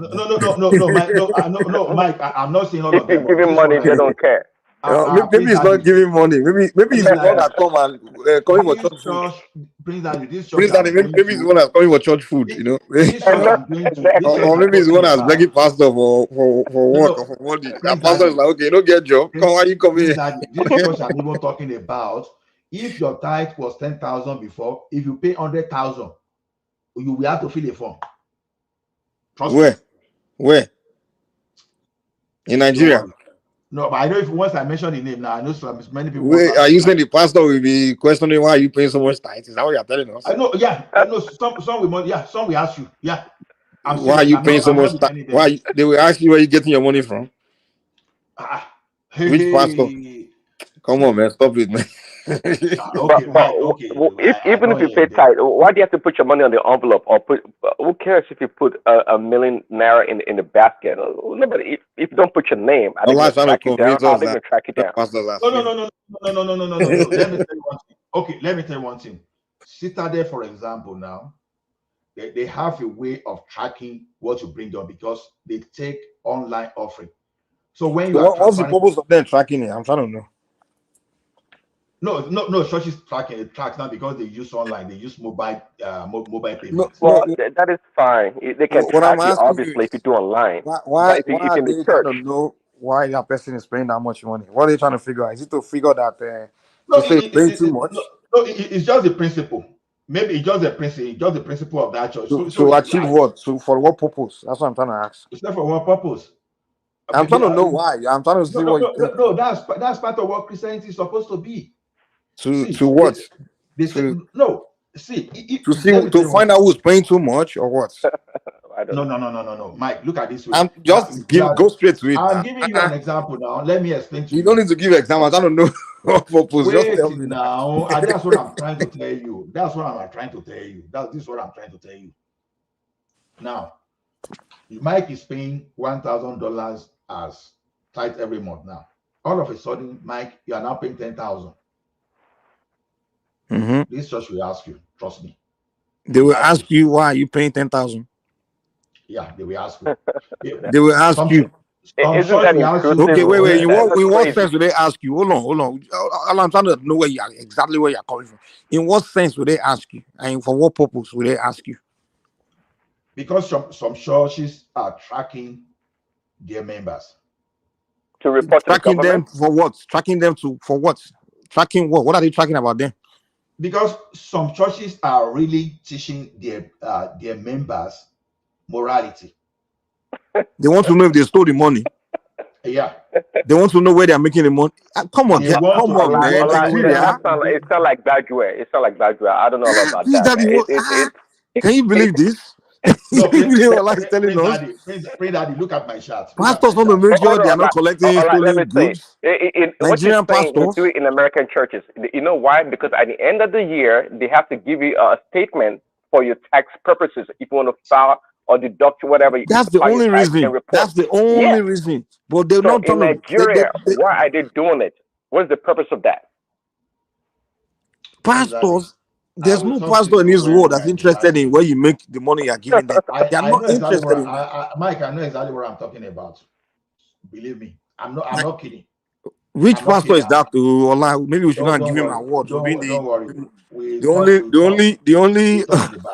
only honorable pastor in Nigeria. No, Mike, because I already know that it sound unbelievable and sound ridiculous, right? The same pastor that are collecting politicians' money, and they don't know those politicians are stealing those money.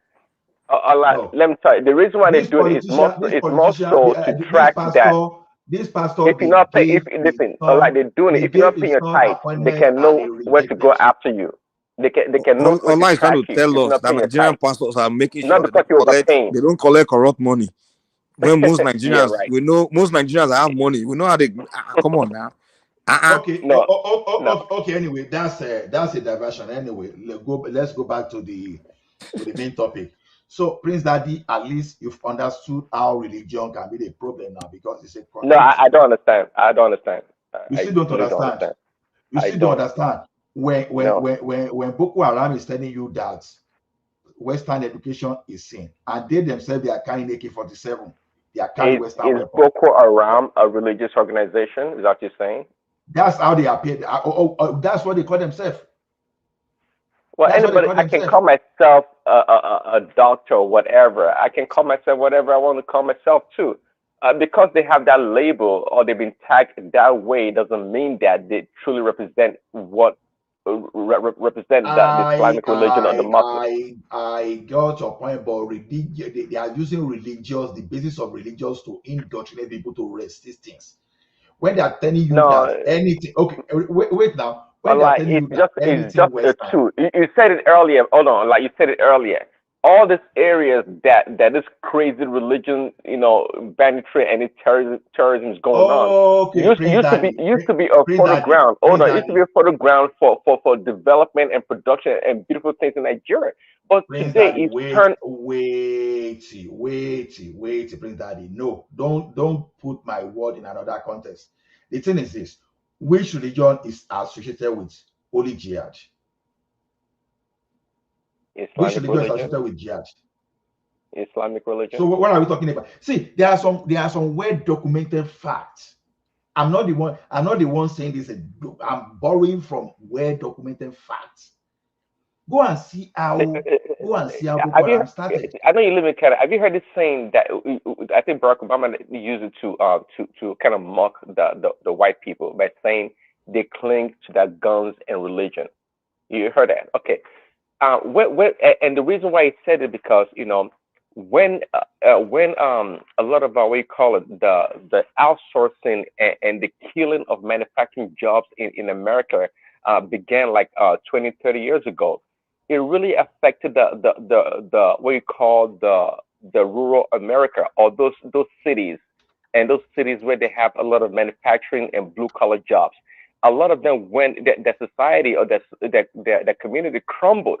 Many of them went into depression, into using alcohol and drugs and whatnot. So eventually, somehow, some way, these people have been collectively tagged as being clinging to their guns and religion.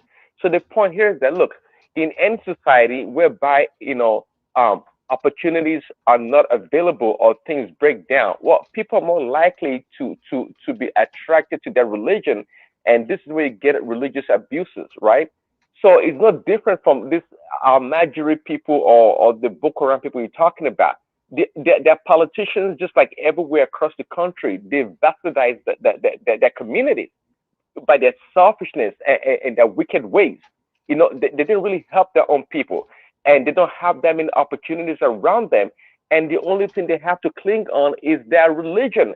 And guess what? At the same time, they cling to guns. So those people that you're talking about, they're no different than the people here in America that Barack Obama was talking about. No, Do you see the connection between the two? Do you see the connection between the two? No. They are not the same thing. See, let me tell you one thing. Prince Daddy, with the level of our education now, you can try to indoctrinate me from now to tomorrow. Coupled with my stubbornness as an Ekiti man, you are just wasting your time. You understand? I told you one day that someone was even trying to tell me that, oh, something happened when they preached to that person, the person didn't listen as he was crossing, can't knock the person down. As I said, I'm not afraid the person. Who told you that I don't want to die? Who told you? I faced that person straight away. In other words, I just say, don't scare me with death. Don't scare me with hellfire. If you want to preach salvation to me, if you want to preach gospel to me, preach without creating fear. Preach love. Preach peace. Preach peace. Don't preach or don't scare me with hellfire. You are wasting your time because I will not listen to you Otherwise, the argument might soon degenerate to the point that I will ask you to give me the evidence where you went to that fire, how many years you spent there before you come to me and preach. You understand? It will soon degenerate to that. And you will not start wondering whether I'm even a Christian, even despite proclaiming to be a Christian. There are some stupidity that I don't buy no matter what. So now, don't compare America, that at least you go through the normal basic education, at least grade 12 in America, no matter what. But we are talking of some people that they didn't even allow to even finish primary 6. Some people that they've taken to their husband at the age of 12. Child marriage is so rampant in those regions we are talking about. So two different things: enlightened population and a population that is not so enlightened. So you are undermining religious extremism. I think you are. So what compels educated people? One second. Hold on. America is already a developed country. No. But forget about America. I'm talking about what compels. Hold on. What compels educated people, engineers that can fly planes, that can read and write, that they're well educated? What compels them to get on a plane and fly the plane to crash in a building to kill themselves and other people? What compels them? Is it because they're not smart to understand religion? Prince Daddy, you see one thing. You see one thing is look at this. I don't do outliers arguments. I do the normal distribution. Now, situation in Nigeria now, normal distribution applies to it. If you give those people chance to do all those things that we are talking about, they are likely to even get more recruits among these people we are talking about. So forget about the outlier situation. American situation is not the same as Nigerian situation, that whether anyhow, even if you are not that well educated, you will still feed, you will still get a lot of things without anybody using food to control you, without anybody using money or whatever they are going to give to you to control you. But we are talking of the size of population that they've indoctrinated to the point that they are not dependent. They are not dependents now. That they have to march to someone place to give them food because they can eat. That if you go against the wish of that person, you might not eat tomorrow. Are they less indoctrinated than the Palestinian children that hate Jews? Are they less indoctrinated than they are? No, Prince Daddy, I only talk of the environment that I know deeply. So because when I start widening the scope, then we are going to miss the context, because I like to take I want to position a particular scope. Because you see, you won't see me talking of Iraq, you won't see me. I'm only comparing my environment to what is obtainable. Now, this thing I'm saying, Awolowo predicted this thing far in the 70s. Not now.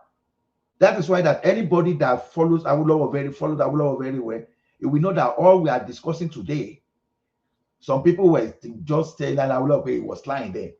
It's exactly what we are seeing today. And it doesn't take a prophet to even know that this thing like this will happen.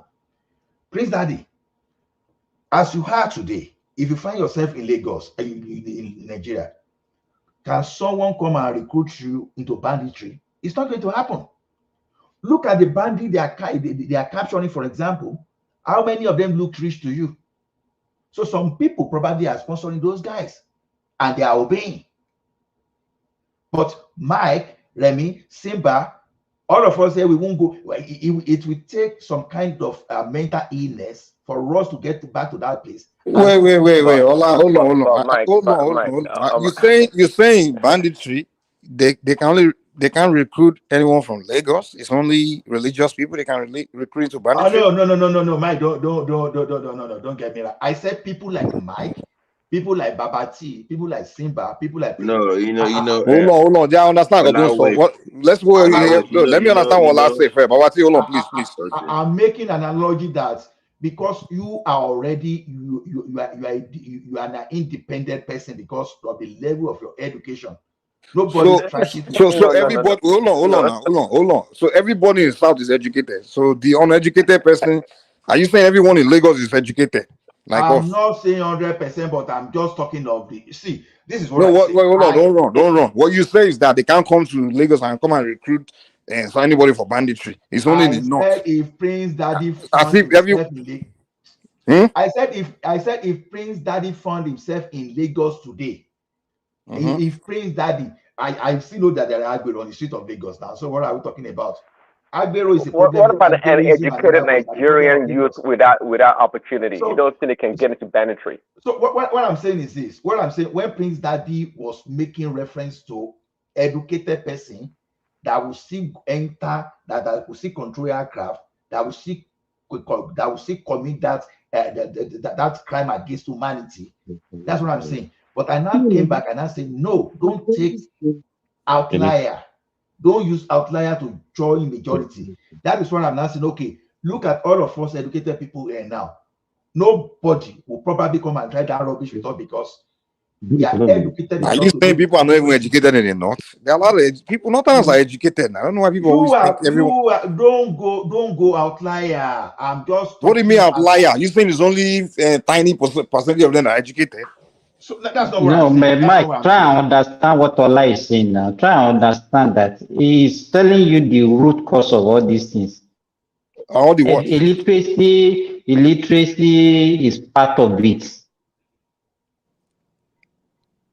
It's part of the Yeah, problem. it's part of it. I agree. But he want to make Uh-huh. it. But he's saying it's religion, Islam. Mike, can someone come to you to come and engage in banditry? Will you listen? Me personally, but I won't think it's simply because of my level of education, right? There could be, hold on. In fact, the educated person that has nothing and no opportunity is even more dangerous than an uneducated person I that has agree. nothing. Because if you put a guy with brain, I guarantee you those guys that are coordinating those punishment, they are educated guys. They just use those uneducated ones as the foot soldiers. You understand? People commit crime. Because it take a brain to plan, organize, understand how to Then, collect but ransom. if you have people that have that bad mind and they don't have people to recruit, it won't happen now. So because they have a No, lot of people, though poverty is one of another thing that we have to talk it's about poverty now. now because Poverty is also I yes. told somebody before. I said Nigerian university Yeah, only and creates lack a of lot of opportunity, problems. poverty, and lack of opportunity. That's the base. Yeah. Let me tell you guys. Let me tell you guys the root of one of our problem in Nigeria. In two areas, personally. That's why I've done my research. That's why I always go against you guys when you guys are always saying it's headsmen. I'm like, no, I don't think you guys really know what's going on. Let me tell you two areas where Nigeria screw up.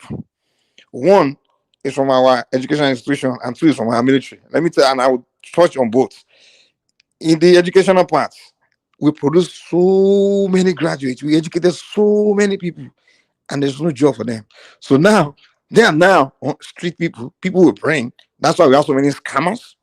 We have so many, all these coordinated kidnapping, banditries, highly educated people that are behind it. Trust me, because they have brain, but they don't have opportunity. That's one. Two, another area where our insecurity is coming from is the Nigerian military. Right?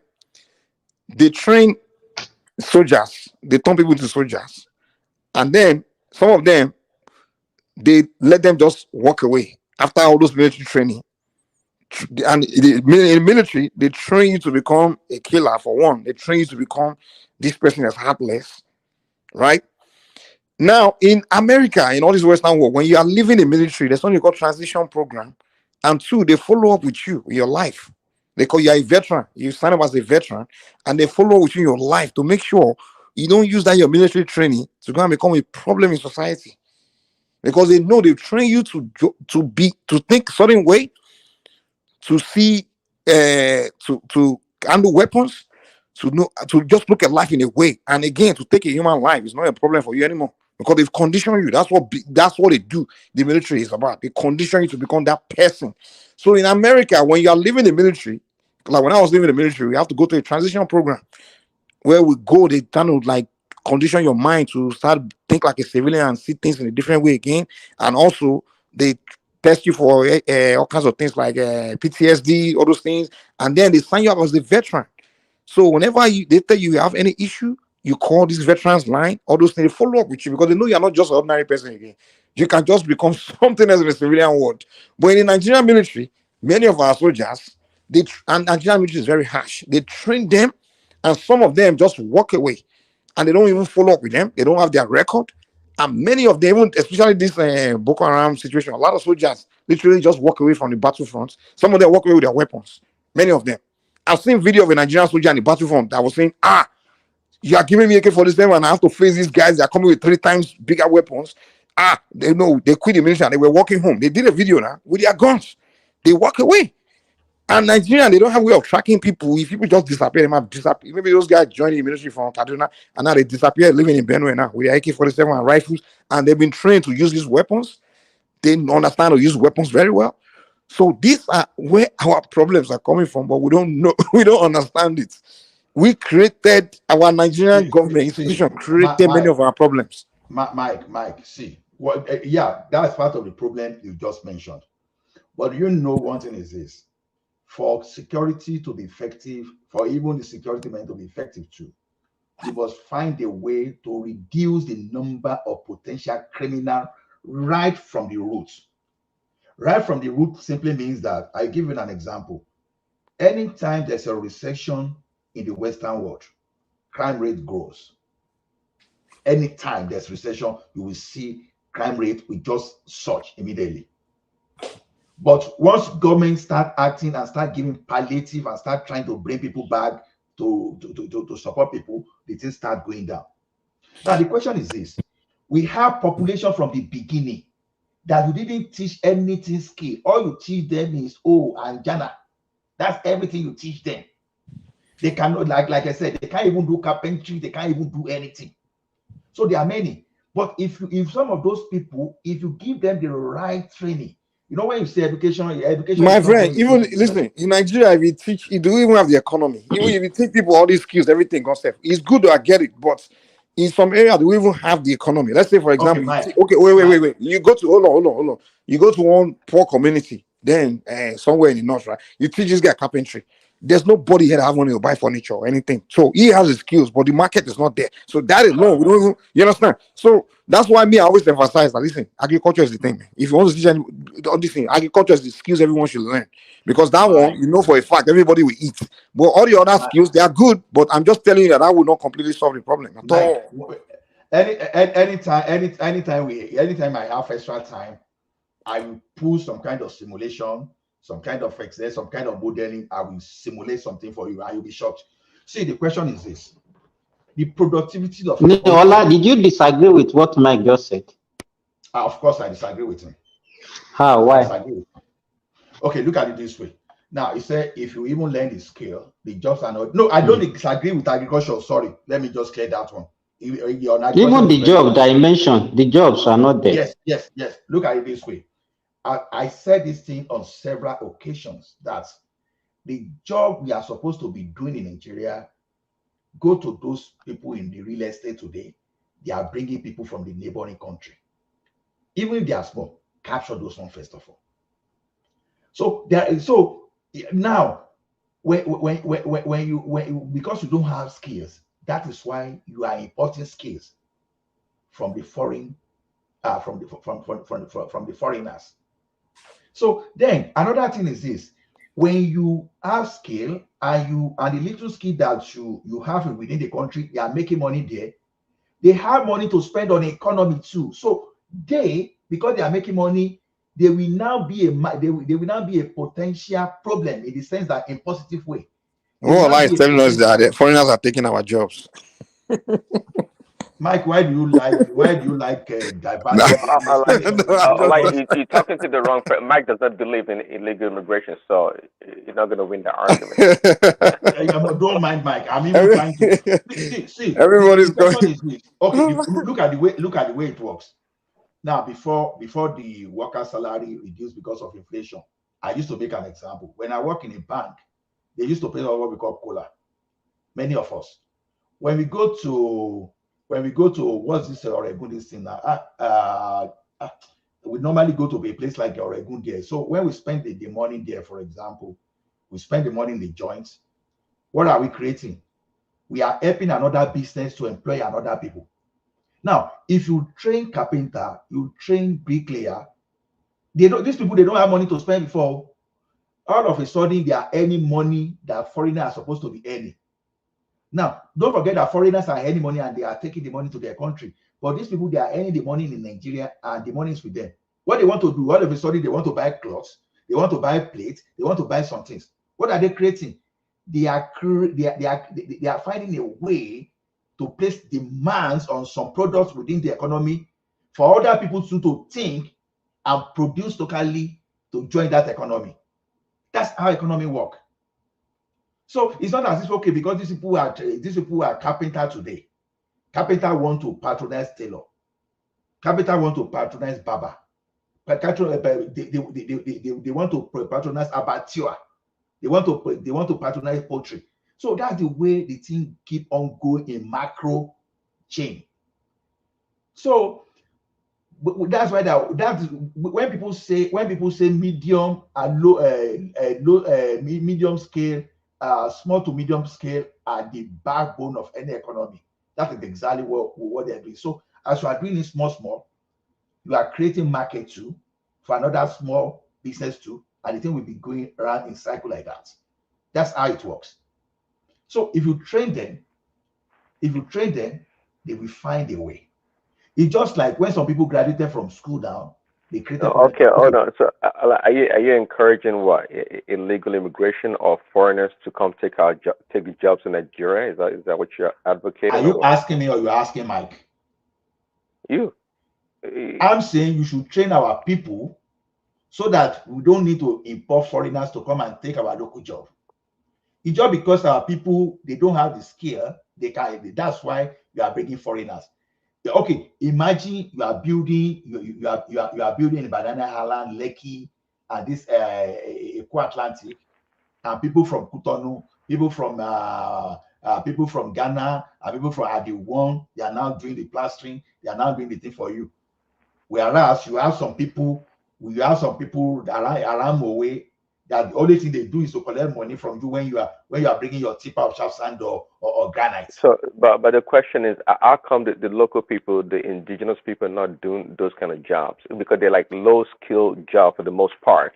I mean, yeah, some of them are trained, but at the same time, you don't need that much. Trying to say the reason you don't need that much training to carry a bag of cement up and down a staircase or whatever. All I'm saying, the reason why millions of Nigerians don't have jobs is because of the few thousands that came from the Republic. That's why. See, I did project to one in Nigeria. You understand? And I did direct, the direct supervision.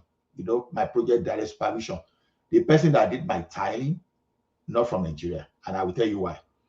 The one that did for my French, even the guy was a little bit, it was okay, but just give that thing like a few months, you start eating the tile, you'll be any pop.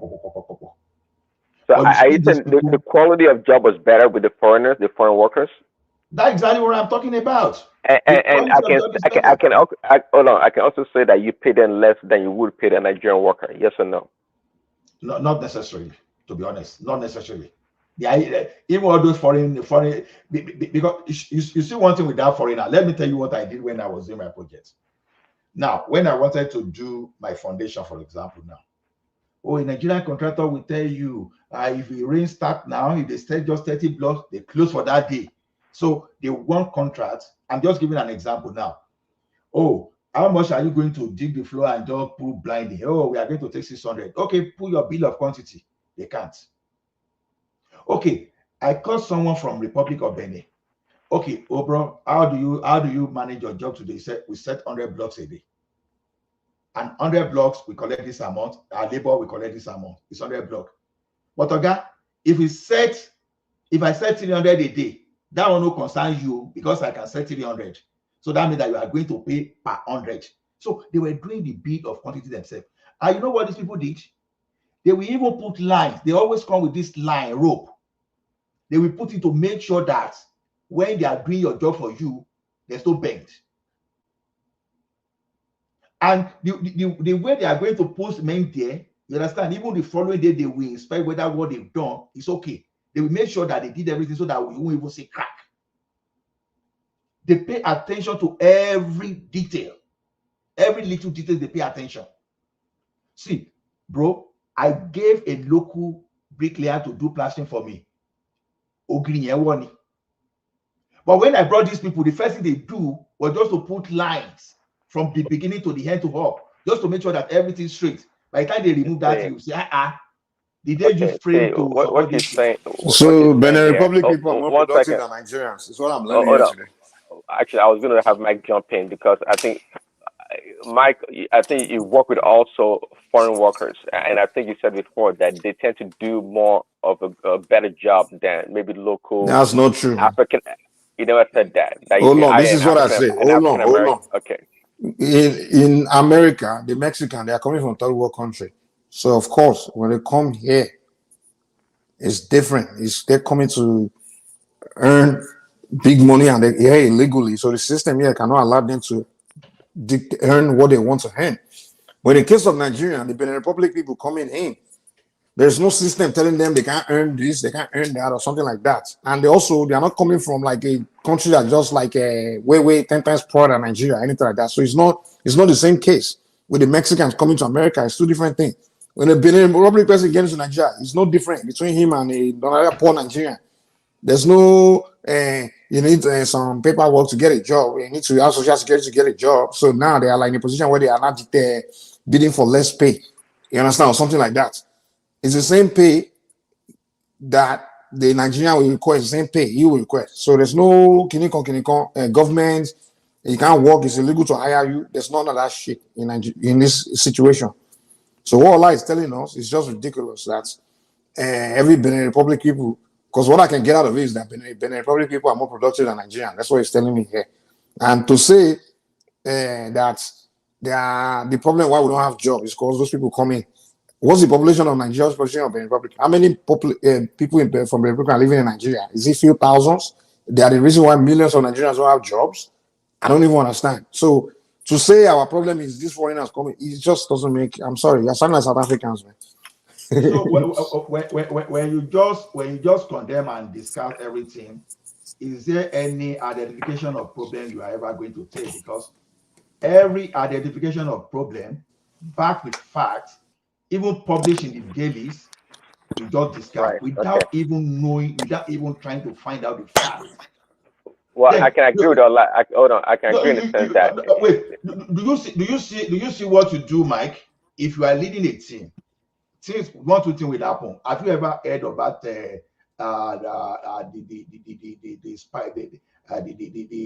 reason we don't have jobs, people are jobless in Nigeria is because the Wait, Mike, people are taking our jobs. There is what they call informational benefits.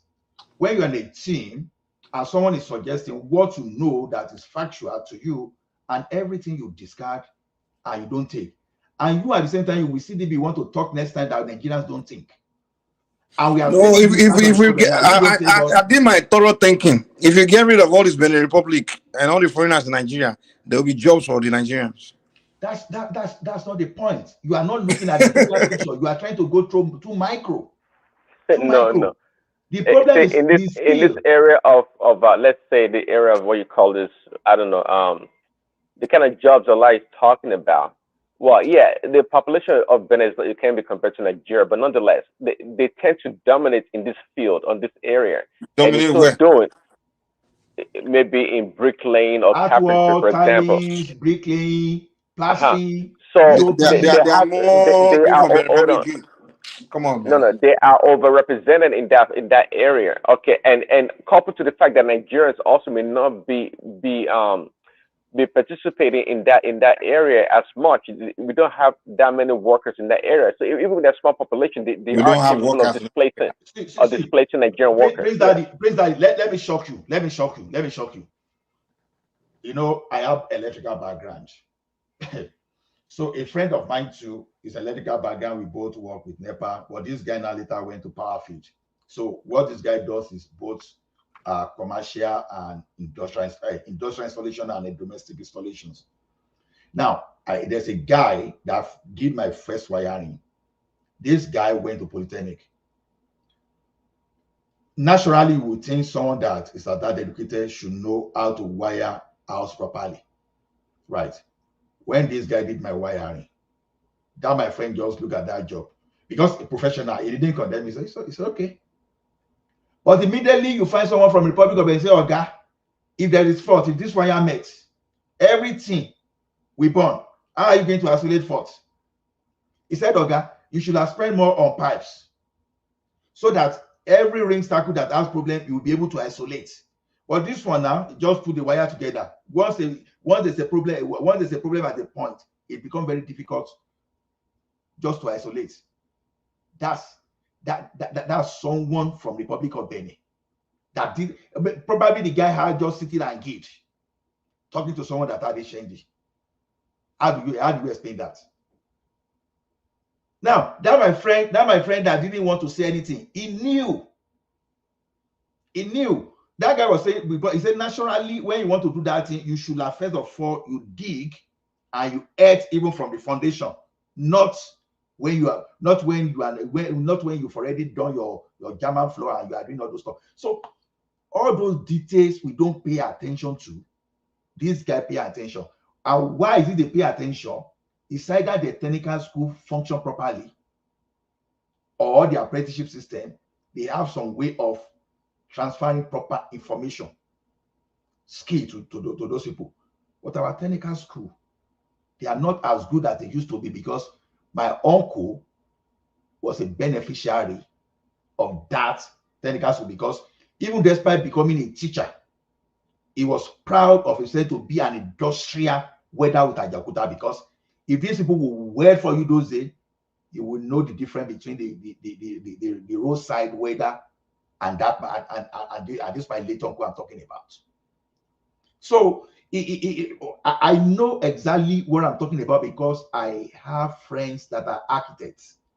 I have friends that are structural engineers. I have friends that are civil engineers. Of course, that is expected because I have background in engineering. So when you tell me this, I just laugh because this thing is not far-fetched. It's just like we are talking tomorrow now. Okay, what can I say about Prince Daddy? What can I say about Babati? Even though I've not met them physically, what can I say about Simba? Even though I've not met him physically, I can say, at least I'm a medical doctor. At least I've listened to medical advice from these people. And from what they are saying, they are very coherent and they appear to be highly professional and they know what they are doing. So if I see an architect engaging foreign scale, if I see a civil engineer engaging foreign scale, if I even see someone that had HND in electrical that even committed blunder on my own projects, and you are telling me that I don't know what I'm talking about. See, it's not everything. Like I said, because if you want someone to come out with information and tell you things, it's not everything you just discard when you don't even have fact. All this I'm talking about, just Google, you will see a lot of journalists, a lot of things that have even identified this problem and wrote about this thing in the past. It's not just, oh, you don't. Because where am I saying this? That okay, assuming that I'm not as coherent as those writers, right? Google and read for yourself. And not only that, you can even go to Nigerian Society of Engineers and go and read some of the kind of problem they've diagnosed and go and look at why some people are saying, okay, we should return back to our technical school. So information that I'm even giving you, they are in the public spaces. So, but just to me, maybe someone doesn't flow with your opinion, sometimes I just discard without even knowing, without even doing your research. I'm only conveying fact, established facts. You understand? You know, see, this thing, you know, there was a time that some people are even moving that, okay, before you can even come from foreign country to come and practice in Nigeria, that you should have some kind of get this trade certificate. This is a serious issue within the Nigerian Society of Engineers space. That you just say that we talk and see, Mike. If you this is just I'm getting personal with you now on this issue.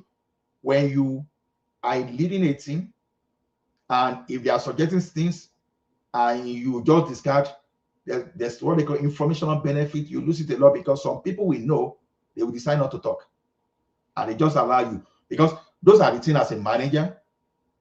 When you're in a team, people talk, we allow everybody to speak.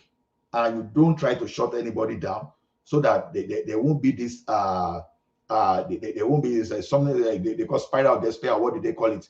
Spiral of despair, that people will just, okay, even if I talk, say, will you even listen to me? Why should I even, why am I wasting my time? I'm saying whatever I'm saying for people to learn. I'm not just saying it just to argue. If you don't know that it's a fact, Google is your friend. Nigerian Society of Engineers is a good tool for you. Korean, Google it, it's a good tool for you. You will find so many YouTube documentary, but when people analyze this, they will exactly what I'm talking about. But the only difference there is that I've encountered this thing directly myself. And I have friends that are architects, I have friends that are civil engineers, I have friends that are building engineers, you know. So you will see all those things. I'm saying that because there's a difference between a building engineer, a civil engineer, and an architect. So, my friends, we just have to get serious, because if we continue this way, okay, let's another. Is Baba T even here?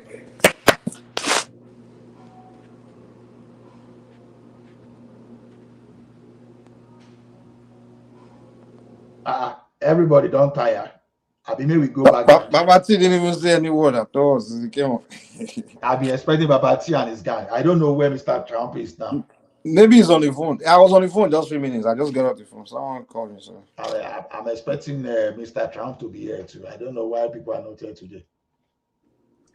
Yeah. Yo, Remy and Simba came and they left. Can you imagine? Because Ola chased them away. Including you now, it's you and Orlando. So we left together. How did I chase them away? I don't know. You don't allow them to talk now. Okay. You didn't give them their way. You know Simba and Remy session. Remy got to dominate the session. Are you not saying I dominate the session? Are you not saying I'm dominating the session? No, he didn't dominate it, boy. You didn't give him a chance to dominate. No, he didn't dominate it, man. I mean, I think Prince Daddy dominated the session. Prince Daddy dominating the session. Well, that is so, interesting. Now look at one article, Mike. I'm just going to help you with it because I just want you to understand the problem. So this article were written by those people in the real estate that this was even recent. Nigeria loses $4.5 billion annually for foreign artisans. So I put it in the private chat. Foreign. Just look at it now. This one was just recent. That as I've made 4. So you lose. So, but why don't you want to open up your market to foreign? I mean, at some point, I think Nigerians are not outside working somewhere too. Yes, like no, even no. Olaudon. Even today, I think the Minister of Justice I think she signed a deal with the UK where you can practice law in Nigeria if you finish in the UK without taking the Nigerian bar exam. Trying to make it easier for UK lawyers to practice in Nigeria. And all of a sudden, your people are like up in arms. We don't want to allow that. We don't want to. But you will be the same thing, advocating to have your own license, be able to practice in other places without taking their own exams. You know, it just always annoying when people always say the reason they don't have a job in their country is because somebody else is living in their country. In 2024, I mean, we got to stop this. I need conscience, Gary. No, Babati, you are going against what you and I have discussed in the past. No. I said, okay, the invasion of Lagos where they have cheap labor. We can talk about labor laws. Nobody is disputing that, where they're exploiting foreign labor because it's cheaper. I get all that. Okay, I get that part. There's no way you can say you can't find someone that is Nigerian that will accept less. She want low cheap labor, Mexican American. She ain't stop Americans from actually working and making money. Come on now, they will still be a man. You can't even use that. Baba T, those people coming from foreign to work in Nigeria, they are not cheap. That's what I just said. They are not cheap. Exactly. They are in fact more expensive. But the only thing is this: if they want to collect 100,000 from you, they will tell you why, and they will stand by theirs. If the counterpart here want to collect the same thing from you, they will just blab over it, and you won't even understand where they're coming from. But if they do the job for you, the quality, you will always know the difference. Honestly, that's what we are saying. So is that a problem those for Nigeria? Guys are not cheaper. No, what I'm saying, I'm not saying you should restrict those people. To get me right, people can still come. But how come that we prefer someone from Togo to my fellow Nigeria? That's the problem. Well, you just said it now. You said they will do the quality work for you. That's a bigger societal problem that we've always had in all aspects, not just what you're talking about now. Not just that, I agree. Fashion, everything. We have this taste for foreign goods, for foreign. It's always been a Nigerian thing. So acting like you're oblivious to that fact is what I don't understand. No. See, Baba T, I'll give you an example. You know that that's what they normally do. They call it POP. When you want to do pillar to house, just to decorate it. I engage Nigerians to do those jobs for me. You know what happened to that job? Move for at the end of the day, just to redo it again. I want to be. They are better. I know they are better when it comes to. They are just way better than Nigerians. I gotta be honest with you. I mean, come on. Even in Thailand, if I tell people actually Thai for money, Now, meanwhile, local person, sorry, I'm speaking Yoruba. I gave my plumbing to someone from Ekiti. Oh my goodness, Baba. Let me tell you guys reality of this life. For someone to leave a country to go to another country, he had to be a very quality person. Usually, the most quality people are usually the one determined people. For it takes a lot for you to move from one society all the way to another society. You have to be a very productive person, a best quality person, to even consider leaving your environment to go to another environment. So a foreigner is always, in most cases, I won't say always, in fact, is most likely to be more productive than the locals. Even Nigerians, when they go to Benin Republic, they will likely do better work than the locals, because it will take for that Nigerian to leave his place to go there to go and do that particular thing. He must have mastered that thing very well and know how to do it very well for him to leave his place to go all the way there to do it.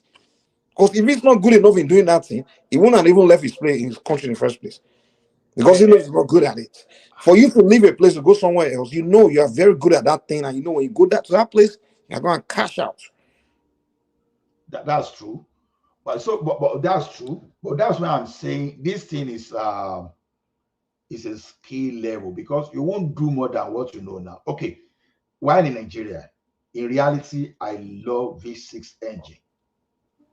But you know what the mechanic in Nigeria will be telling you? Oh, okay, don't buy V6. The problem gone. It does this. The reason being that they don't really know how to handle it. Mike, the first time I got to this place, I went to buy a sport track, for sport track, not knowing that the engine had the problem. So when I got it from auction. So I could not fix it because it was expensive. And one Pakistan just took it away from me. And it was now, he now put additional 5,000. That, okay, we give me that first refusal option if I still need that. But unfortunately, I didn't need that because I was pissed off already. Okay. I went for another one again.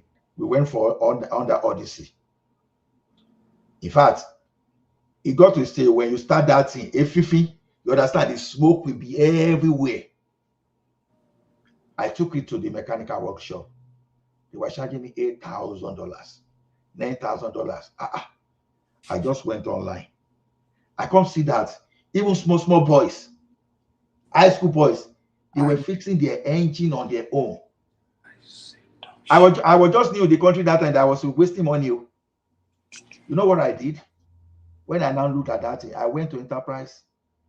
I went to Edmonton in another city to buy the same engine. I bought it for $600. And I bought this hand crane, the one that you use hand lift to lift engine. And I bought transmission jack. I just everything I needed. Everything less than $1,500. I spent like almost 10 days following the manual that I bought, going through YouTube. But eventually I fixed my car. The car, we used that car until someone needed it in Nigeria, and we sent to the person in Nigeria before I bought it.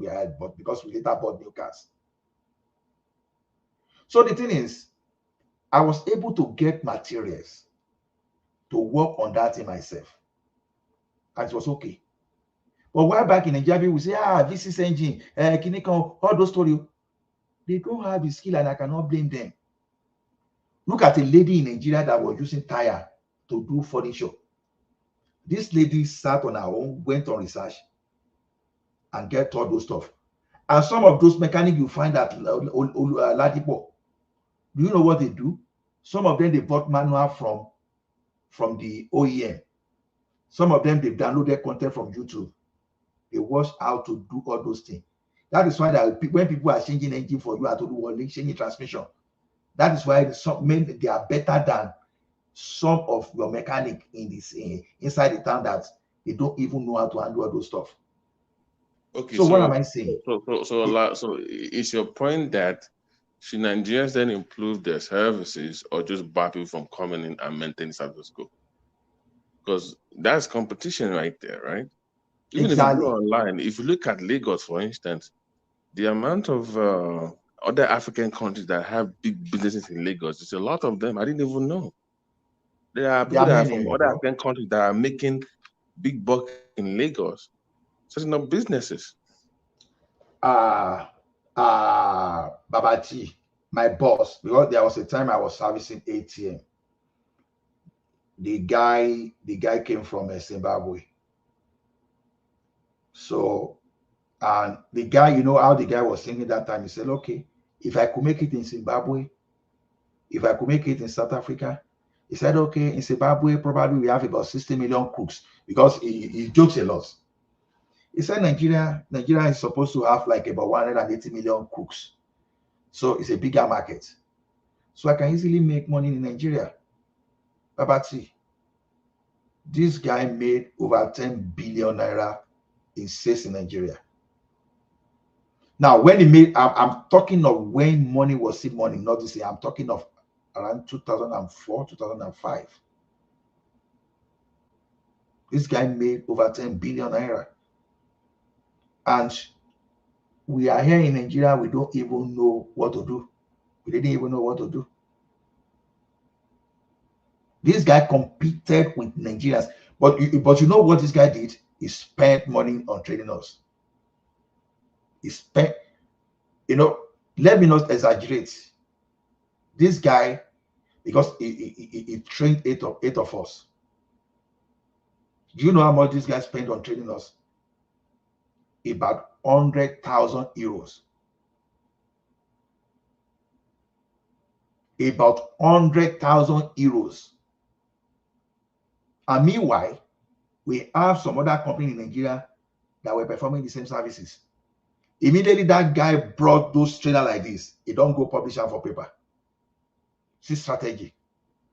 He don't go invite banks, say, come and see. These are the people that will be hiding this thing. This is how much I'm spending on them. Okay, guys, let them know how much I'm spending on this training.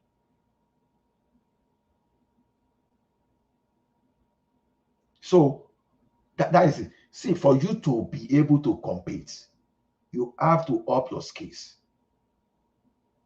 You have to up your skills. Competition. Mike, move us to the background. Everybody don't go.